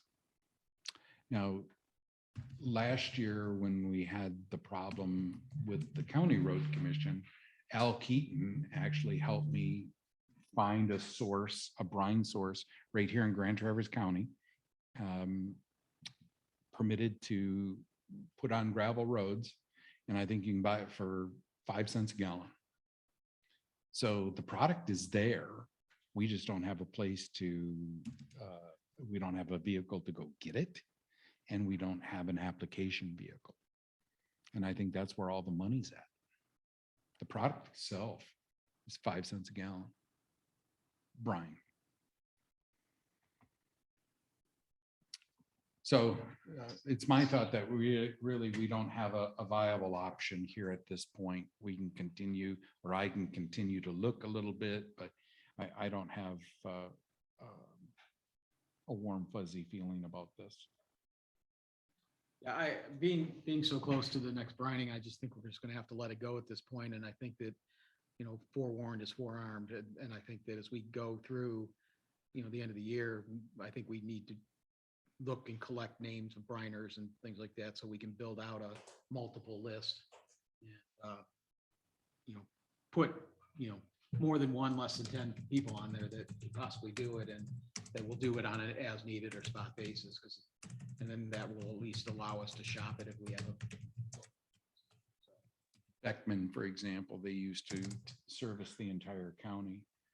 They don't do any county work anymore because they can't find DOT drivers with tank wagon endorsements.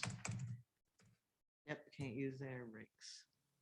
Well, air brakes isn't so bad, but tank wagon is yet another endorsement. Mhm. So Nature abhors a vacuum. A year from now, you may see people pull into this space, and some enterprising young person may buy a truck and put their services out there. So these things have a way. or maybe even an older enterprising gentleman. that Saying has- I was just trying to. That has a think, wonder how DOT much it license. would- Yeah, I wonder how much it costs to get a truck. So consensus is that it's really not an affordable option, but we should just try and keep looking for better things that come up. Gotta solve the problem. I think we just continue networking to try to get names and file those away. But I don't think there's anything we can do on this immediate one. Cheryl? Yeah, I'm agree that it's not an affordable option.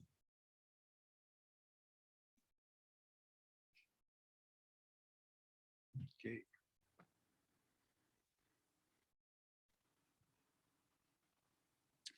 New business number 10, packet page 244.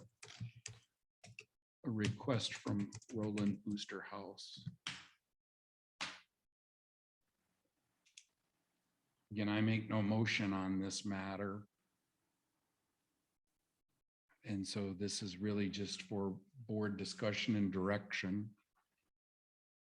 I will say, in reading the packet, I'm sure you all came up with the idea that we've issued Roland a land use permit to build a building on his property. Yes, we have. And I've asked the zoning administrator to supply a copy of the site plan, which he has not done yet. And so I'm betting Hobart time. chances are, guess what they want to use for an easement?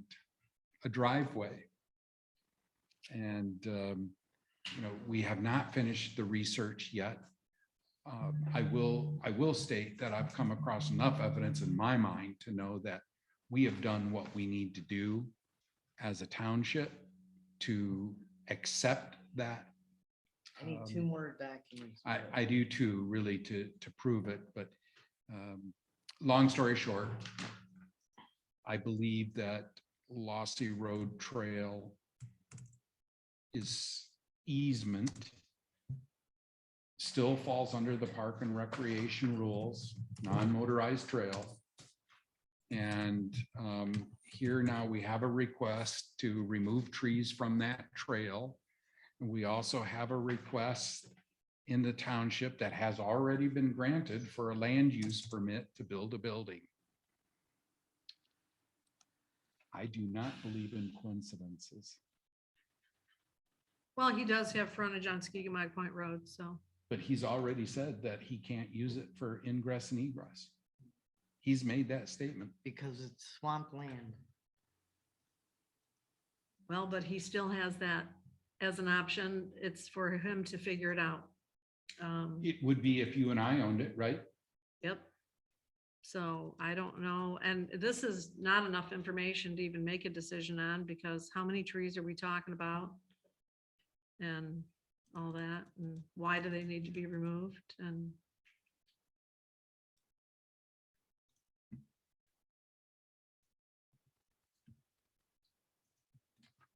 Okay. So no written permission will be given.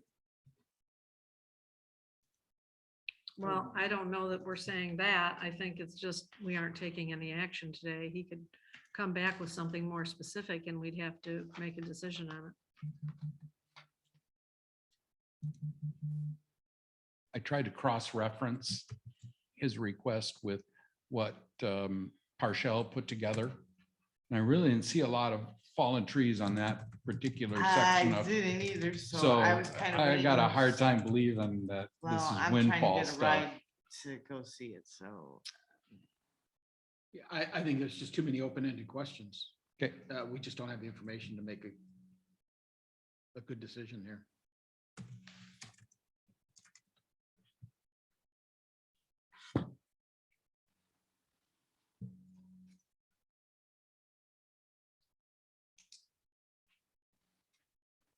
do you want more information submitted? What shall be my response? Well, I think you would tell him that we didn't have enough information to make a decision, and if he wants to supply some more information, he should do so.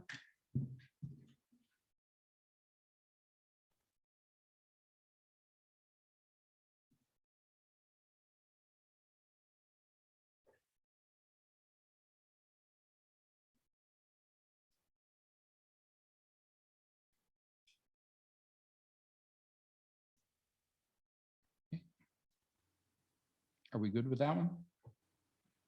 Yes. Okay. So this is the other graphic that I would like to put up. And this is the roadmap that really, I think, was the brainchild of Ardella.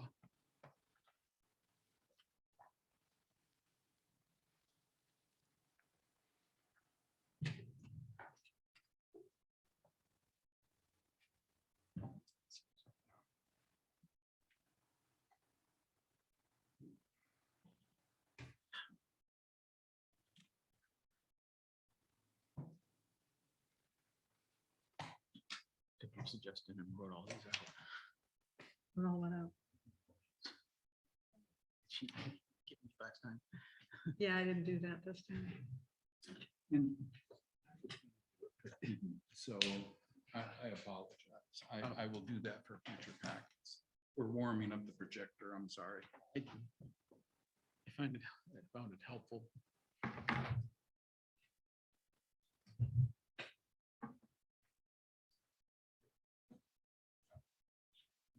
Yeah, we'll do it. No problem.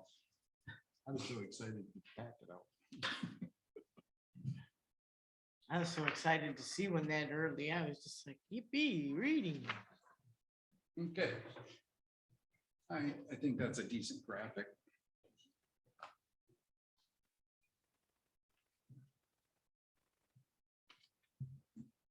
Really, the road commission would like to give us a printed copy, which I think was kind of board consensus from a few months ago between Ardella and Cheryl, with our road names, how they were labeled, primary, secondary, local, and what their phaser rating might be.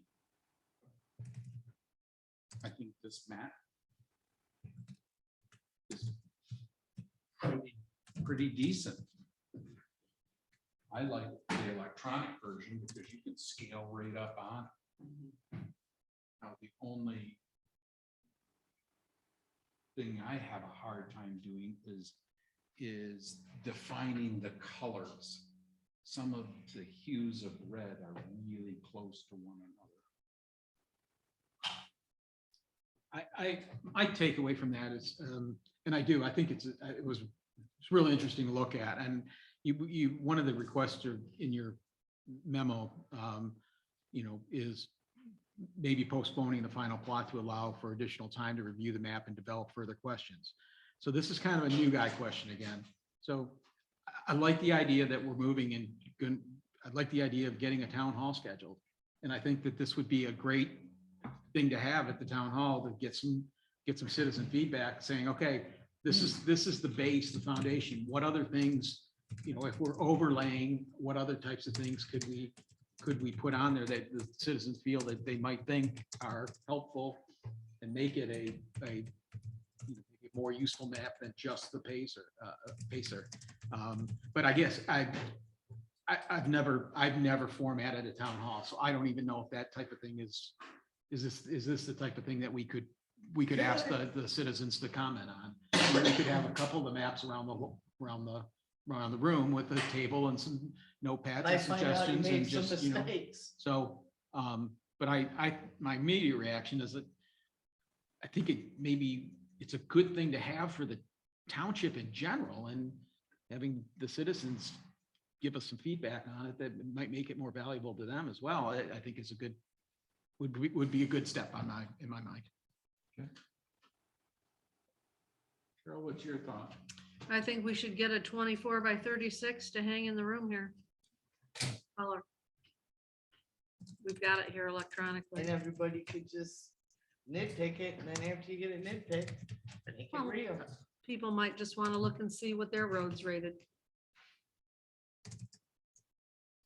Yeah, it's very similar to that roadmap up there, with the difference that I don't believe that one has any road classification on it. And you might ask, why is road classification important? So this is for the board, okay? In March, the road commission invited supervisors in, and I don't know why it was just supervisors, but then extended the invitation to other board members to set up an appointment. The road commission now is only going to use millage money on what they consider to be local roads. So any road millage that you pay for on your taxes, which is 1 mil, okay? Minimum. Will only be used for Supply Road, Williamsburg Road, Elk Lake Road, and Angel. All the highest rated. That's it. All other roads in the township are 100% pay for residents, And if you're on a private road, you're paying your own. with the exception of the huge amount of $33,000 per year, which the road commission is going to allocate to Whitewater Township to help them maintain their approximately 22 miles of local roads.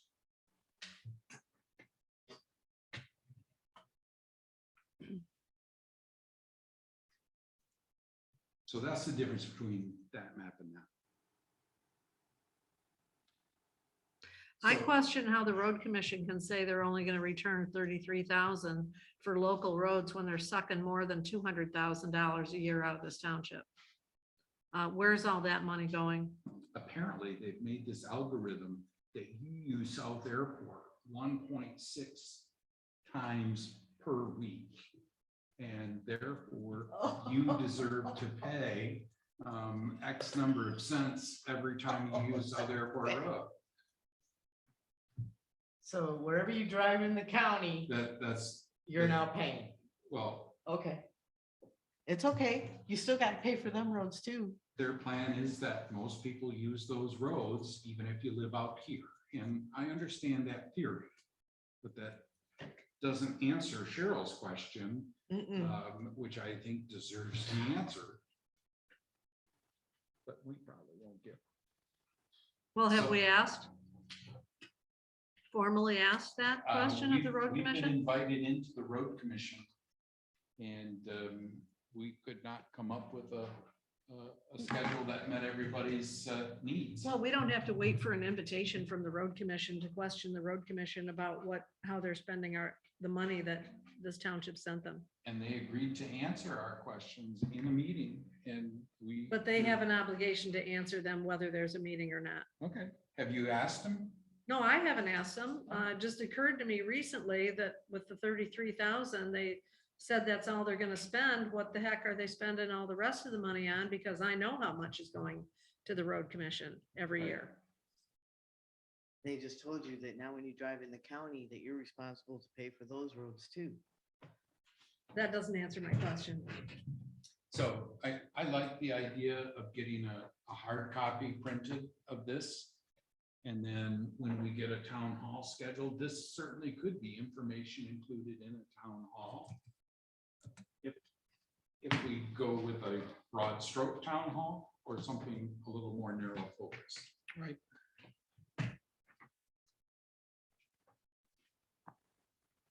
Sound good? Good by me. Cheryl, consensus? Yeah, I think we should get like I say, I'd like to see something like 24 by 36 or something that is easily visible. We'll find a spot for it. The next size. We gotta would be move something. 48 wide by up to 10 feet long. Well, I don't think we have room for that, obviously, in this very So- small building. Should we stay with the 24 by 36, you think? Is that what Or that or is? do we want it? Yeah, that's. I 24 think by that's 36. what's over there, right, Cheryl? Probably, yeah. Yeah, I think that's fine. Bigger? Color copy of the Mhm. Pazer map.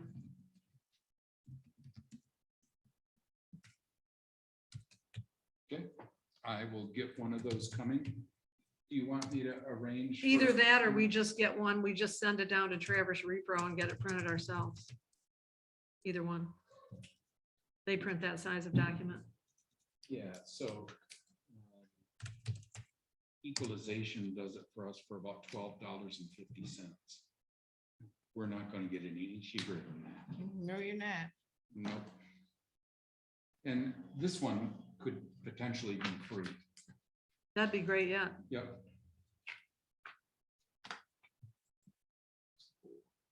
24 by 36. So what do you want to do as far as mounting, Cheryl? You want me to look for a frame? Well, those frames that like the chief got for that one are very handy because they just snap together. You put the map in there and I can't remember what kind of frame that's They're a called. standard size, 24 by 36. Yeah, You can get them exactly. in Michael's or Right, Hobby yeah. Lobby or something like that. Yeah. Readily available. That one come from Staples, Chief? Yes. Good. So all I need is a purchase order to Staples and we'll get one ordered. Just send me an email so I have some backup documentation.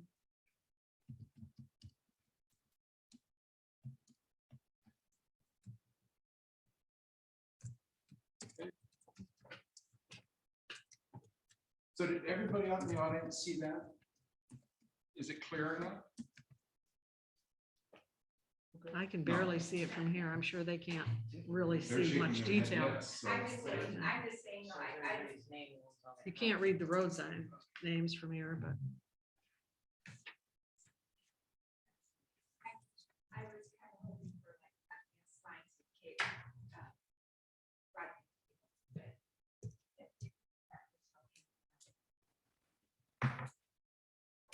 I don't think they publish the gas lines, do they? No, No, they don't. you don't get that. They don't for security Then you reasons. should have to domestic get that air some of reasons. that for No, security You don't get reasons. that. That's not- Have to wait for the heat map to come out. Yeah. Grand Traverse County GIS. Right, but. That's what I was saying. Okay. Does that bring us to new business number 12, legal review process documents?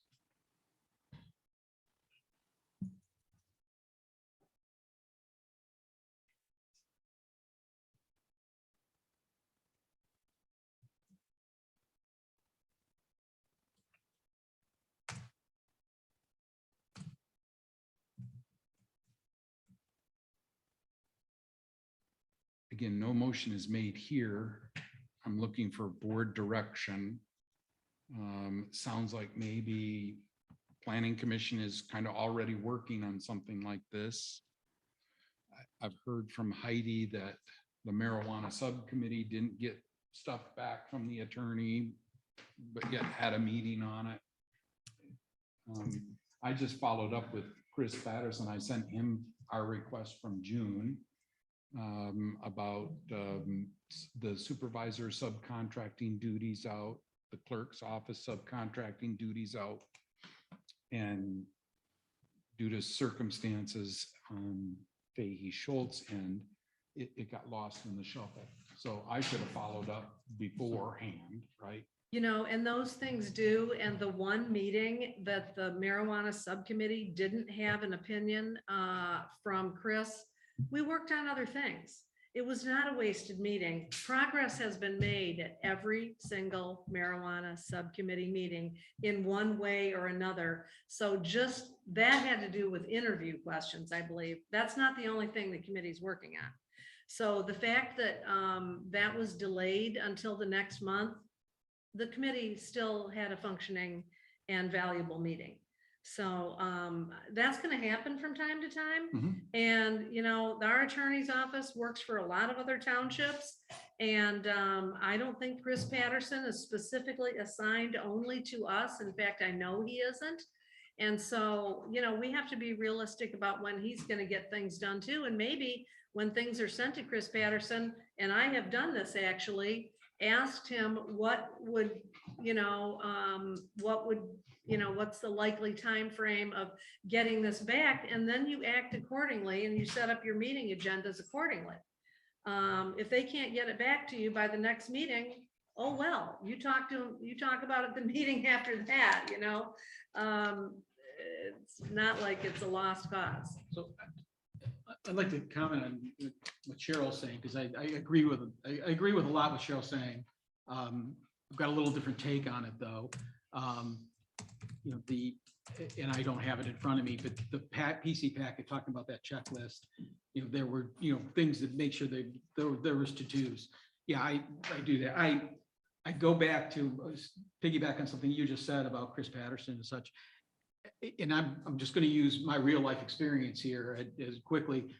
The company I'm still doing work for, we do business. They do business with a rather large legal firm, and I have a point person that goes, and it's not necessarily an attorney. It is somebody, an associate or somebody that person. And so in my mind, I think this is look at this from a systemic approach to solve this problem long term. I think those other things that they're talking about on that have application locally here, but maybe there's a meeting of the minds. And let me just rattle off here in no particular order. There's 5 points that I think. So what I just mentioned, a designated responsible party, an RP person within the law firm to submit and receive the document. And so that we have a record of when we submit it, they confirm that they have it. Now it may go to an attorney to handle, but so we're going to also upfront, let's see if we can determine an agreed upon standard timeline from the time of submission to be returned. So we should be able to submit something, and depending on the complexity, that attorney that looks at that said, I can turn this around in 3 weeks. I can turn this and have them report that back and say, okay, you know, Whitewater Township, we received it. Chris looked at it, and I'm not picking on Chris Patterson, but just using that I can have that back to you in 3 weeks. Okay, now we have a realistic expectation. And I agree with you that there's just no agenda item should be put forth. And I think you may even said it as well, till the legal review request is fulfilled and received back. It just makes no sense because stuff happens. And so, and I think that we also ought to, not only that we receive it back, but maybe we should put a like a 5-day cooling off period that we need to notify. So the Planning Commission, we had the one incident where they got it the day before. Well, there's no time to vet that, right? To carry on a reasonable conversation. And then I think the other part that I've also heard back and forth is talking with the attorneys, and I think you brought this up, and Cheryl, I know you have, is determine an agreed upon file format. I know I hear it from you, you know, how the document is going to be reviewed and returned to us. And so that, we're creating, what we're doing is creating a log in a document process that's similar to a chain of custody, which I'm sure you'd be really happy from your legal background. So that basically that we have names, dates, version numbers, and so that those things are imprinted into this. And so we don't have multiple copies. It's coming back. We have an RP on our side and we have an RP on their side. And so that if there's any questions, we know who to talk to there and who to talk to here. And I think that, that would take some goodwill or so, or sit down and talk with the law firm and vet that all out. Maybe, maybe they have a problem, but I'd be more than happy to email you these points if you'd like. But I just feel like systemically, I think it's the process. It's just, it goes back to this, how many times have we already talked about today? If the process isn't even there, or it's old, or it's broken, you're going to get lousy results. It's just inherent. If by chance we get something good, it's luck. So I see this as the same type of thing. And I think, we look forward, master plan, and you're talking about ordinance updates and reviews, and this is not going to get simpler. It's going to get more complex. The trick is, I have a barbecue at home. I don't cook 50 hot dogs on it at once. I might cook 5 at a time to get them done right. But don't overwhelm our own operating process. I think we have to streamline, prioritize, but put a standard operating process in place that's just, this is what we adhere to. So I'll get off my soapbox on that. I feel strongly about that. Everybody knows the process. Anybody can take it over and go, hey, Don, where were you? You're here? Okay, great. Yeah, I'll say it. Go ahead. Thanks, Joe. Thanks. Well, I would just remind, of course, the 2 new board members weren't here at this time, but this whole zoning ordinance amendment thing has gotten quite confusing. I get documents, they don't have version numbers on them. I don't know how many people have edited them. It's not my job to decide what this, recently there were 2 things that came to me for here, post a notice of this public hearing. And unbeknownst to me, this amendment in a different form had gone to public hearing before, but no one told me that. And so I assigned a new zoning ordinance amendment number to it. So unless they tell me that this is a revision of a prior zoning ordinance amendment, it's going to get a new number. Because that's right. the procedure. Also, what I got a little off track there, but what was adopted by the board on September 8th of 2020, this is in the minutes, the board adopted MSU's checklist number 4 for adoption of amending the zoning ordinance and adoption of the zoning ordinance. And that is the document that the planning commission is supposed to be using, and that process for going with their zoning ordinance amendments. The problem is that things keep going back 100 times each way, which I don't really understand why there's that much changing of things, because that just gets super confusing. So yeah, something does need to be done with revision numbers and all this. So anybody can look at the document, a revision number and a date. Anybody can look at the document and say, on this date, that's what they were talking about, or on this date, they created this document. And the attorney's office needs to do that too. And also, I don't like at all that we're not getting red lines of zoning ordinance amendments. We have no idea, and it's not our job to go back and sit here with what's over there in the book and with the new one and go back and forth word for word and try to figure out what's changed. We need to have a red line right from the get-go. We need to have the red line so that we know how this document got changed. So those are my comments. I have just one.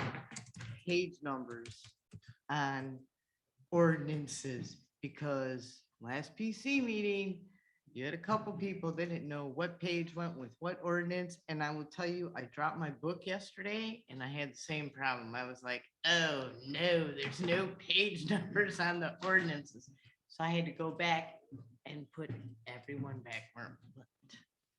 So page So- numbers might help on draft copies or.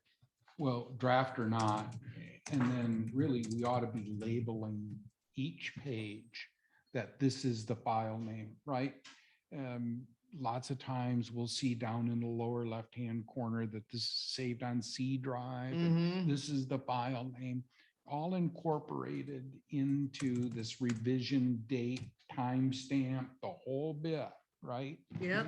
And so, and it might even go along with, okay, here's the base document and we'll call it today's date original.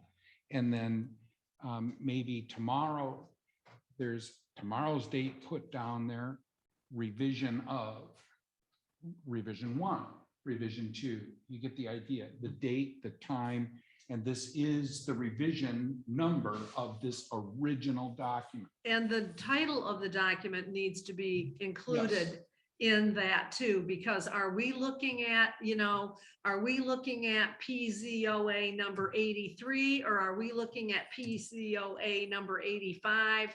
What are we looking at here? So the title of the document, it can be abbreviated, but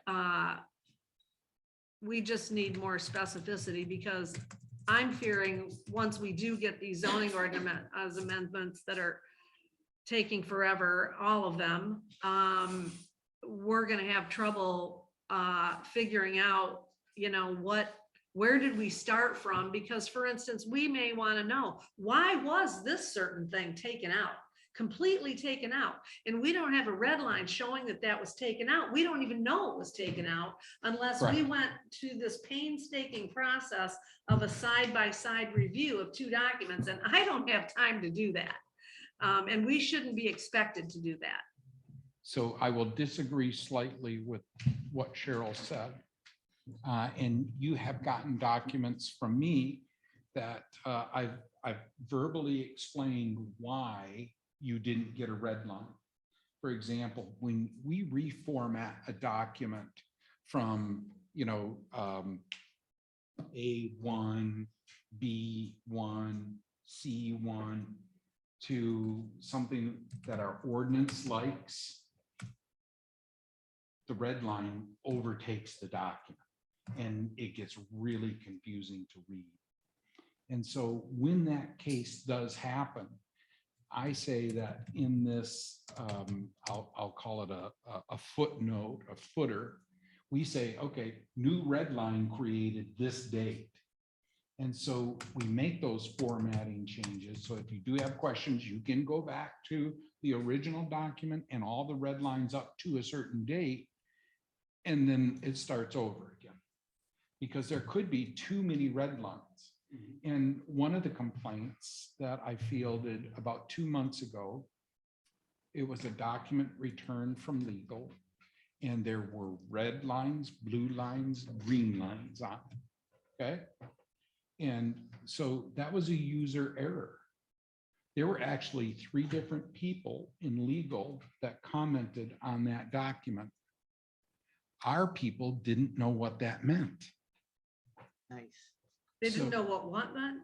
The different colors of red line. Oh, yeah. Okay, so there again, we have people not accustomed to the technology we as a board are asking them to use. And so once that problem was identified, it was easy to explain it.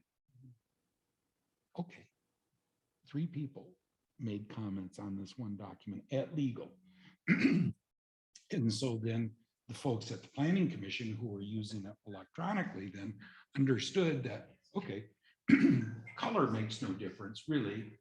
It's the content that is either underlined or struck out that makes a difference to us.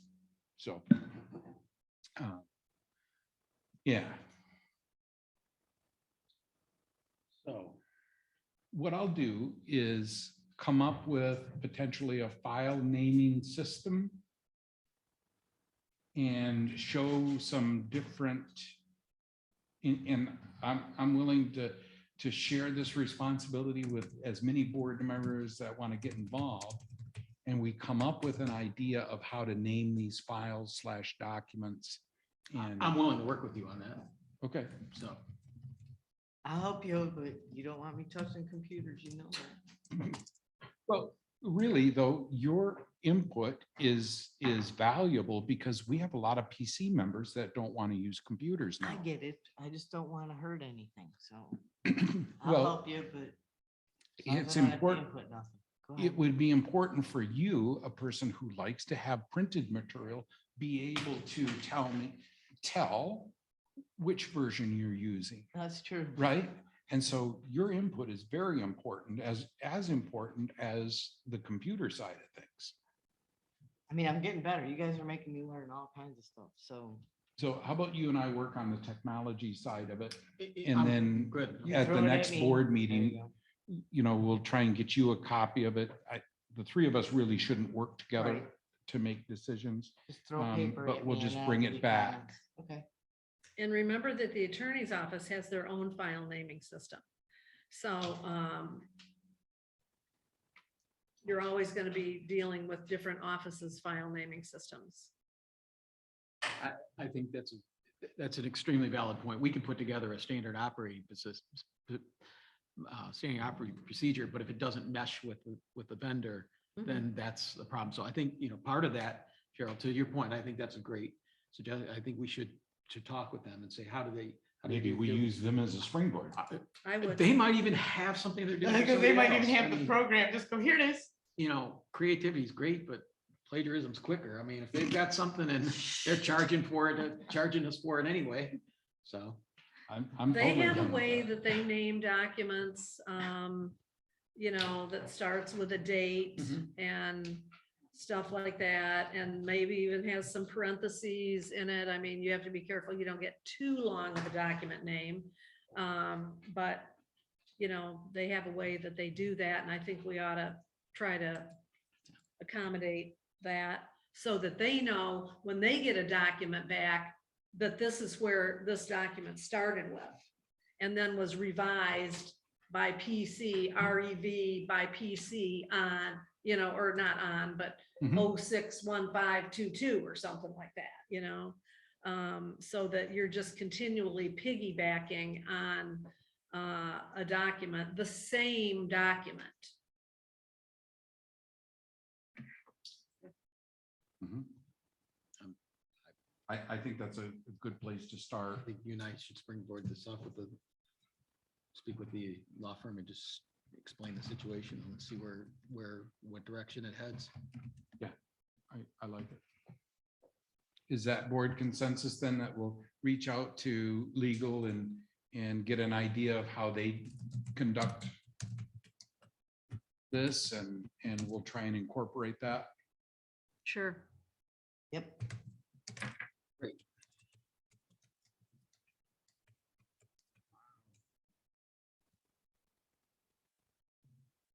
Okay, new business item number 13, Park Road improvements. Here's the dust relatives. I see, yeah, I Here's get the it, I got part. those confused. I put this on here. And I guess just a little quick background and what I'm looking on this. It's kind of set through a webinar. It piqued my interest. It was put on originally by the Federal Highway Administration. And in a nutshell, there is a company out west that has created an emulsion product.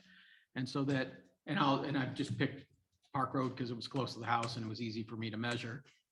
But in essence, you go and you have a piece of milling equipment that you would normally use on a road, taking up the 4 to 6 inches of soil and gravel, mixing it with this agent, and then reapplying it and compacting it.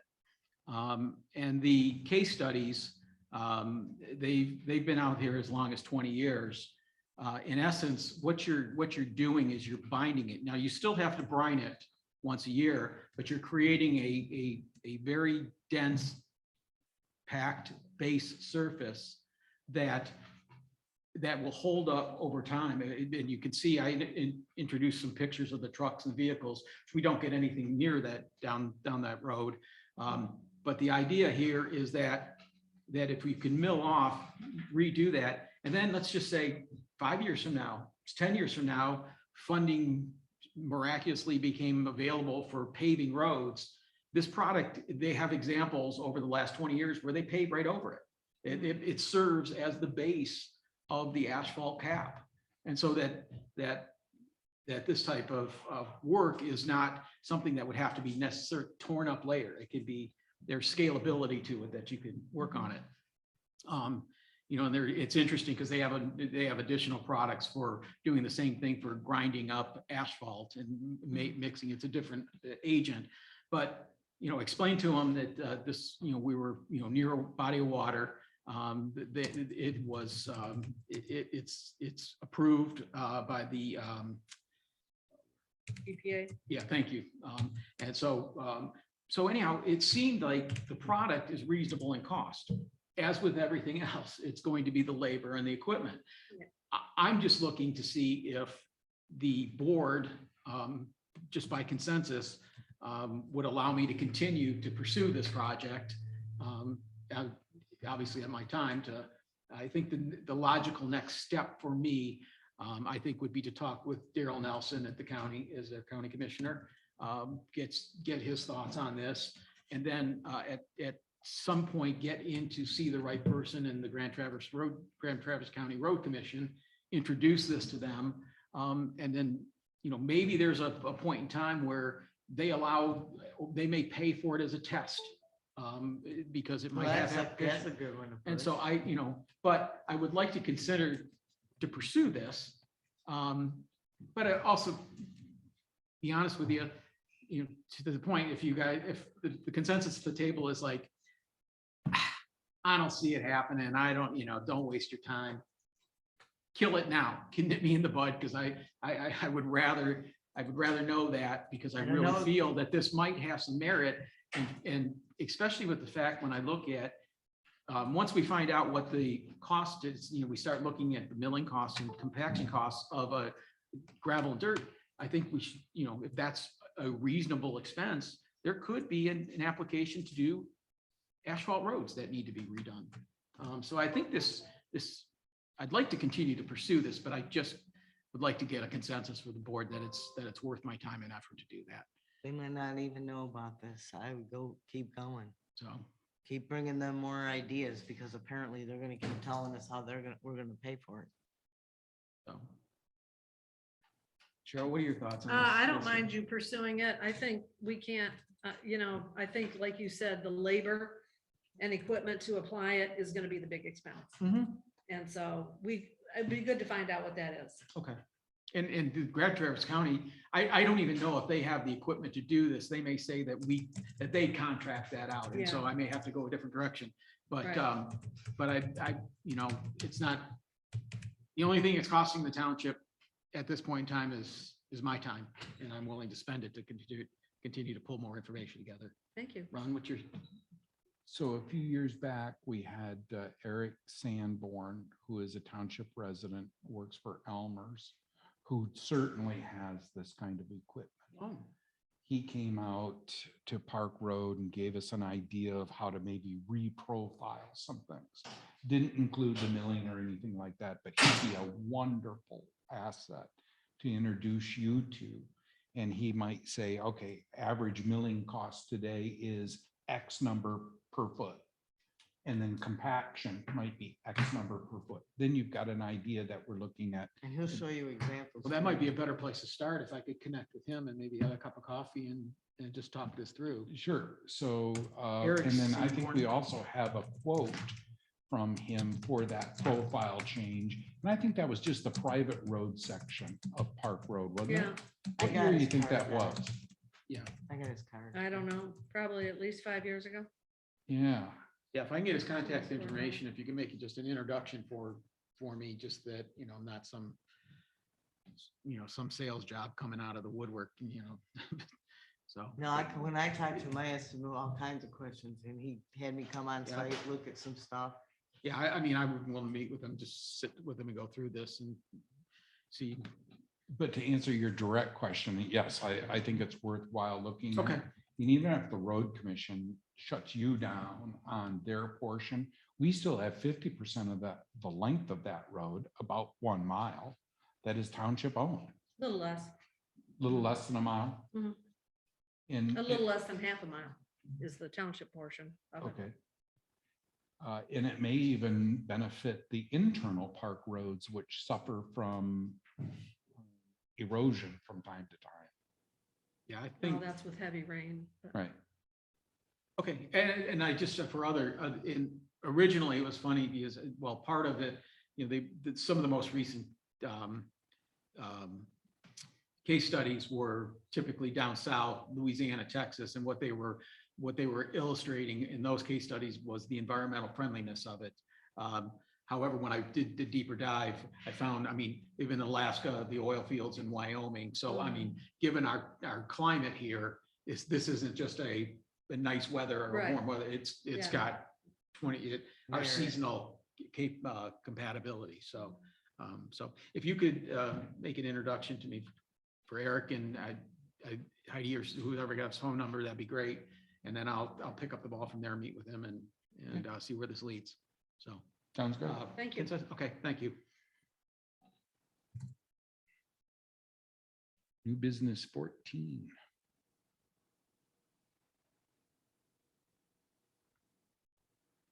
I'll make a motion to have the clerk's office regularly update the website calendar for any posted meeting cancellation that occurs, providing at least 18 hours of such cancellation to the public.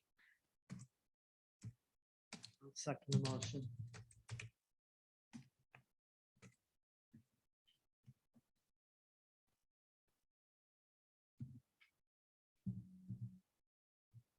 Motion made and seconded. Further discussion? Are we doing anything about it's under 18 hours? Like, is somebody gonna come down here and at least tag the door if we're not having a meeting?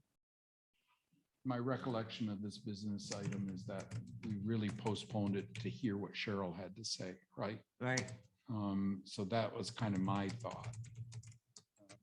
And this is in response to people that did come down to a meeting that was canceled. Correct. And then there was no notification of it being canceled. So I understand their frustration, but yet I also see on the other side of things, my goodness, I don't know. There's only so many hours in a day that you have, that I Well, have. yeah, and and I quite don't know. frankly, I've already gone through, and for the rest of the fiscal year, I have put on the ZBA meetings a qualifier if there are matters to be heard. So that is the clue to That's a the good public idea. that these meetings don't just automatically take place. It's only if there are matters to be heard. And then they can look on the ZBA page and see if there's a agenda packet on there. And let's just say the agenda packet didn't get posted on there. They can check with Bob's office. Bob sets up the ZBA meetings. So, and I would also say that we could go a completely different route too. And some townships do this. They don't set a regular meeting schedule for the ZBA. They don't have any ZBA meetings on their website at all, unless one gets scheduled and then they notice it. And then that's on the front of their webpage. So we can do that too. And that eliminates you having to say that a meeting's been canceled for the ZBA, because there aren't any unless there's one specifically posted. So, I can, if the chairs of meetings, the chairs of these bodies, if Kim Mangus contacts me within my working hours, and lets me know that there's a cancellation, and hopefully I get time to see it, and I think it should be the day before, actually, because I don't always get to my email, all of my email every day. I get a large volume of email. And you might not And be in on it. I might not even be in on a certain day. And so if she doesn't get a reply back from me, she should post it down here on the door. You know, she can bring a piece of paper down here and put it on the door and that the meeting's canceled or whatever. Or Melissa Melton could do that for For Parks Prac. and Rec. Bob can do that for ZBA. In fact, I think Bob has done that for ZBA before. Well, he doesn't drive from Cadillac. I wouldn't imagine. Well, no, he but would drive. if he knows that there's not going to be one, because with ZBA, you have 15 days that you know there's not gonna be one because it has to be published in the paper 15 days ahead of time. So those are almost all public hearings, the ZBA, and that has to be published. So you know 2 weeks ahead of time, okay, there's not gonna be a ZBA meeting this month. You know, so, but, you know, I'll do my best, but it's not the top of my priority list to do that kind of stuff. So, Well, what helps too is that now I have some access to the that's right. website. Yeah, And so, you Yeah. know, I'm not opposed to right. filling in if we have a planning Right. commission meeting that for some reason gets canceled. And Sure. we're not talking lack of quorum. That doesn't get determined until really the meeting Oh, starts. right. Yeah, exactly. So, Right. but at least I too could make a change to, I don't know if I Right. have permission for the calendar or not. Well, but you can we'll get, address that you can later. get it. Yeah. And then you have to log into the calendar I understand. and all that. So, So there are ways to do this, not just making the clerk's office oh, yeah, responsible exactly. for it. Right. Yeah, exactly. But I think it would be something that we could strive towards as a board to try and make an effort to notice meetings when they're canceled. Yeah, and like I say, maybe at the next, maybe when the ZBA, you know, sets their meeting schedule, maybe they just say that they're gonna meet on the fourth Wednesday of the month if there are matters, and then it doesn't even get posted on the website. We don't have a standard ZBA meeting on the fourth Thursday of the month, well, because 2 months, it's the third Thursday of the month. But, you know, that's what other townships do. Then they don't have to worry about going on and canceling, you know, letting the public know there's gonna be no meeting tonight. There isn't one unless you see a document on there saying there is. And that might make some sense for the ZBA because they do meet so infrequently. Yeah, a couple, 3 times a year. I almost disagree with their mandatory meeting in January. There's no reason it couldn't be done in April for them. No, there is a reason. It has to be done so that their meeting dates can be chosen. That they have to do that. They have to do a resolution. That's done by resolution, regular meeting dates. And that simply could say that if they have a meeting, they're going to meet the fourth Thursday of the month, but they do need to adopt that sometime in February, January, February, or April. And that's what I'm recommending, is Right. that they could move it from the I'm dead of winter. not April, because I have to post it, all the regular meetings, Right. I have to post them by a April certain 1. time. Sure. That's right. So, Potentially they anyways. could move it to March, but that's a different, yeah, well, they do other things at that meeting too. They elect their officers, you know, for the next year. They review their rules of procedure and their bylaws. So it's not just for me, it's not just for. And so they wanted to have one meeting that, okay, everybody knows this month we are having a meeting because we have this business to take care of. Whether there's a Yeah, but ZBA it's matter or not- but not. It's not required to be in January. It just has to be done before the fiscal year starts. Right, well, I believe their bylaws do say, so they'll have to change those if they're gonna change that, but I believe their bylaws do say that their January meeting is mandatory. and I've not heard any complaints from anybody meeting No. in January, but. So going back to this motion then, I can clearly see where we could remove clerk's office and just say township board. regularly update the website calendar for any posted meeting cancellations that occur at least 24 hours in advance. And really what this is probably a very elementary policy.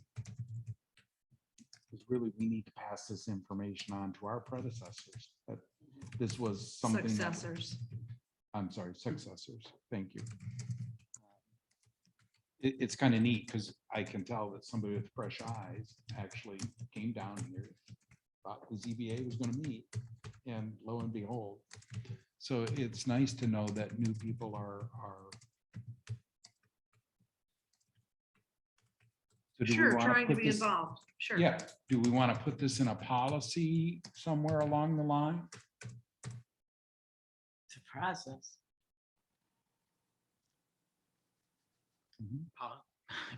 Goes in the policy and PPP. procedure manual. Well, PPP. we don't really have a website policy, right? No. For example, if somebody wants to advertise on the website, we don't have a policy. You need one. Maybe we need an electronic media policy. I've seen this, I'm sure other people have seen this from townships that put out an electric sign out in front of the township hall. Apparently, a lot of smaller townships do that. And it's like an electronic marquee. And then they have people that want to advertise on it. And it's like, okay, who gets the opportunity to do that and who doesn't, right? Well, if it's a public sign, you have to let everybody do it. if you let one, That's right. You Right. either let nobody or you let everybody, right? And because so, everybody has to be treated the same. yeah, and so they have a policy that kind of says that, right? Right. So maybe that's where I look to develop this idea a little bit. Sure.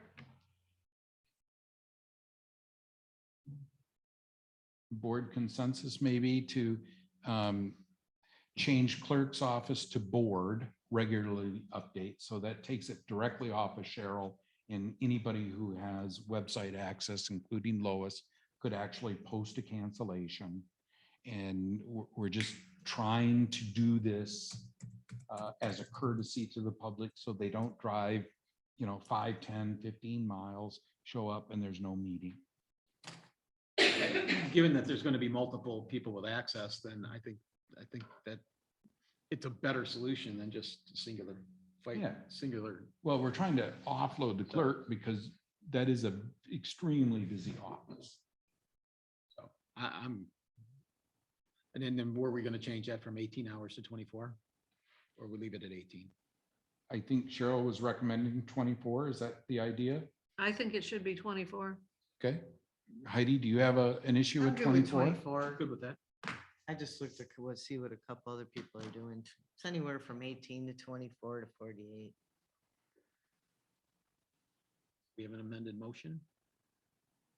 So yeah, we'll amend the motion to replace clerk's office with township board. Regularly update the website calendar for any posted meeting cancellations that occur, providing at least 24 hours of such cancellation to the public. I'll second. Or that's amended. Who had the second before? I I did. did. I'll second it. Do I need to withdraw and re-second, or you just want to second? Okay. I don't think so.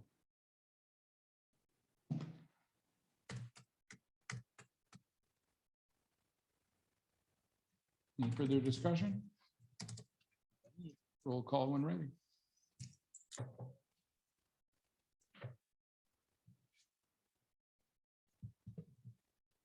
Goss, Yes. Almost, Yes. Glenn, Yes. Pop, Yes. Bennett absent.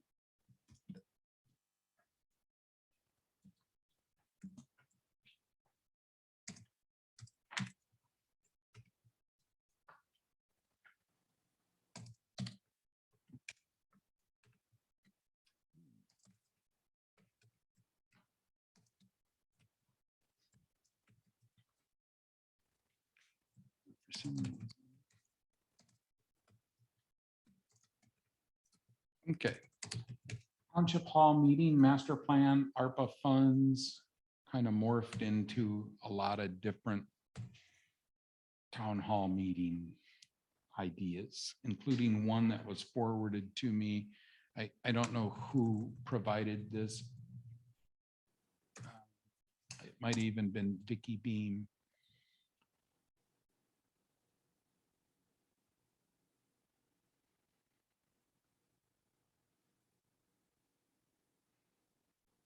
Just to begin discussion. No motion as of yet. I don't really see the value in holding a town hall meeting that isn't an official Whitewater Township Board meeting.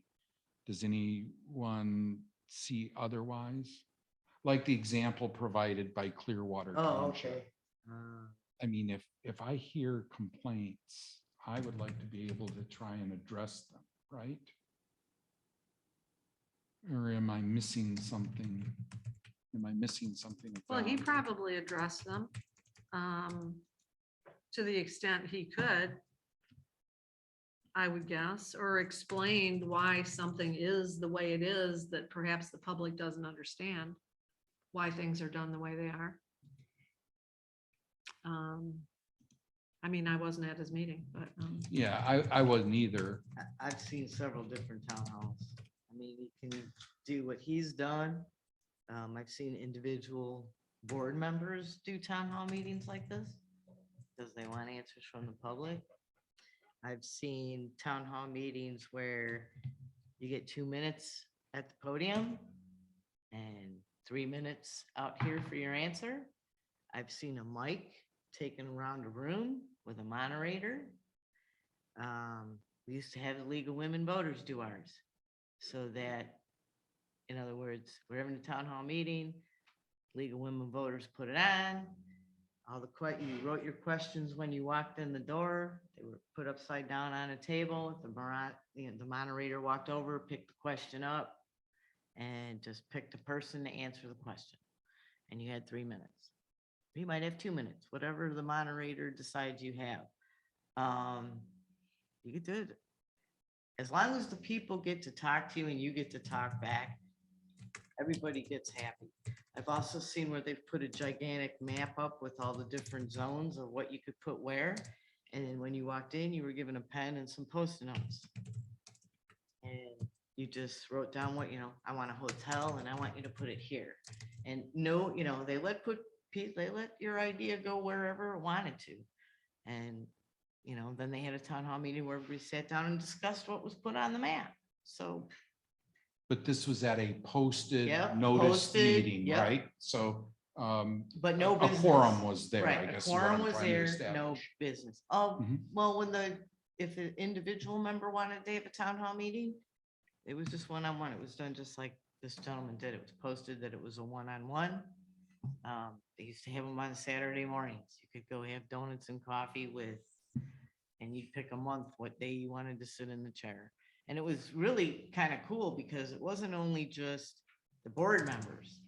Okay, they'd throw the finance manager in there. They'd throw the fire chief there. The police chief had to sit there. Someone from Public Works had to take a day. So everybody got all their questions answered depending on what department you wanted to talk to.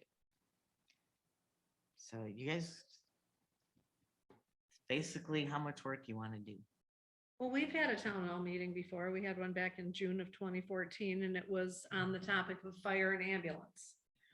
I don't know about a free-for-all. I think it needs to be somewhat focused. Of course, people can always make comments about anything they want to, just like they do here. But to me, it needs to have some kind of, okay, it's going to be the ARPA money. We said we were going to have a town hall about the ARPA money.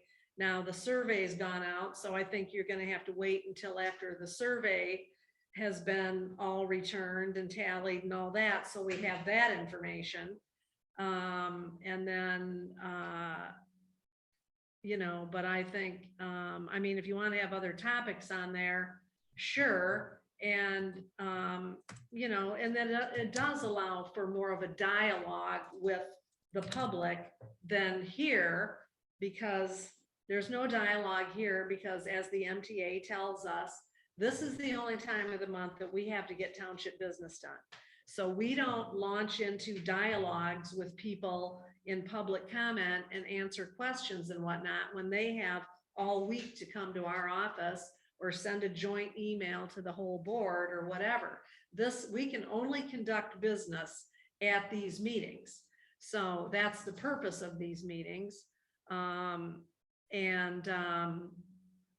I'm not against setting a town hall, but I think if we're gonna do it, ARPA needs to be one of the topics, and it needs to wait until the survey is tallied, so we've got that information from the survey.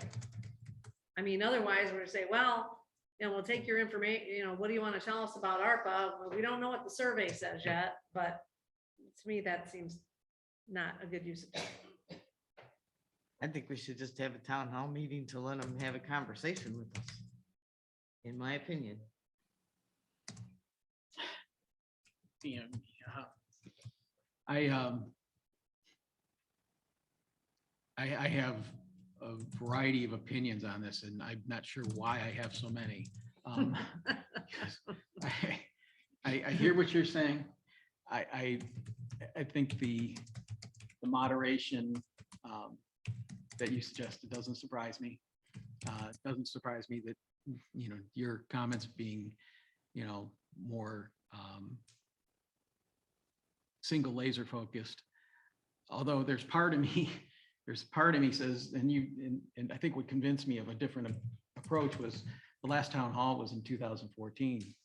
And when I look at the changes in this community, the difference, the people, the difference, the pandemic, the shutdowns, and the complete evolution of the world as we know it. And I, without having a free for all, I kind of almost think it'd be cathartic to just let it free flow where it flows. And I happen to be, you know, again, and I've said I have very little governmental experience. From a corporate standpoint, we would get, you know, 600 employees in a room, and we would let them vent ideas, thoughts, and those brainstorming sessions, I mean, were proved to be invaluable. And it wasn't necessarily that the one idea that came to the table that may have been 99% abstract, there was a kernel of truth in there that led you to something that you should explore a little bit further, because the consensus of the room was everybody's like, that's not really what they're trying to say is this. And once you realize with all those extra head bobs that there may be something out there that, so there's part of me that likes the structure, but I kind of think it's cathartic to, I'll use that word again, cathartic to maybe just. I gotta look that up. Google's your friend. Thank you. Cathartic. Cathartic to just to let this ebb and flow, and let the dialogue, you know, within what's ever legally allowed to happen. Just have to have respect in the room. I mean, So- and you just need somebody. who's Well, gonna you bring need everybody a, back down, that's you all. need a sergeant at arms, so to Mhm. speak, just from a moderator standpoint, that Well, that's why we. because otherwise somebody will be up there, you know, doing Shakespeare, you know, for 35 minutes. I think you have to, you know, nail that down to a time, and when you know what it is, when the meeting is, you know where it is, you know what your time limits are, you know, and you know, same rule applies. You're not, you know, don't allow to speak on the same topic twice, but if somebody has 2 or 3 ideas and they're capped at 3 minutes, so they're going to take 9 minutes. You know, I wouldn't restrict that. But I said it earlier. I mean, this is something that I've never put together. So it just feels right to me that it should be a free-flowing citizen topic. But I'm one vote. So We had 4 a month. And my thought on this particular topic is, thank you for correcting. my thoughts are going to be offensive. So I'm just going to say that right up front. we need to get the public involved in the master plan.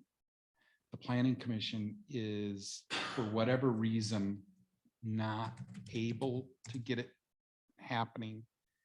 And I really think we owe it to our residents who are part-time, but call this home, to have some type of planning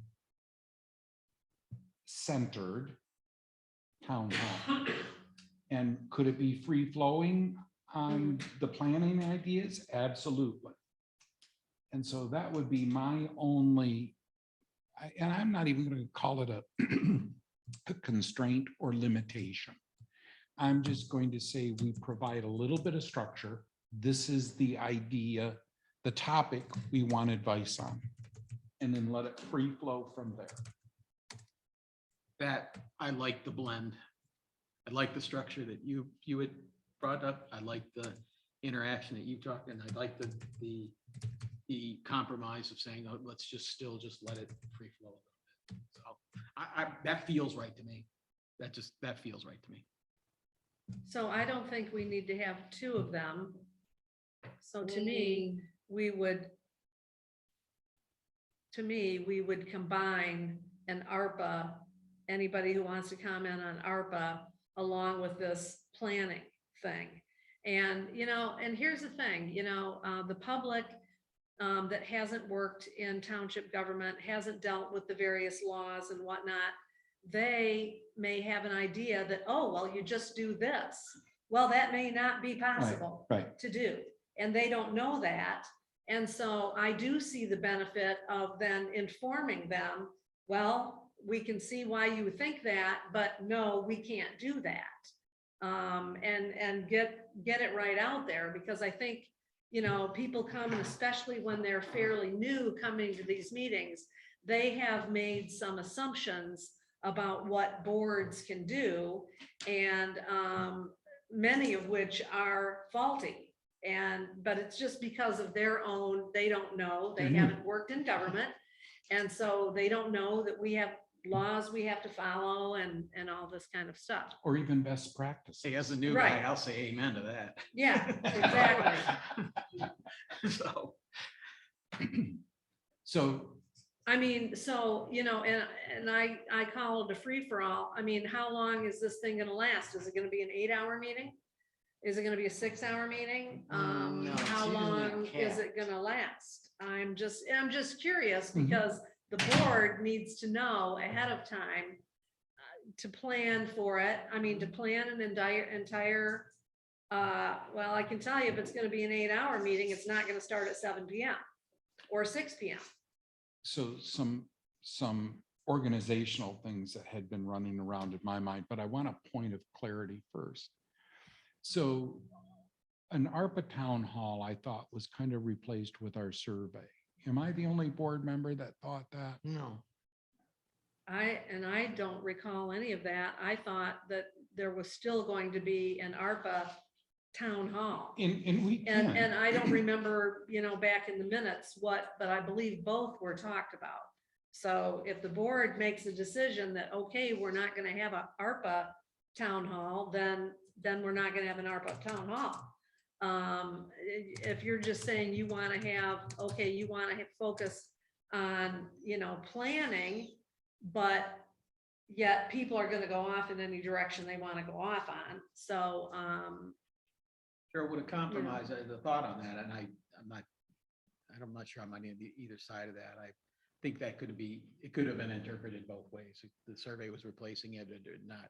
But maybe Yeah, I don't maybe understand that's that. the key is taking the ARPA survey results and presenting those, getting those posted and then there and taking any last minute feedback on it. We Right. want the majority of time to be spent on the master planning and the ideas, but here's the ARPA results, and any last comments, or anybody that didn't fill out a survey, here's your chance to say what your piece and move on. But that's a small segment of the town hall. And where is the planning commission with doing something? I thought they were going to be having something, although let's remember, I want everybody to be clear, this is not a rewrite of the master plan. This, Chris Grobel was hired to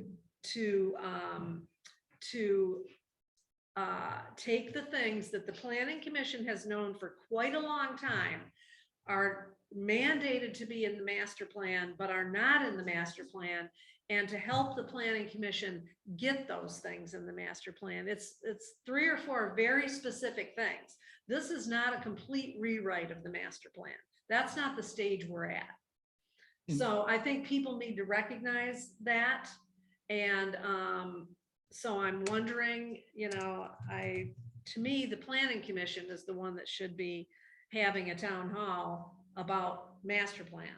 And that's why I started my conversation with, this could be offensive. But Because Yeah. really, it does, Right. this duty does belong to the planning commission, but That's right. I'm here to tell you that I'm realizing it ain't gonna happen, kids. It ain't gonna they're happen this talking year. Like September, they were talking like They're October, already November. late. And Yeah. so I'm not placing blame with them, not at all. What I'm saying is that we can recognize an issue and we can throw a potential life preserver to a functioning body here in the township and say, hey, we're going to do this on our own because we want to know ourselves. If you find some information, planning commission, that's helpful for you, maybe it's even just the process that we adopt to hold this thing. Well, they should certainly be there so they can hear in person, not a joint meeting, but they could attend as spectators and Or commenters. well, commenters too.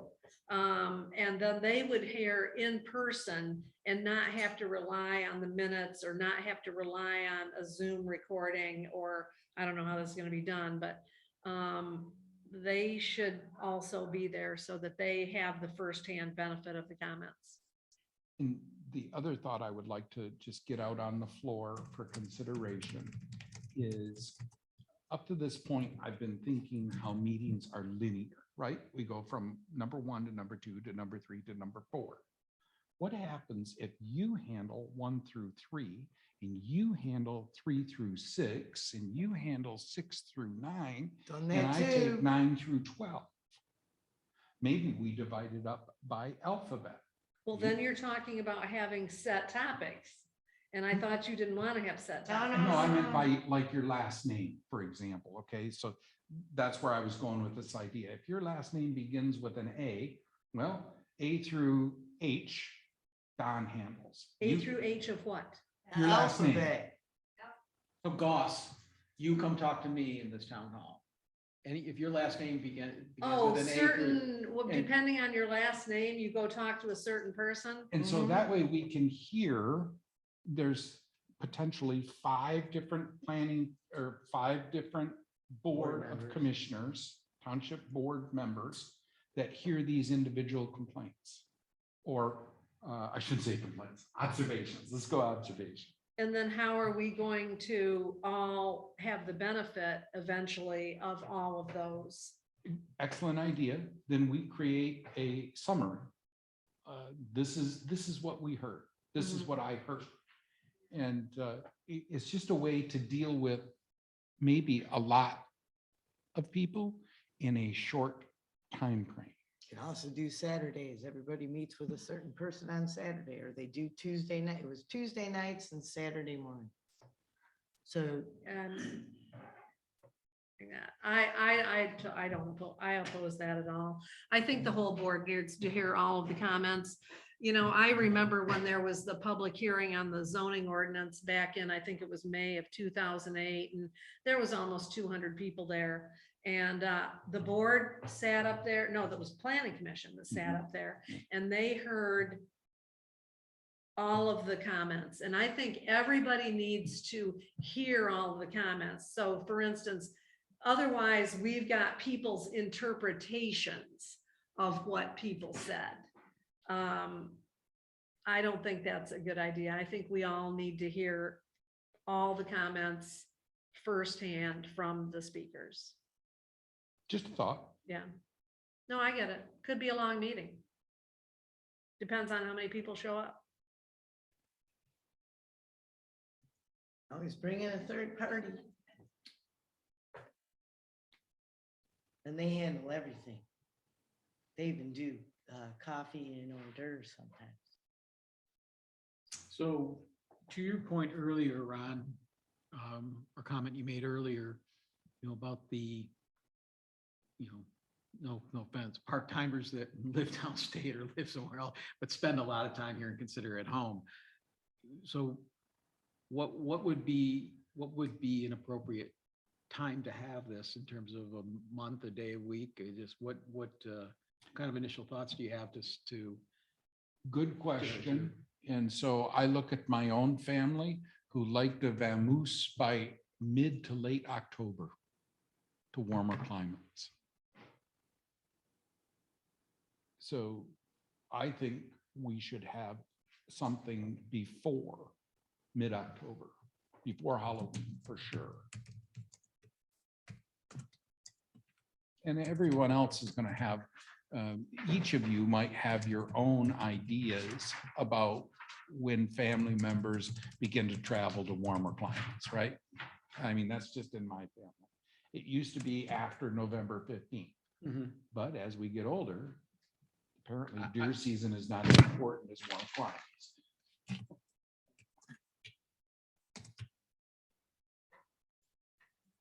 Although nothing happens during deer season. Oh, that's too late. That's in November. Yeah. I was thinking August, but that's next month. And that conflicts with an election too.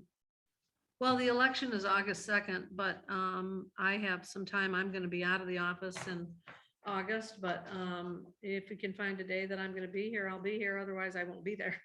Sure. No, I'm not changing my plans.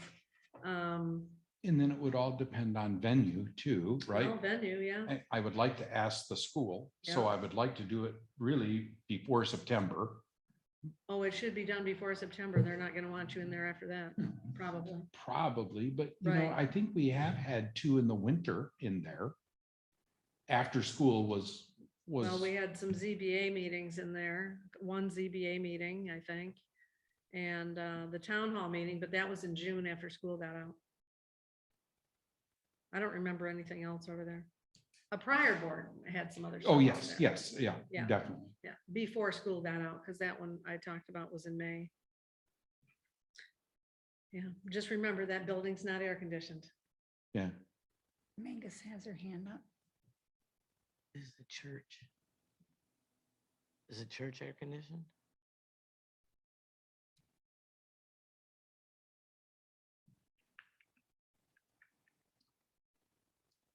Thank you, Lois. I've been told that Kim Mangus has her hands up, but really this is a board It really thing. is, yeah. Yeah. Yeah, I don't know. Maybe we should pick out a couple, 3 dates, because of course we don't have Della to confirm her availability. I mean, and then you can start finding out about the school and. Can you give stuff us like an that. idea of, in August, are you middle, end? Well, I have a couple different times I'm gonna be gone, but, and I'm not doing anything on a Saturday. My weekends are sacred, Yeah, I agree. yeah. So I don't know, our township board meeting is on the 9th. The next week, we have we're busy at 9 on the 17th. With the settlement conference. And then after that, it starts to get kind of sparse.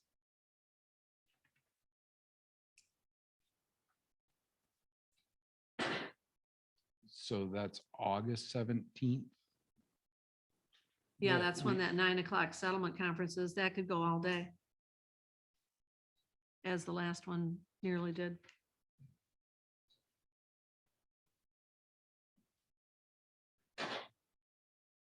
And so and then when's the holiday in there?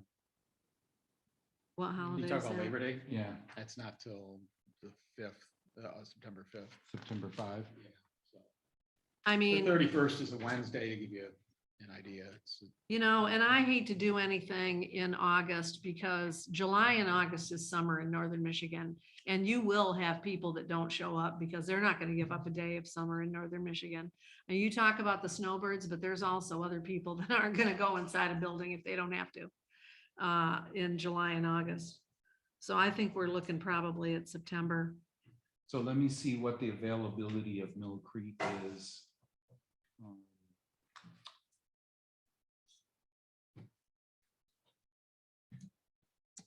Yeah, I know they have lots of activities over there too. I'm sure their first week of school is probably like the, Right after Labor Day. yeah. Probably the 7th, they start school. That's the Wednesday after Labor Day. That's Mhm. usually when they start. want it, I mean, that still might work out in September, even if there's school, because if we did something like, 4:30 to 8, or, that you may see, 4 to 8, you may see two different groups of people that filter in on their way home from work or have the ability to get there, and people who have come home from work and can come over, and you see. We could just get a big tent and do it out here too. Big tent from GJ's. Or at High Prairie Park. Yeah, you could do it over there too. There'd be more parking there. There would be more parking there. Mhm. So Sounds like a revival. can You we, make the sign down. can we look for between September 12 and September 23rd?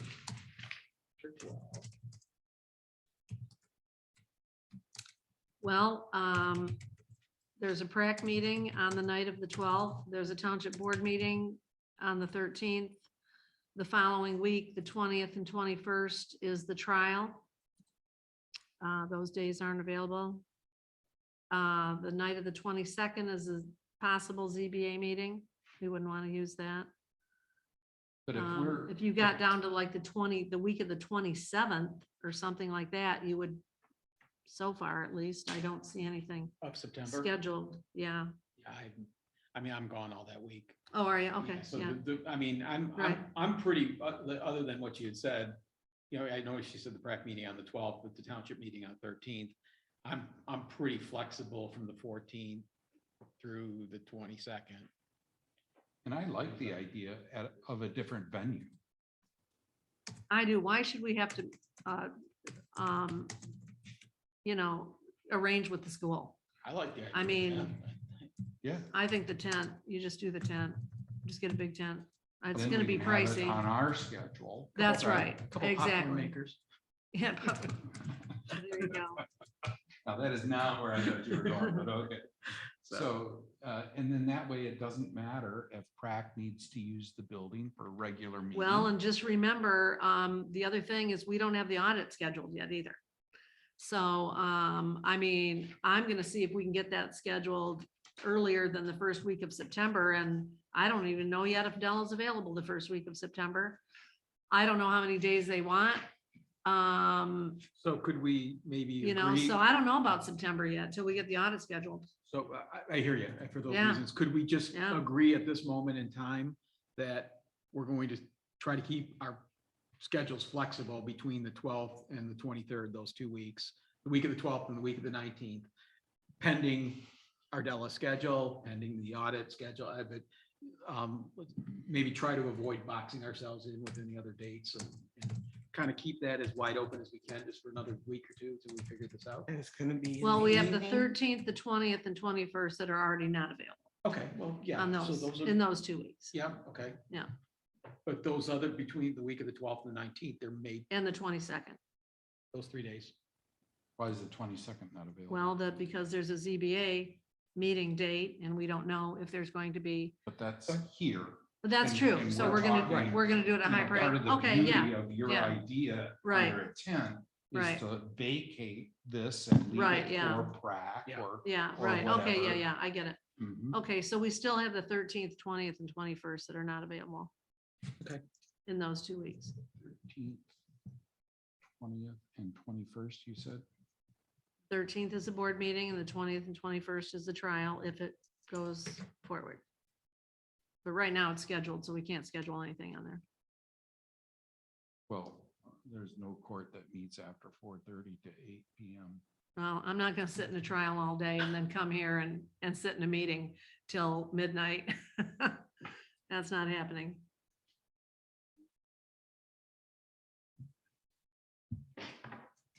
And so. So what dates are you looking at? The weeks of the 12th and the 19th of September with the elimination of some dates in there? Well, if you'd like to get first 2 weeks of September for audit, and I think that's what Frederick had recommended. Well, here Or again, sooner. I can't even schedule it until I find out when Della's available. I understand. And Della's got taxes due on September 14th, so that's gonna be a horrible day for her. And so I'm actually thinking that we look to the 22nd. Possibly. At that time, I'll keep that blocked out. Can we look towards that as a possible day? As a tentative date, looking at 9/22 as a tentative date. Yep. That works.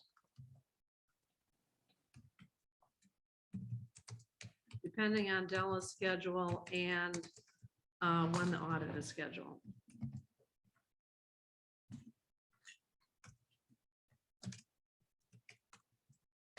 And where could we set the tent up that we don't have to worry about irrigation over a high prey?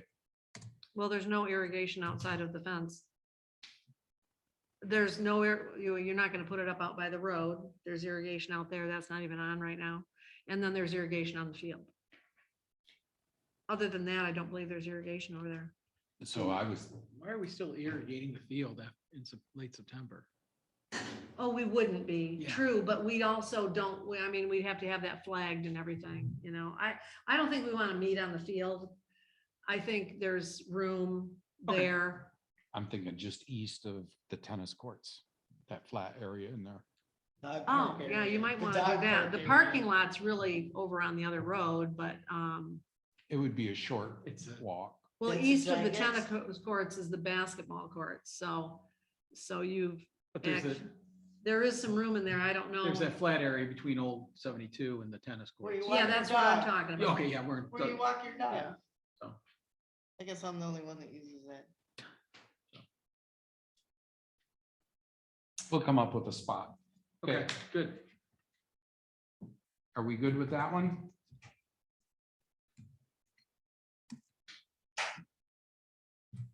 Okay. New business 16, capital expense items.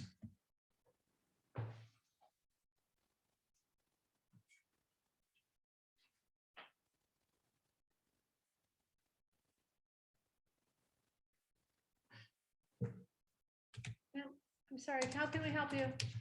Who are you looking for? Hi, Martin. Oh, bring those in. I'm sorry. Give that to Teresa in here, please.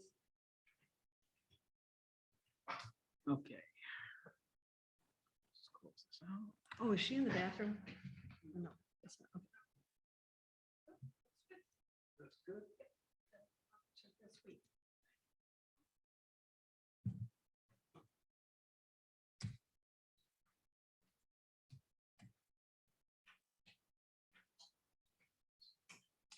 Packet page 273.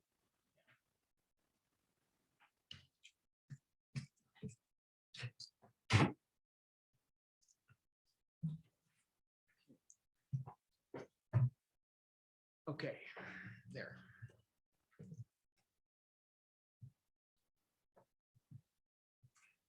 All right.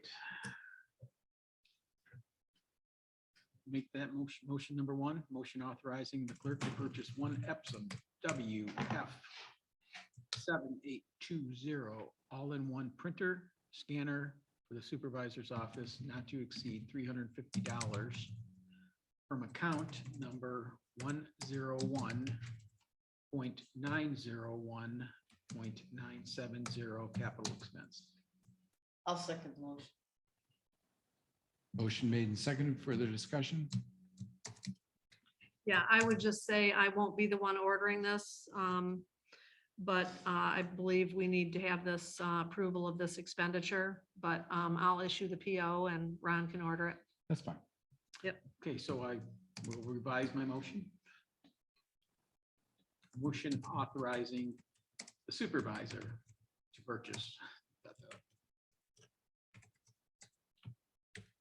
I need to read the whole thing. No. second. Just change clerk from Change clerk to supervisor.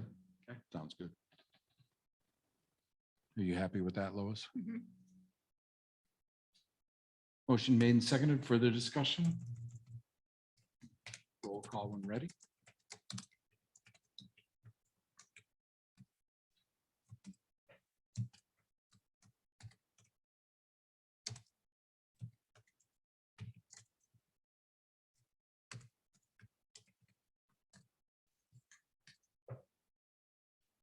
Bennett, absent. Glenn, Yes.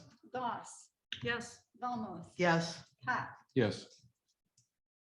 Okay, So- motion, you do it. Go ahead. motion number 2, motion authorizing the supervisor, I'm going to change that up front, to Okay. purchase one replacement ink cartridge set for above printer scanner not to exceed $100 from account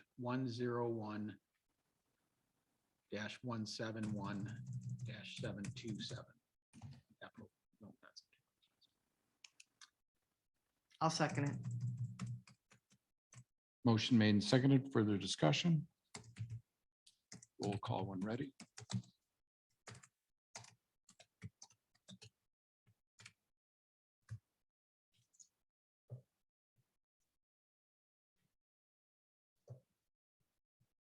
Pop, Yes. Goss, yes, Velmuth, Yes, Bennett, absent. Glenn, Yes,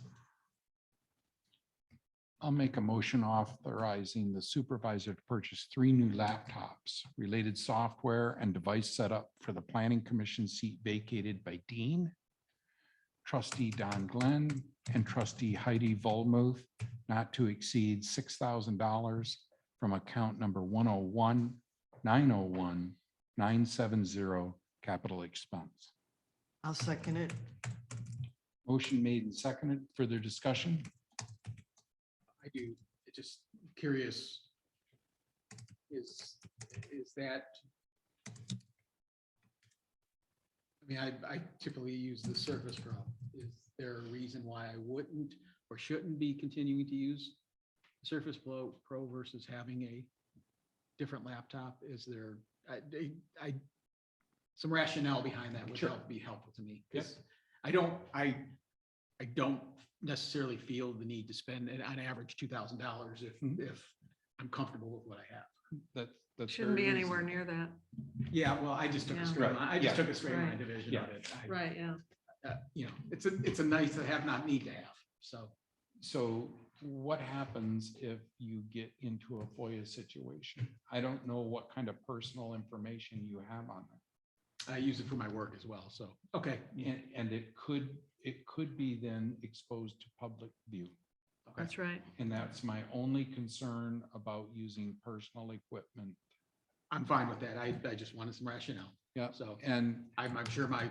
I'm okay boss- with it. well, I'm not sure that you even want a computer and that's Yeah, but I fine. might do it for just that reason. Because then I get everything off my own devices. I'd rather do it that way. Well, personally. that's up to you. You've expressed interest at times about learning about Adobe things, which I don't think you have on your personal equipment. So, He's trying to give us the tools to do our job so that we just have one thing to do it. So I'm okay with that. I'm good. I don't have any more comments. and I'm making an assumption that the young lady that was here earlier today uses, who got appointed to the planning commission in Dean's spot. He used his own personal computer, and that's the Yeah, way he so- was. And she might be the same way, so I would hold off buying that one. But I would still like to get it approved until I ask her, just like we've had this discussion here. Agreed. So if you would like to have a certain type, I'm all ears Okay, well, at a different time. yeah, I'll let somebody know that. Yep. Is there a motion made and seconded, I believe? Yep. Roll call when ready. Glenn, Yes. Pop, Yes. Bennett is absent, Goss, Yes. Velmuth. Yes.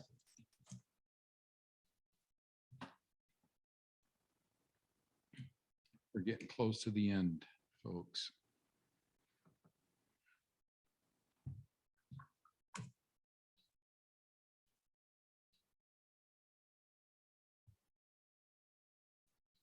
I think my memo says it all. Thank you to Mr. Glenn for helping with this. You're welcome. Again, this is a regurgitation, probably a bad term, of the zoning administrator job description. I've never written one for a planner, but this is a start.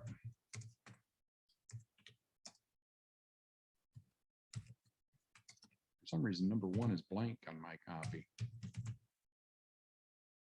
Yeah, I don't know why that is. So it would have to be renumbered. Yeah, So, Oh, yeah, mine's also blank. yeah. yeah, I just noticed that. I don't know if, yeah, I'm not sure what caused that.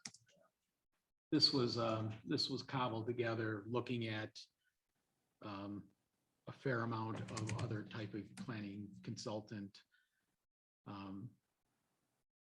job descriptions that may have been out there, and there was, there's never a one, but there were things in there that I felt would apply to our township and objectives, and so it's kind of gotten formatted a little bit different. Maybe that's why I need a new computer, so I can get it reformatted. So, yeah. Some of this stuff is the zoning administrator's job. And so this was really compiled to help us determine what elements might be important to each individual board members for a planner. Never thinking the planner would actually be a hired position, that they would be a consultant or an independent contractor. And so can we get a list of things that you would like to see as far as attributes for a planner?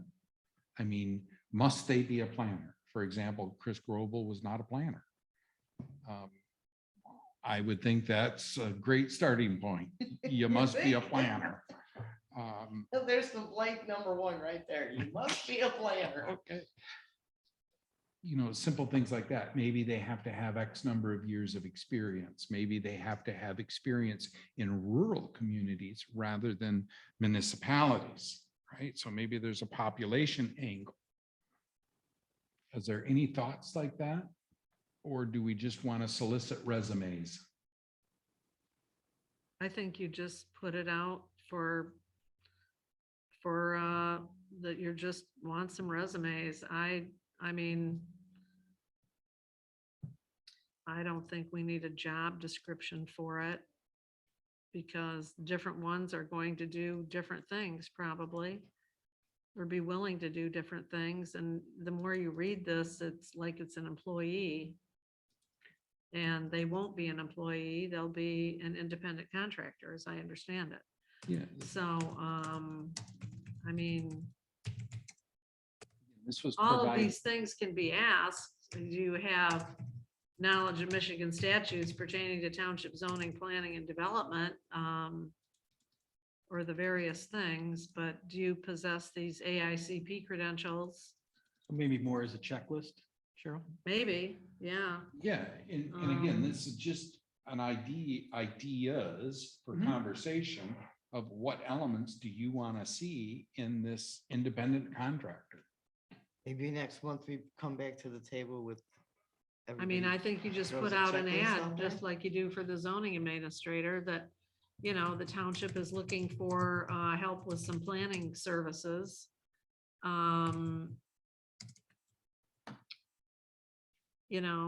and see who is interested. So kind of expanding on that thought a little bit, I think Heidi and Don met with Andy? Randy Milne. Is he Correct. our guy? Just, yeah, no? It was a great It was interview. really good. It was a great interview. We were with him 3.5, almost 4 hours. And he brought, We're not the only ones that are slow. In other words, that's what we just got told. but many examples of community developments, master plans that ranged from very rural communities, even smaller than us, to larger urban areas. I don't have my notes with me, but his process for preparing, collecting, and how he works within that team to get the finished product across the line, it was very impressive. I probably was most excited about his process, and I think that's the decades of his experience working both in the corporate and the governmental, and his process was very meticulous, very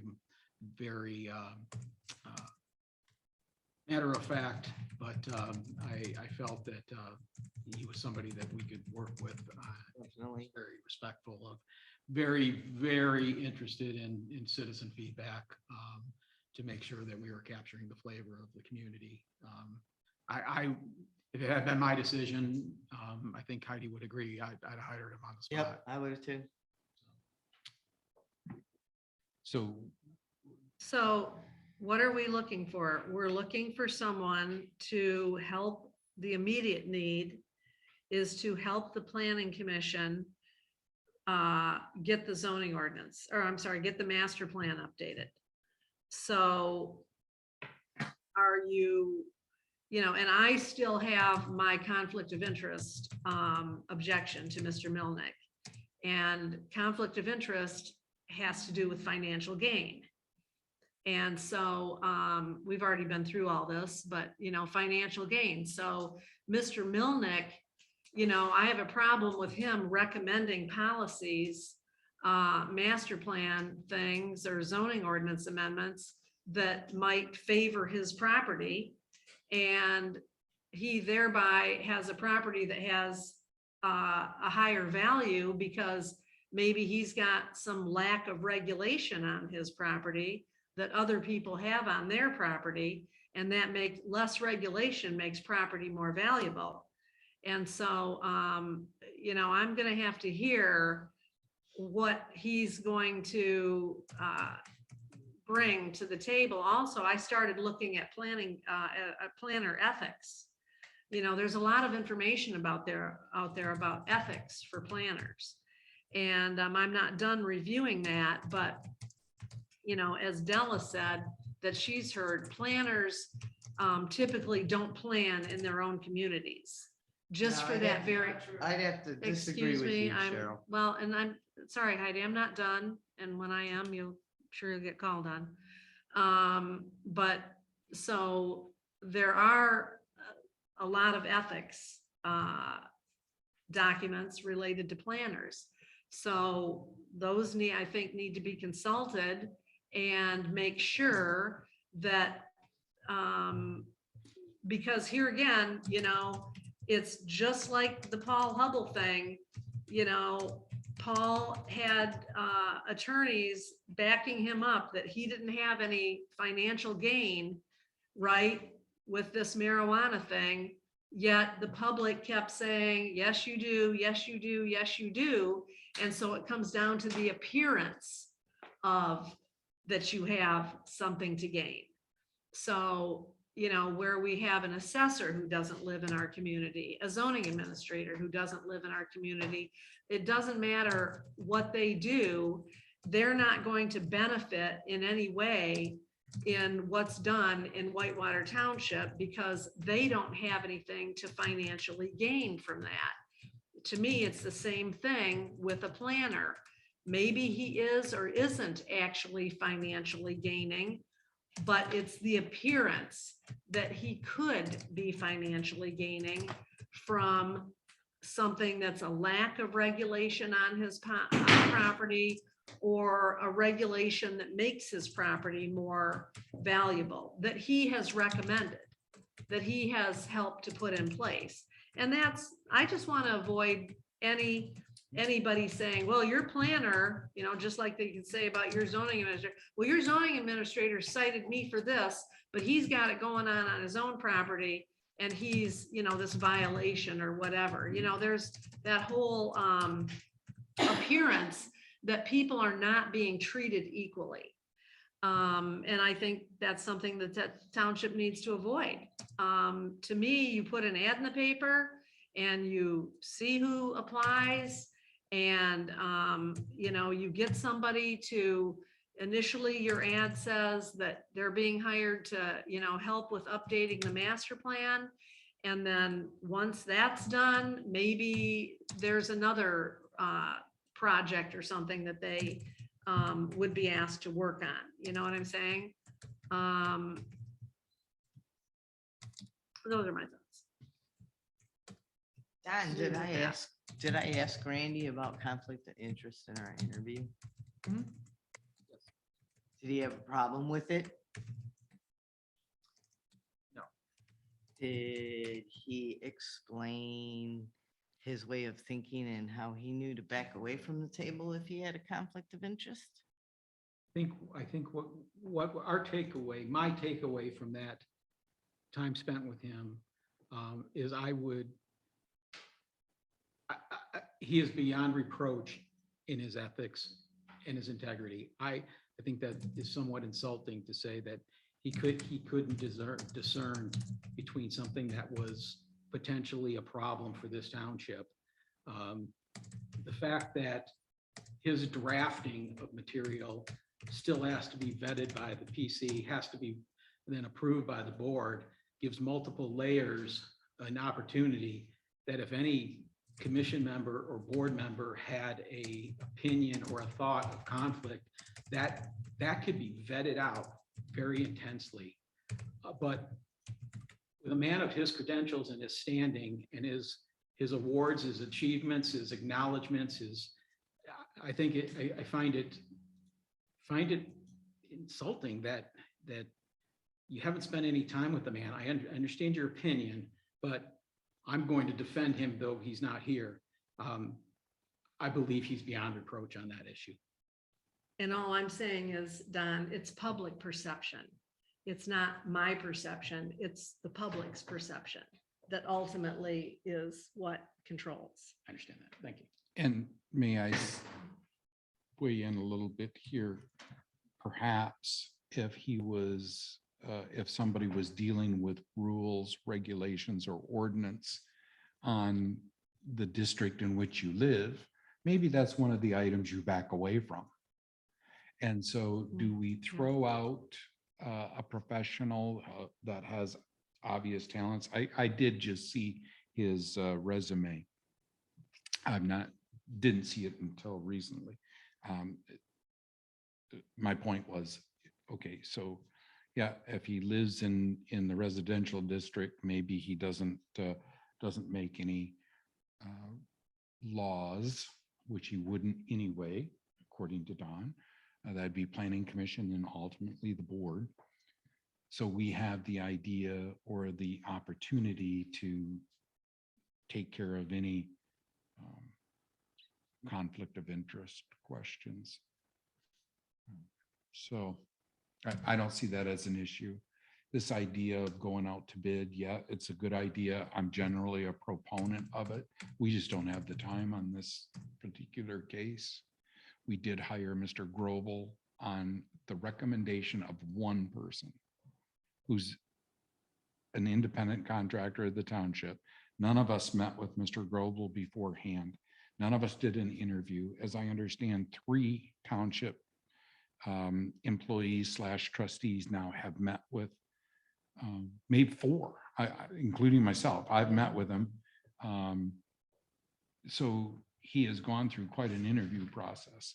maybe what we need to do is just forget about these questions and work on an agreement with him. I would like that. I'd like him to bring a proposal to the table and then move on. Got a motion?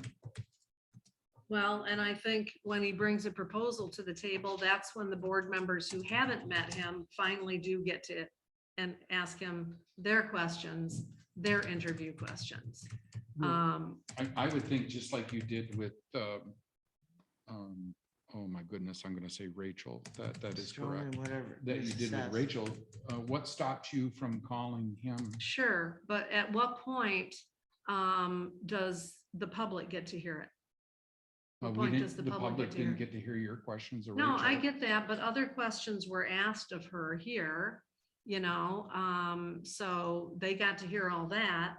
So are you suggesting that the public, that Della and I have to make an appointment with him and ask our questions, and then he brings a proposal and that's just a done deal and we hire him? No, I was just following protocol precedents that you actually set for the process. So you've taken contact information from the board packet, taken it upon yourself to reach out to other people who are coming before the board. Right. To ask your own questions in secrecy. So you're welcome to do Right. the same. It's your precedents that I'm trying to accommodate. Well, and I did it because I knew this meeting was going to be extremely long and wanted to cut some of the time out of the meeting. So, okay, whatever the board wants to do. But for sure, to further address your concern, I would think that if we do solicit an agreement or some type of bid or whatever you want to call it, estimate for master plan work from this person, that he would come before the board to present it. So the board Yeah. would be able to, Yeah. and the public would be able to hear our questions. I mean, I've not actually interviewed him. I've met with him and talked with him about certain things, mostly not pertaining to the township, actually. Yeah, well, and that gets into the whole scope of his work. What is he being asked to do? So I think that needs to be, are we going to put something out that, we are looking for a planner to do this, this, and this? Or, I mean, is this gonna be a full-blown, full-time planning position that they're going to do? They're gonna be the planner and they're gonna get paid $50,000 a year like Leslie Myers was. I don't know what your scope of work is that you're asking him to do. Well, I think so. so far, I mean, I would take a look at the lead for what we did with Grobel, and I would not repeat the mistakes that we made with Grobel. I would say that the initial agreement with anybody would cover just master plan stuff. Right, I agree. The conversation the interview that we had with him was centered around the 5-year update of the master plan, the services provided to that.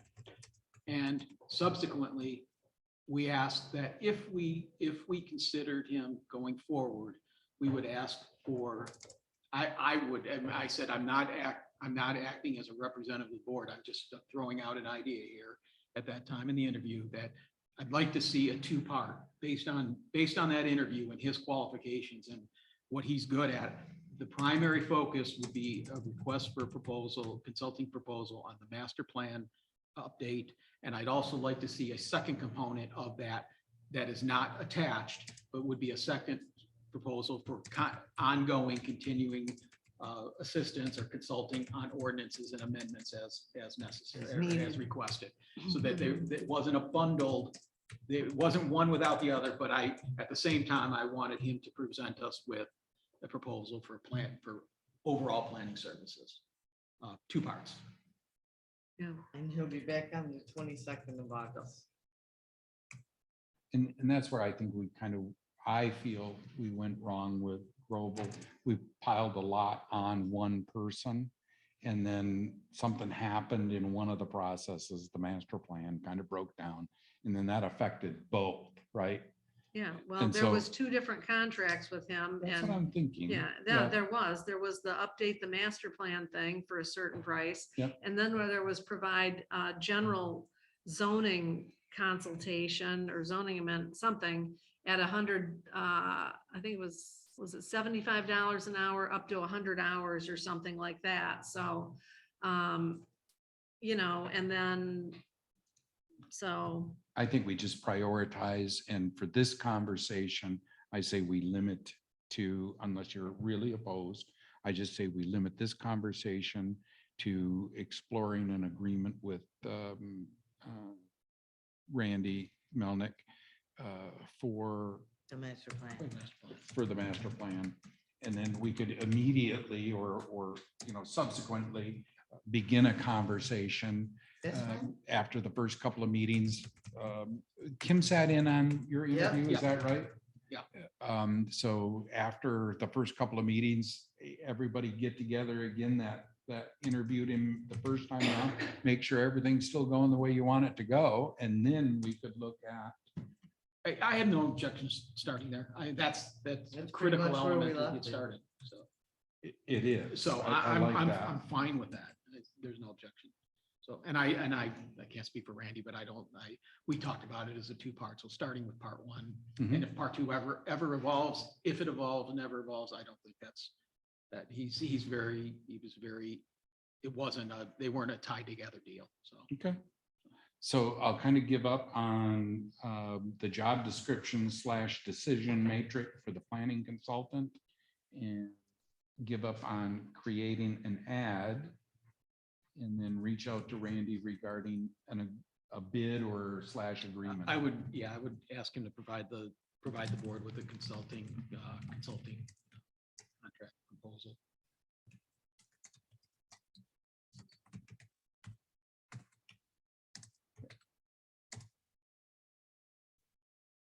And again, I don't know Mr. Milnick, and I have said this in the past, except I issued him a ballot the other day.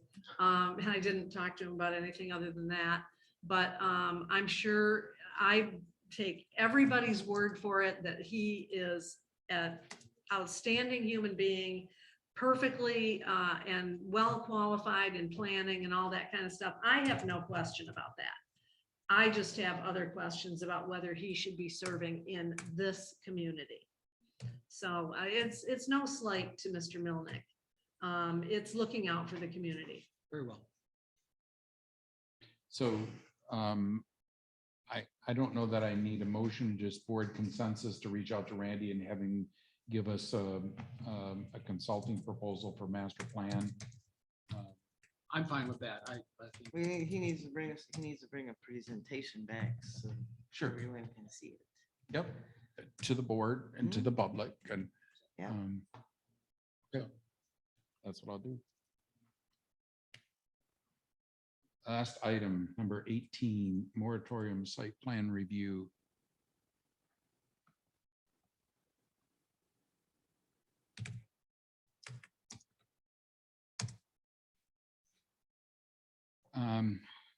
I will go ahead and make this motion. Motion to place a moratorium on all site plan reviews, site condominium, planned unit development, special use permits, plat approvals, and condominium conversions in Whitewater Township until January 1, 2023. I'll second the motion. Motion made and seconded. Further discussion? Well, I have some discussion. This is a motion to shut down this township for 6 months. And that is ridiculous. There's gonna be people that are gonna come in here wanting a site plan review of something, wanting a special use permit. And they should not be shut down. They have property rights. They have due process rights. We have an ordinance that's being enforced and followed by the zoning administrator. And we have a handful of people who think that they want to shut down a particular project. And so they're trying to lobby this board to shut down every other project that might come along in this township. And quite frankly, it is, now here's something that's insulting. It's insulting to have people stand up here and spout, we the people, and yet they do not acknowledge that other people have property rights other than them. They do not acknowledge that other people have First Amendment rights to free speech. We had one particular person tell someone, well, I don't think you should be, posting this information on Facebook. That's a violation of that person's free speech rights. They have no authority to tell someone that. People can say whatever they want, whenever they want, wherever they want. That is in the Constitution. The Constitution also provides, and it's stated right at the beginning of the master plan, it cites the US Constitution's section on property rights and the Michigan Constitution's sections on property rights. Putting a moratorium, first of all, I would even say, where do you get the authority? Where does the board get the authority to do that? It's not in the Planning Enabling Act. It's not in the Zoning Enabling Act. There's nothing in there about moratoriums. Where does the board have a statute that they can point to that says, oh, we're going to shut this down and we're going to basically violate everybody's constitutional rights to use their property for 6 months in this township because the planning commission can't get something done. That is absolutely ridiculous, and I am very much opposed to that. And I don't think the people of this township would want that going on. I don't think they would want their township board voting for such a thing, any kind of moratorium. We've had a de facto moratorium on quite a few things because the planning commission and I don't blame the entire planning commission. I lay the responsibility with the leadership of the planning commission that hasn't moved hardly anything to this township board. And I'm going to go look and see what they've moved to this township board in the last 2 years. It's precious little. So I don't know what the planning commission's doing. They seem to have, or I should say the chair of the planning commission seems to have a lot of excuses for why things are not making their way to the township board for decision. And I think that's being noticed by some people. And I think some people's rights are being violated as a result of that. And we very well could get sued. Especially on this Baggs Road thing. That project is already underway. And to have that be on a 6-month hold, that is a violation of that person's property rights. And by the way, I don't know, there's nothing defined about rural character, but when you buy your property, you're not buying the rights to the view across your neighbor's property. Okay, you're not. And so, your neighbor, as long as they're doing something that's within the zoning ordinance, they are allowed to do that. And perhaps with whatever restrictions the planning commission might put on something through the site plan review process. But it is a violation of their constitutional rights to shut down, completely shut down anything that they're doing, whether they've already started it or not. And so, if you want to enjoy the view across your neighbor's property, you need to buy it because you don't have a right to shut down what is happening on their property. You just don't. So those are my comments. I will remind the board and anyone who's listening that legal as well as zoning administrator both have previously lobbied for a moratorium. So while I can't specifically cite an MCL number, I highly doubt our legal team would suggest an illegal move. I am sympathetic to what you said. And there has to be a time limit. I don't know Oh, big why, time. why the planning commission has the hurdles it has. I don't know. I also know that other townships just this week, potentially last week, voted to stop all development around a lake because of I'll say a perceived false site plan. And we've got stuff happening on non-motorized trails. We're issuing permits on non-motorized trails. We've got people who aren't connecting the dots for whatever reason. And so unless we've got a magic wand that we can wave, how do we get through this spot? And I agree, this action is not without risk. Huge It's risk. not. Huge risk. And so we do have to recognize that. But I will say that it is a short time period. And, well, it is. 6 months, that's a horrendously long time period. Horrendously long time period. Not really. For some, I guess if you were holding your breath, it would be a long time. But when you're planning a project, it's not a long time. And those people who haven't applied yet for land use permits or site plan reviews or whatever the case is, right? They may or may not have to undergo the new rules, depending on who gets there first. And as all I'm saying is, we are hedging our bets that we want the new rules in place before we accept more applications. Which brings up the question, what are the new rules going to be? What is the problem? We keep hearing, oh, you've got problems with your zoning. What's the problem? What are the problems that have to be addressed in this 6-month-long work stoppage? What problems, what perceived problems are there?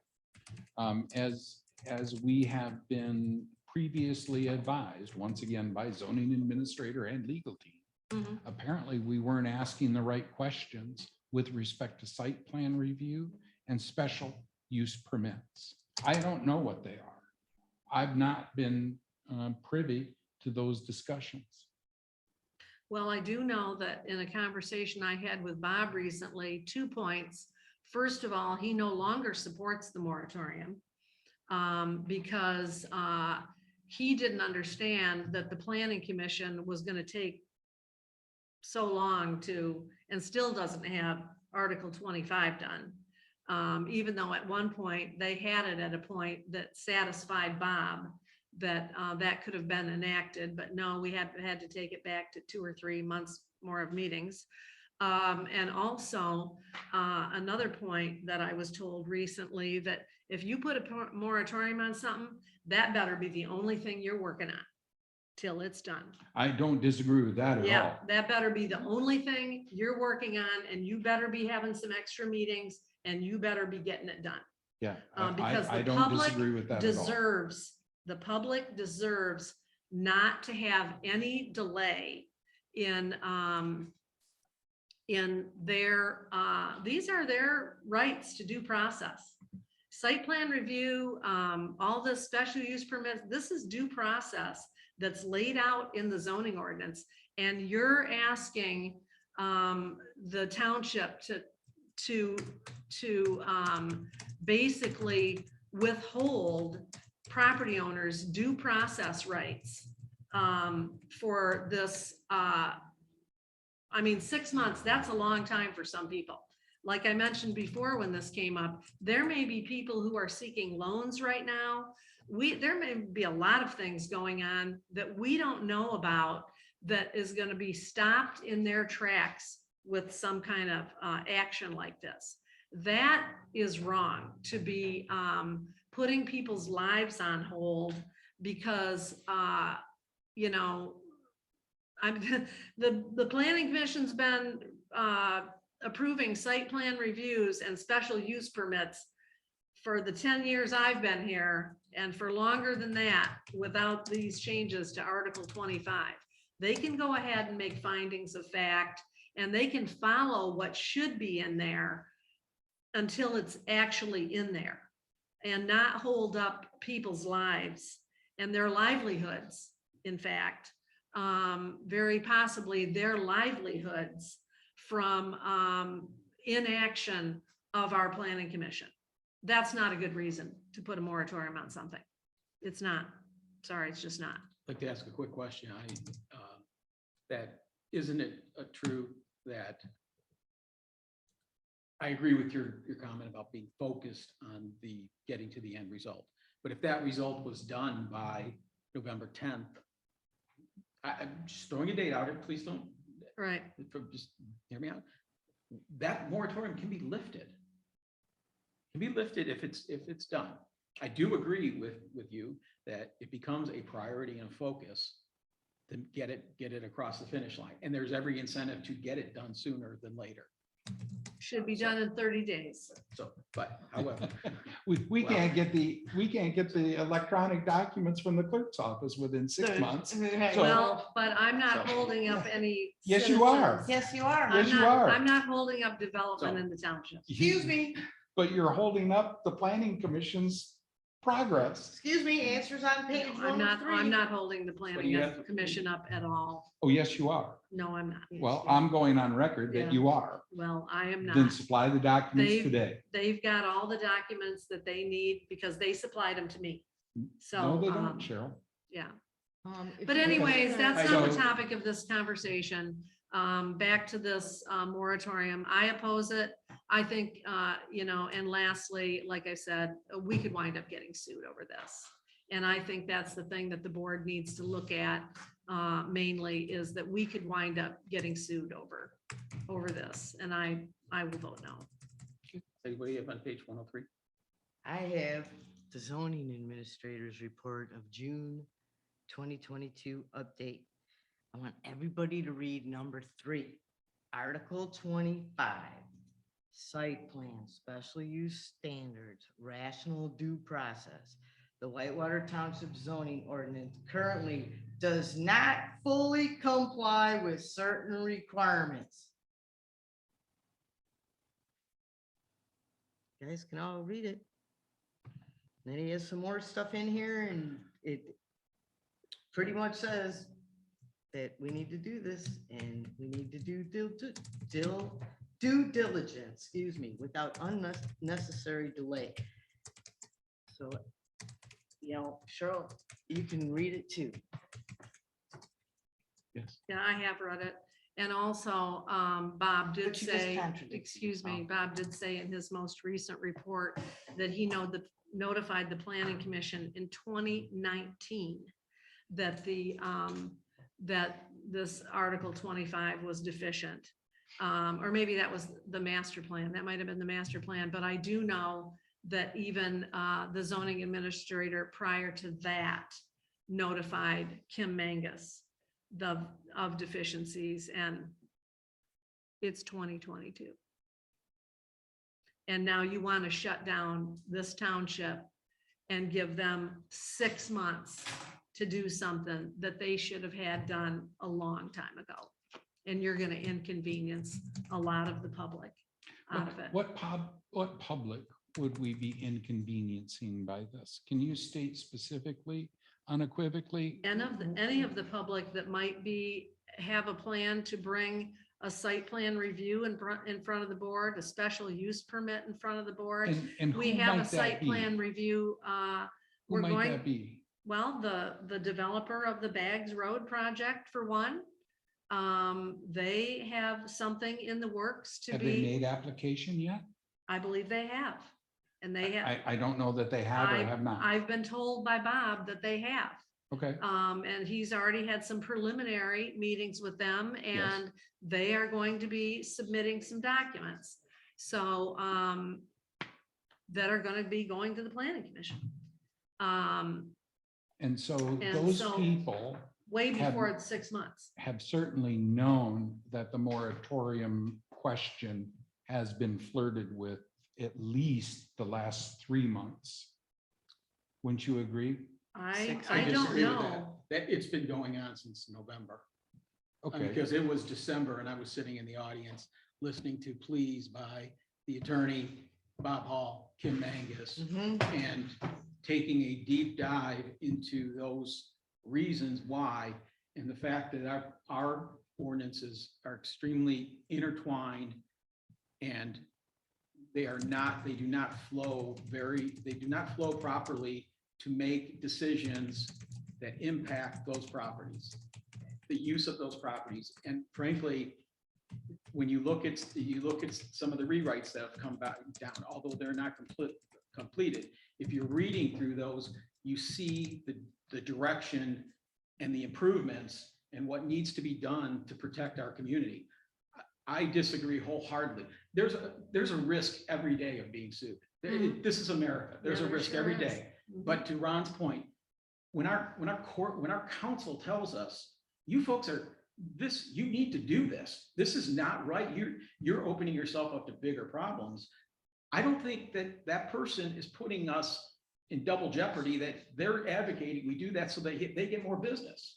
I think that's just quite the opposite. They're trying to protect us. I've spent a lot of time, and this is not my investigation or my readings through these articles and these amendments and these ordinances. And I have, if I were in the corporate world on the other side of the table, I would be driving buses here to do business in Whitewater Township because it's the most permissive. I have virtually no rules or regulations. You can do whatever you And want. it is, so from a different lens, I see this. I don't necessarily, I think that the process of a 6-month moratorium is a pretty good safeguard to make sure this is done. I do think that a huge emphasis should be put on it, getting it done sooner to lift it. But I just don't see, I'm for this moratorium. I think this needs to be done for the reasons that have been bantered about for over 6 months now, 7 months. And I think we're putting ourselves into potentially bigger risks by not acting on legal advice that I believe is sound, and certainly with the initial drafts and improvements I've seen. So, Well, and I would just say that, of course, the attorney can recommend anything because they don't have to answer to the public in the township. So And I am prepared to do they don't have to answer to the public. We do. Yep. And also, what are you going to do if the planning commission doesn't have this done by January 1st, 2023? What are you going to do then? Ryan, can I ask you a question? You're going to continue to shut down everything in this township? I mean, we had some people recently that tried to shut down the little food truck down there at Alphenet's. Yeah. So I filed the when you complaint. say it's the most permissive township, no, it isn't. There's a lot of things that aren't permitted here. But I tell you, if you have to follow a permit process Oh, I to do. do whatever you have to do, Right. and I don't have to, that is what got me into government. And if you, sure. for one moment, want to say that if there's a process in place and somebody doesn't have to follow it, Cheryl, No, I haven't said that. well, you tried to. No, I didn't But say those that. folks that opened up that food truck knew that they were doing it improperly. And I have absolutely no respect for people who know what the law is, but decide to break it. Well, I'm just saying, when Don says that this township is very permissive, we have lots of things that We didn't say haven't. they couldn't open up that truck. You Right. just have to follow the process. And they Oh. don't even want to do that. I get it. And my point is that what you're planning on doing here is you're planning on shutting down the process so people can't even follow the process. And you haven't answered my question, which people does this closure actually affect? I And don't know all what people my it point affects was- because I don't know all what people's plans are out there to bring their business or whatever it is to this township. We do know that we have the Bags Road, that, you know, there's some neighbors over there that are trying to shut that down because they don't want to look at it. And they don't want anybody who can only afford a house on 1 acre because they've got 10 acres and they don't want anybody who can only afford a house on 1 acre living next to them. Point of And- order, can I ask a question? Well, hang on, I want to finish Yeah. my statement. Right, And that statement is, if I'm the engineer and if I'm the property owner of that development, let's just Mhm. use that one specifically. right. Although this does not reflect that person, that entity at all, okay? Mhm. But if it did, if I know the board is flirting with a moratorium, I'm Mhm. gonna get my submittal in. Well, I And mean, so who if- would if- tell if- him that? If there, I don't need somebody to tell me what to do if No. I'm a developer. I just don't. No, I'm So saying, I I know don't know what that Can I finish? Sure. I know what my business is. Mhm. And I know, because I am a professional developer, Mhm. that if a township is considering a moratorium, I better get my application in. So I have standing. Mhm. They have not done that. At least, I don't to know my if that's knowledge. true. well, it could be. And I they don't may believe have, that's true. they may have submitted.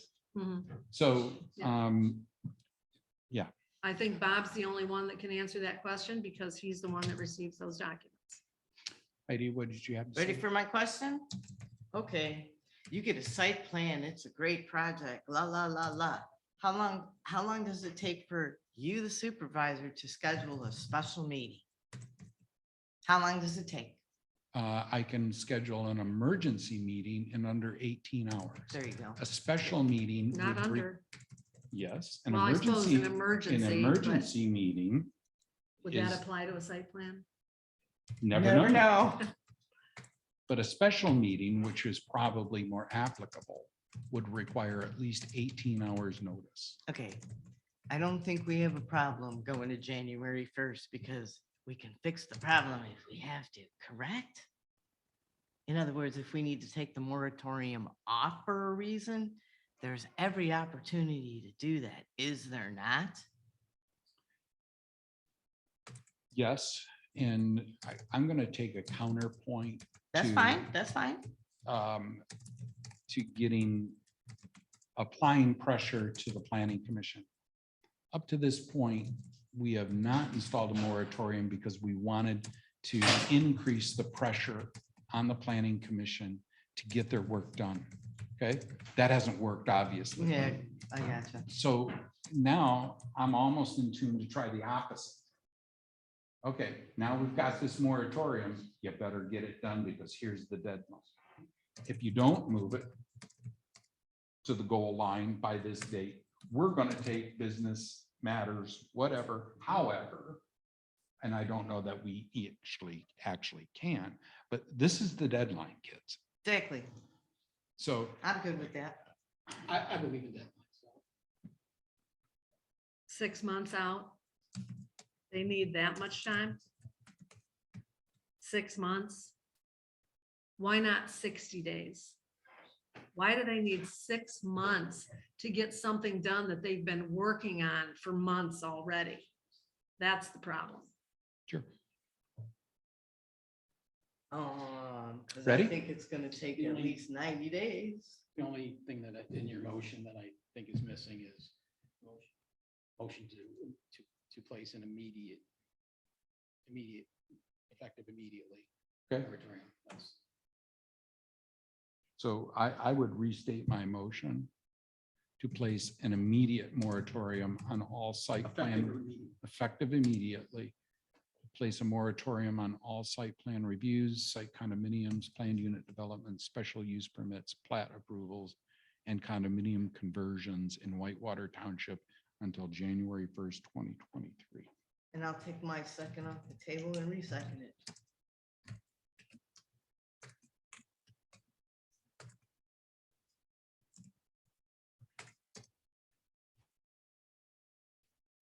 So Lois, I think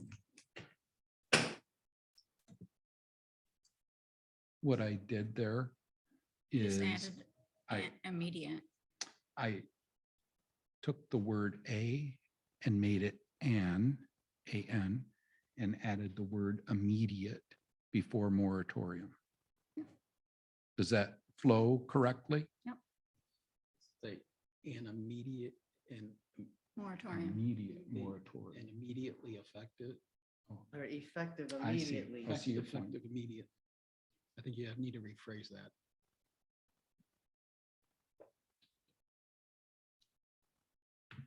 Effective And- immediately. I think you. Why do you need to use the word immediate twice in the same motion? I To don't place an think- immediate moratorium No. and just the way you said it. I think Ron, if I'd suggest, take the motion as it always is, and then take the last line, condominium and conversions in Whitewater Township effective immediately until January 1st, 2023. I think that would read better. I would like Thank to you. amend my motion once again. The original motion will read identical to the words Whitewater Township. And then add effective immediately between there and.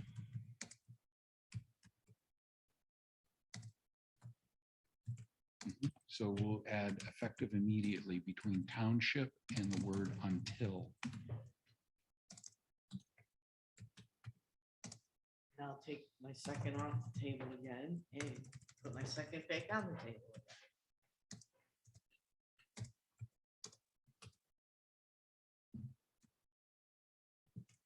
Would anybody like to hear the motion back again? Sure, why not?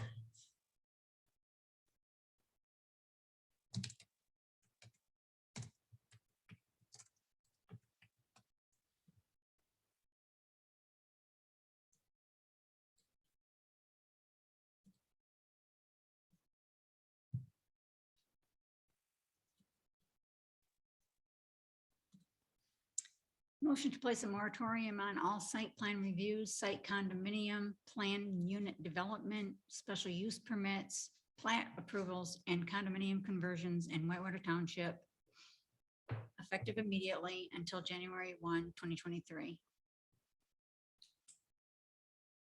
Sounds good to me. Roll call when ready.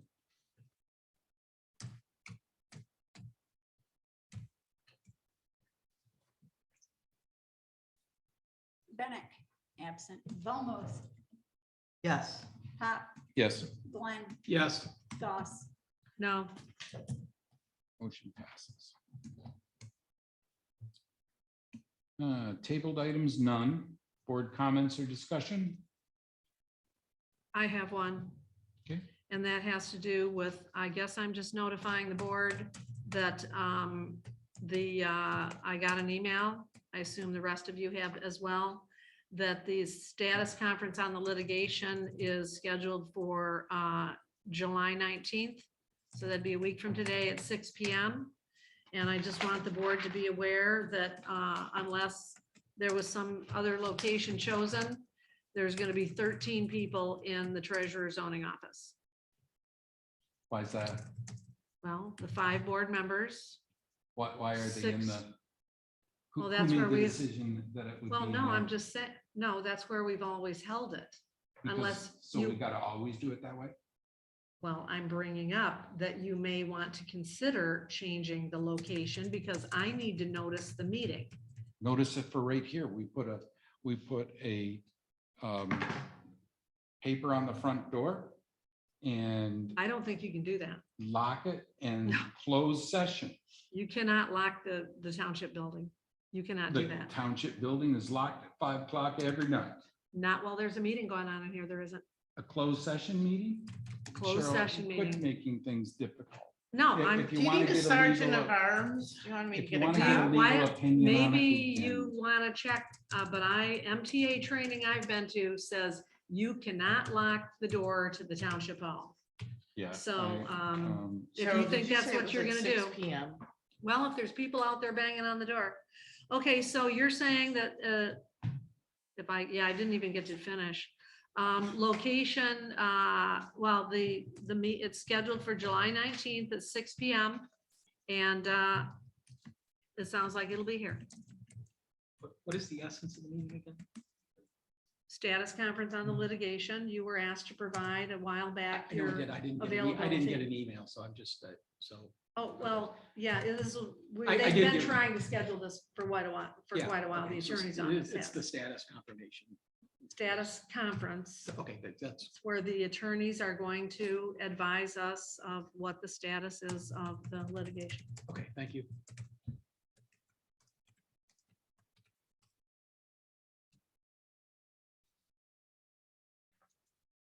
Announcements.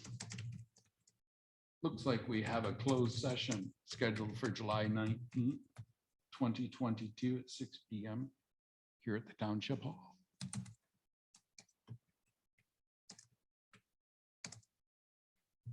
Next regular board meeting is August 9th, 2022, beginning at 9 AM.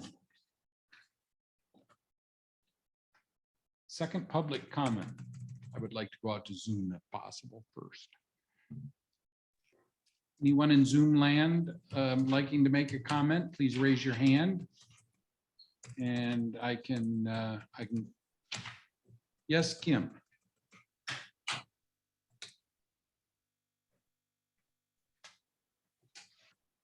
Go ahead and unmute Kim.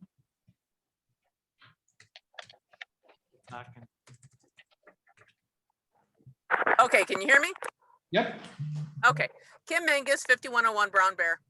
I just wanted to clarify, the Township Planning Commission has begun a process to recreate a Word complete document of the zoning ordinance. The documents requested from the clerk's office are only 2017 on. They are during Cheryl's administration. And we are asking for a certified copy.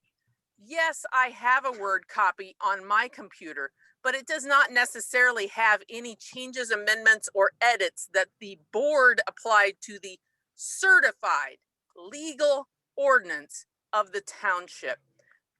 I still would like those documents. It's approximately 13 articles of the zoning ordinance that I know are on the clerk's computer because they are during the time that I have been the chair of the planning commission. It's about having a proper chain of custody and making sure that we do not have unintentional errors, changes, or omissions in our ordinance.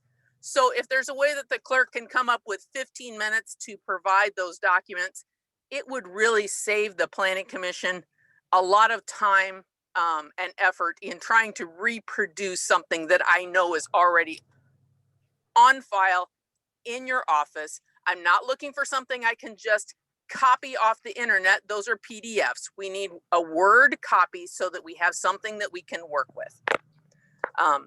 That's all. Thank you. Thank you. Hello, Brian. Thank you, Mr. Supervisor. Great meeting today. I appreciate the vigorous discussion and welcome to Trustee Glenn.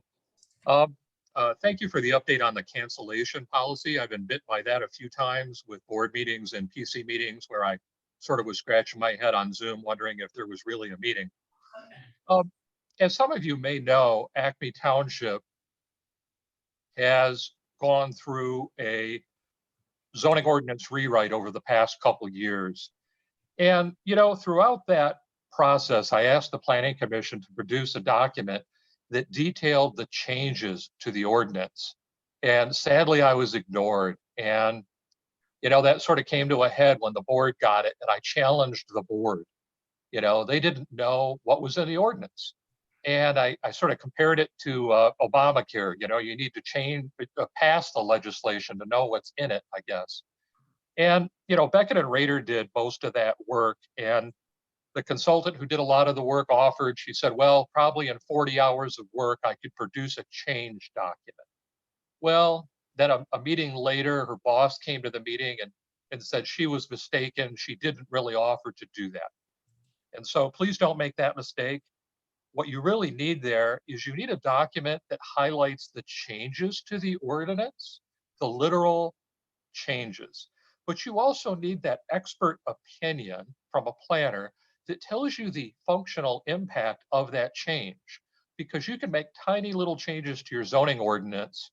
And it can really, if we're not planning professionals, we won't understand what the impact of that is. So it's really important you do that as you go along. And I'm sure the Planning Commission appreciates that. Your chair sounds very sharp to me. I've always been impressed with the things that I've seen watching those meetings. I wanted to talk about audits for a bit. Earlier in the meeting, there was vigorous discussion on selecting a new auditor. I think that's an area where county townships can benefit from sharing experiences. It's my recollection that MTA guidance recommends you change auditors every several years. 2 years ago, Acme switched to Baird, Cotter, and Bishop. And they seem to have done a good job. I would say a better job than the prior auditor. More thorough, more professional, more informed, better presentation. Regarding the cost of audits, in some things, a low bidder can be a warning sign. Several years ago, I had a conversation about audit cost with a manager at the Michigan Department of Treasury in the audit division. He expressed concerns about some audits being too inexpensive. That related to a low cost quoted by an Acme auditor. He said when they were too inexpensive, that it is unlikely they can devote the necessary hours to complete the job with sufficient diligence. He was very concerned about the low price quoted to Acme. There are 18 years of audits on the Acme Township website, going back to 2003. And there are 10 years of budgets on the website back to 2012. I did a quick search on the Whitewater Township, and I don't know, maybe my browser wasn't finding it, but in the search results, I didn't see any audit results. Maybe that was just a website glitch, or maybe my browser interaction wasn't correct. But I love seeing that information up on a township website. Those are public documents prepared at great expense. A FOIA should not be required to obtain them. Government should get those publicly owned documents into the hands of the public. That also helps ensure that they are not lost, misplaced, or misfiled. The cost to keep those tiny documents on a website is insignificant. What we hope is that those audit results are complete and no documents or pages are being hidden from the public. Sadly, that happens. I have sat through every Acme audit since 2013 and reviewed the documents, if they were shared. In 2014, the audit report was conspicuously not shared in the packet for public review. That and other actions at the meeting were highly suspicious. The auditor acted as though it was a great audit result. I later emailed Supervisor Jay Zollinger for a copy of the report. He did not reply. I FOIA'd it and it seemed incomplete. I became aware from an outside source that Acme was under audit by the state of Michigan. I FOIA'd more documents, including a FOIA with the state of Michigan. Among the results were 4 full pages of extremely negative auditor findings that had been secreted away both by Supervisor Zollinger and other township officials. This is a great example of why some members of the public remain suspicious of their township government and why townships should be as transparent as possible. Thank you. Thank you, Mr. Kelly. That is all I see on Zoom, so we'll turn it over here to the, sure, come on up, Trees. Trees Hooper, 6575 Cook Road. I have listened to these board meetings since they've been the day, and I'm so tired the hypocrisy on some of these board members. One in particular has to put stuff in the village paper and tells the farmers they can't do marijuana, but they should build houses. Now she just voted, put a moratorium on all this. Isn't that kind of hypocritical? Isn't it? Also, she doesn't want marijuana in this township. She'll stand out here, she's a board member, and put signs up, which is totally inappropriate for a board member that's supposed to be unbiased. And then I've heard from multiple sources that she partakes of the product a lot that she wants to prohibit. So I am sick and tired. There's a couple board members here, they're total hypocrites. And I'm sick and tired of hearing them.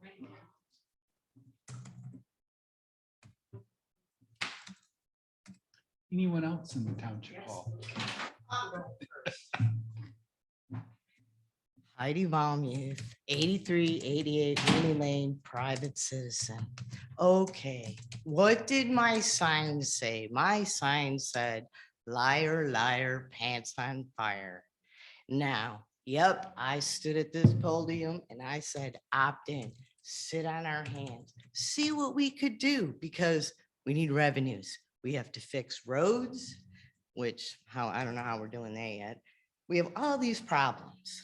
So please don't take my private citizen rights or my freedom of speech away, because I'm not the one that stole my vote. I'm not the one that muted my voice. So we would not be in any of this predicament right now if someone wouldn't have read a book, the red book, and seen that she could do whatever she wanted, whenever she wanted. Another reason why I ran for office. But my sign said, liar, liar, pants on fire. Nobody has ever asked me why. Do you want to know why? Because it was, I could imitate you right now, Cheryl, because it's so in my mind every day. No, no, no, with the papers. And then all of a sudden it was, all the farmers want pot. Okay, well, pot isn't farming. It is not federally regulated. Therefore, it is not a farming product because it doesn't get all those, let's call them perks that the farmer gets. Only person that can burn when you can't burn, the farmer. He gets all these benefits, which is great. Have no problem with it. What I do have a problem with is somebody stealing my vote and my voice. And you know what? If we had police and a full fire department, we might be able to take advantage of some of these possibilities, but we don't have any of that. So right now, because we don't have any of that, we got to stay with simple, humble, and rule. And when I ran for office, that's what you guys told me. Simple, humble, and rule. Everybody vote on the second and get this done with. Anyone else in the township hall? Vicky Beam, Bags Road. I took quite a few notes. So one thing that I want to say is when you were talking about the moratorium, thank you for passing that. But when it was asked about who this was going to affect, Cheryl, I was very surprised that the only person you were worried about was the developer on Bags Road. You weren't worried about that. That's the only person you brought up. No, it's not. That is the only person that you brought up, and I can't believe you're answering me right now. And as far as the homes, actually, there, excuse me? Go ahead. Well, you've called me a liar, and that was recorded, and I have not lied. You're finally looking at me, but you didn't before, and you've made faces at me. The homes are going for $500,000 to $700,000, so I don't think they're going to be so bad to look at, quite honestly. And I'm not opposed to development, as I've said, and it's not just Bags Road. There are people all over this township that are thankful that you are taking a pause and figuring out where things are going. In my opinion, all you're worried about are the tax dollars. And that's been very evident of everything that's gone on here. The other thing I have to say is, why are financials not part of the packet? I'm very, very curious about that. Cheryl, you mentioned today, and I'm not lying here because you said this, you are available 24/7 for the park. But you can't do some things that I've been watching in these meetings that are getting out to people. I'm kind of curious why the park is so important. I also am surprised that you voted no about the playground being closed. I personally feel, and I am licensed to sell insurance, not for what you guys get, but I am personally think that you should get a new insurance company and a new insurance agent. That he stood here and talked about what your limits are is incredible, and that he didn't feel that you needed to have it inspected. I have granddaughters that I take to playgrounds. I am pretty sure when I go there that somebody has done something to make sure that they're safe. So I think you should be shopping there as well. And I'm glad that you have a new auditor coming in. To have that many years in the same audit is ridiculous, quite honestly. Going back to where things are, looking at East Bay Township, they actually had an article in the TC Ticker. They had the foresight to get professional guidance with ordinances due to the development pressure. And you all have Randy Milnick. If you guys go back and watch PC meetings, what he has already given to this township for free, you should not even be hesitating. I've spoken with Randy Milnick, asking him why he can't come on and do more. And he specifically told me there were some places that he worked for that they wanted him to come and live there. So I am pretty sure that he has made sure he is not above anything that he should be doing as a planner. And again, this isn't just about Baggs Road. It isn't. It is about what we're doing in our township. And it has been spelled out that we are not where we need to be. So I'm thankful that you're taking the time to make sure that we get our house in order. There's no turning back once the horse is out of the barn. Thank you.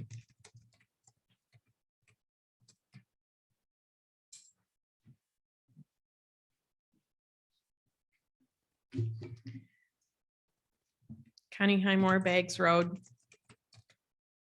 I, as a member of We the People, continue to witness disconnects that are prevalent in the board meetings, planning commission meetings, that are a great cause for concern for the people of this township. That's the reason why we'd like our answers to our questions versus standing at this podium and making statements that never get a response. So thank you for the conversation about the town hall meeting. I've been quoting articles from the zoning ordinances, number 2 in interpretation, number 25 site plan review and special land uses, number 28 condominium development regulations, and number 31 planned unit developments, and how they pertain to site condominiums being proposed wherever in Whitewater Township.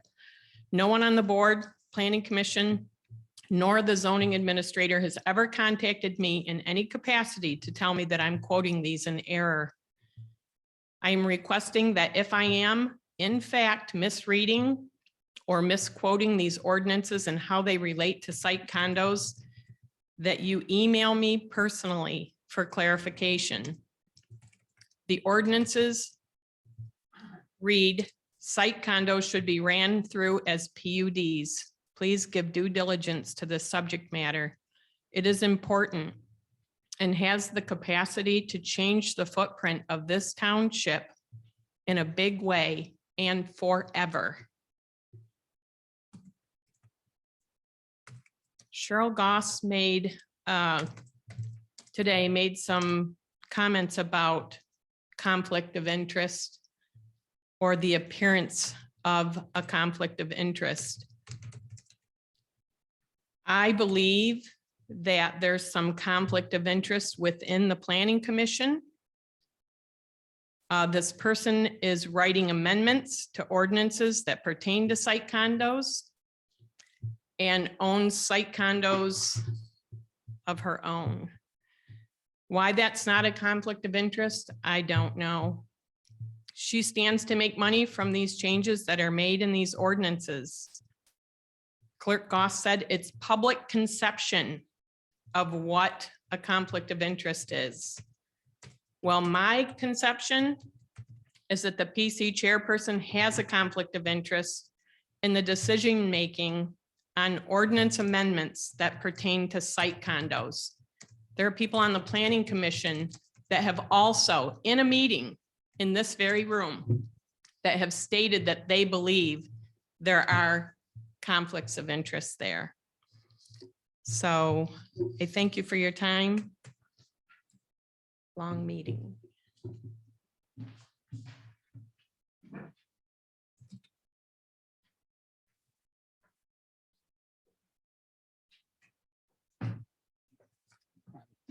Tom McElway, I live on Lakeside Trail.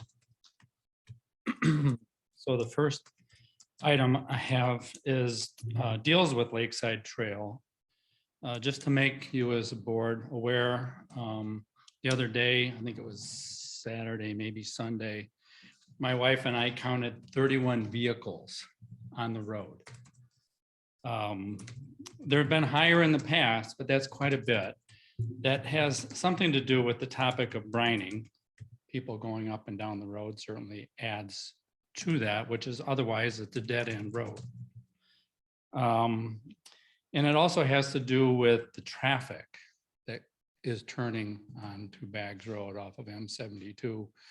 That's one of the concerns with adding more and more residences down Baggs Road, but we deal with that. Luckily, the boaters are polite enough that they always park on the south side of the road. There are 2 homes on that side. The lake side of the road is more homes there, but they're all very good. The fire chief isn't here, but if they were to park on both sides of the road, and at the current time, I don't think that there's an ordinance against it. That could be a more significant problem. My second issue has to do with the Lassie Road Trail. Cheryl, as you know, we have used that. We've talked about that trail. If I'm correct, Mr. Osterhaus lives right next to the trail. And if you've been down there already, that non-motorized trail has tractor tracks on it on a regular basis. And if I'm correct, and he is that first house, he also has a target practice range right adjacent to the rail, to the trail. So I don't really view him as particularly a good neighbor to the trail. I think it was April or May when I suggested that the process through the Planning Commission is going to take quite a while. And at that point, there was a 60-day moratorium that was voted down. And it was I who suggested a much longer moratorium. I'm happy to see the 6 months. I've been watching the Planning Commission meeting since I think February. It is a very slow process. On the other hand, and I may not have this correct, the only review of a application that they've done since that time has been the Sen Brothers business. So it isn't as though these applications are coming through very quickly. And so it's another reason that I don't think a 6-month moratorium is going to significantly slow things down in the township. And my last point is I would like to argue I'm in agreement with the idea of having the town hall meeting before October 1st. And my strong thought would be that all of the board members would be there to hear all of it, and it would be all available to give their opinions, because heavens knows on this board, there are very disparate opinions. Thank you.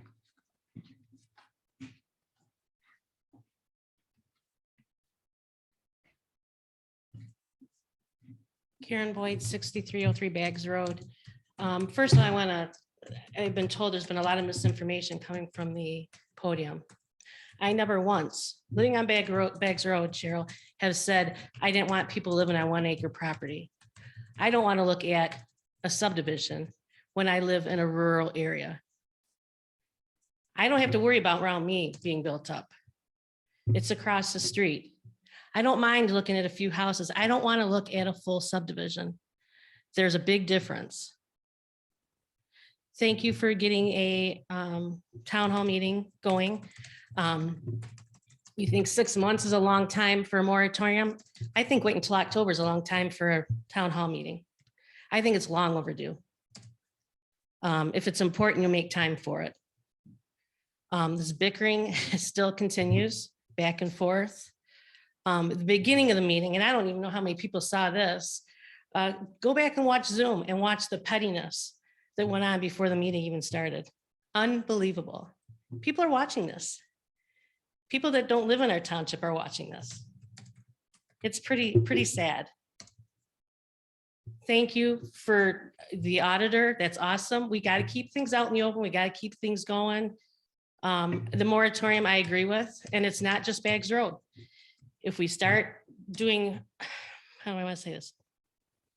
If Baggs Road project is exactly going by the book, there's nothing I can do about it. But I want to make sure that that's exactly what we're going by, and we're not just pulling it out of our, you know what? Pot's already cost us over $100,000. We could have fixed a fire truck twice. And that money is nowhere to be seen. We've got to start having some strict, not strict, but some set rules and make sure we follow them.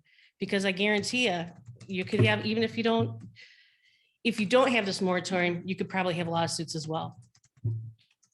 Just because people want things done right and they want it done in a timely manner.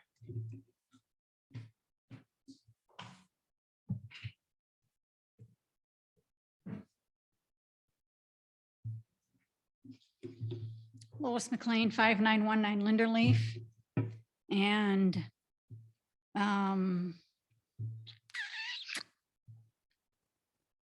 I just think it's a shame that the special use permit and the site plan review has already hit the public hearing twice, actually, and it's still not before the board for that decision to be made. The bummer would be if you were going to hold the town hall meeting on the night of a Parks and Rec meeting or a zoning board of appeals, because that would immediately eliminate the people who are on those boards and commissions, committees, whatever, from being able to participate. And this one's really for everybody to be thinking about when it comes to our roads. I don't know when we're up for the renewal at the county for our road commission, but I am going to really promote every township in Grand Traverse County not go for the renewal. I'm hoping it's in November. And then once that's gone, we can get our own 1 mil and go from there. We can't keep going with this Grand Traverse County thing. And we need everybody to get out there and vote no on the renewal when it comes up, whenever that is. That's it. Thanks.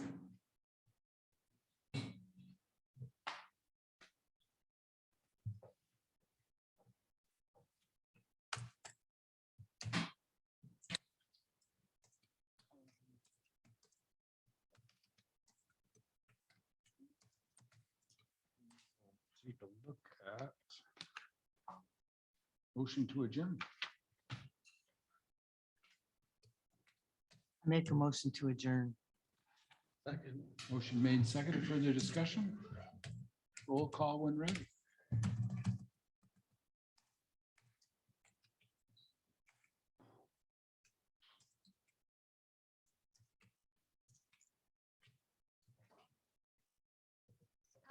Yes.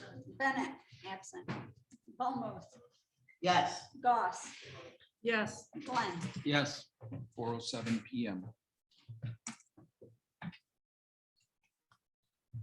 I can't thank everybody enough for staying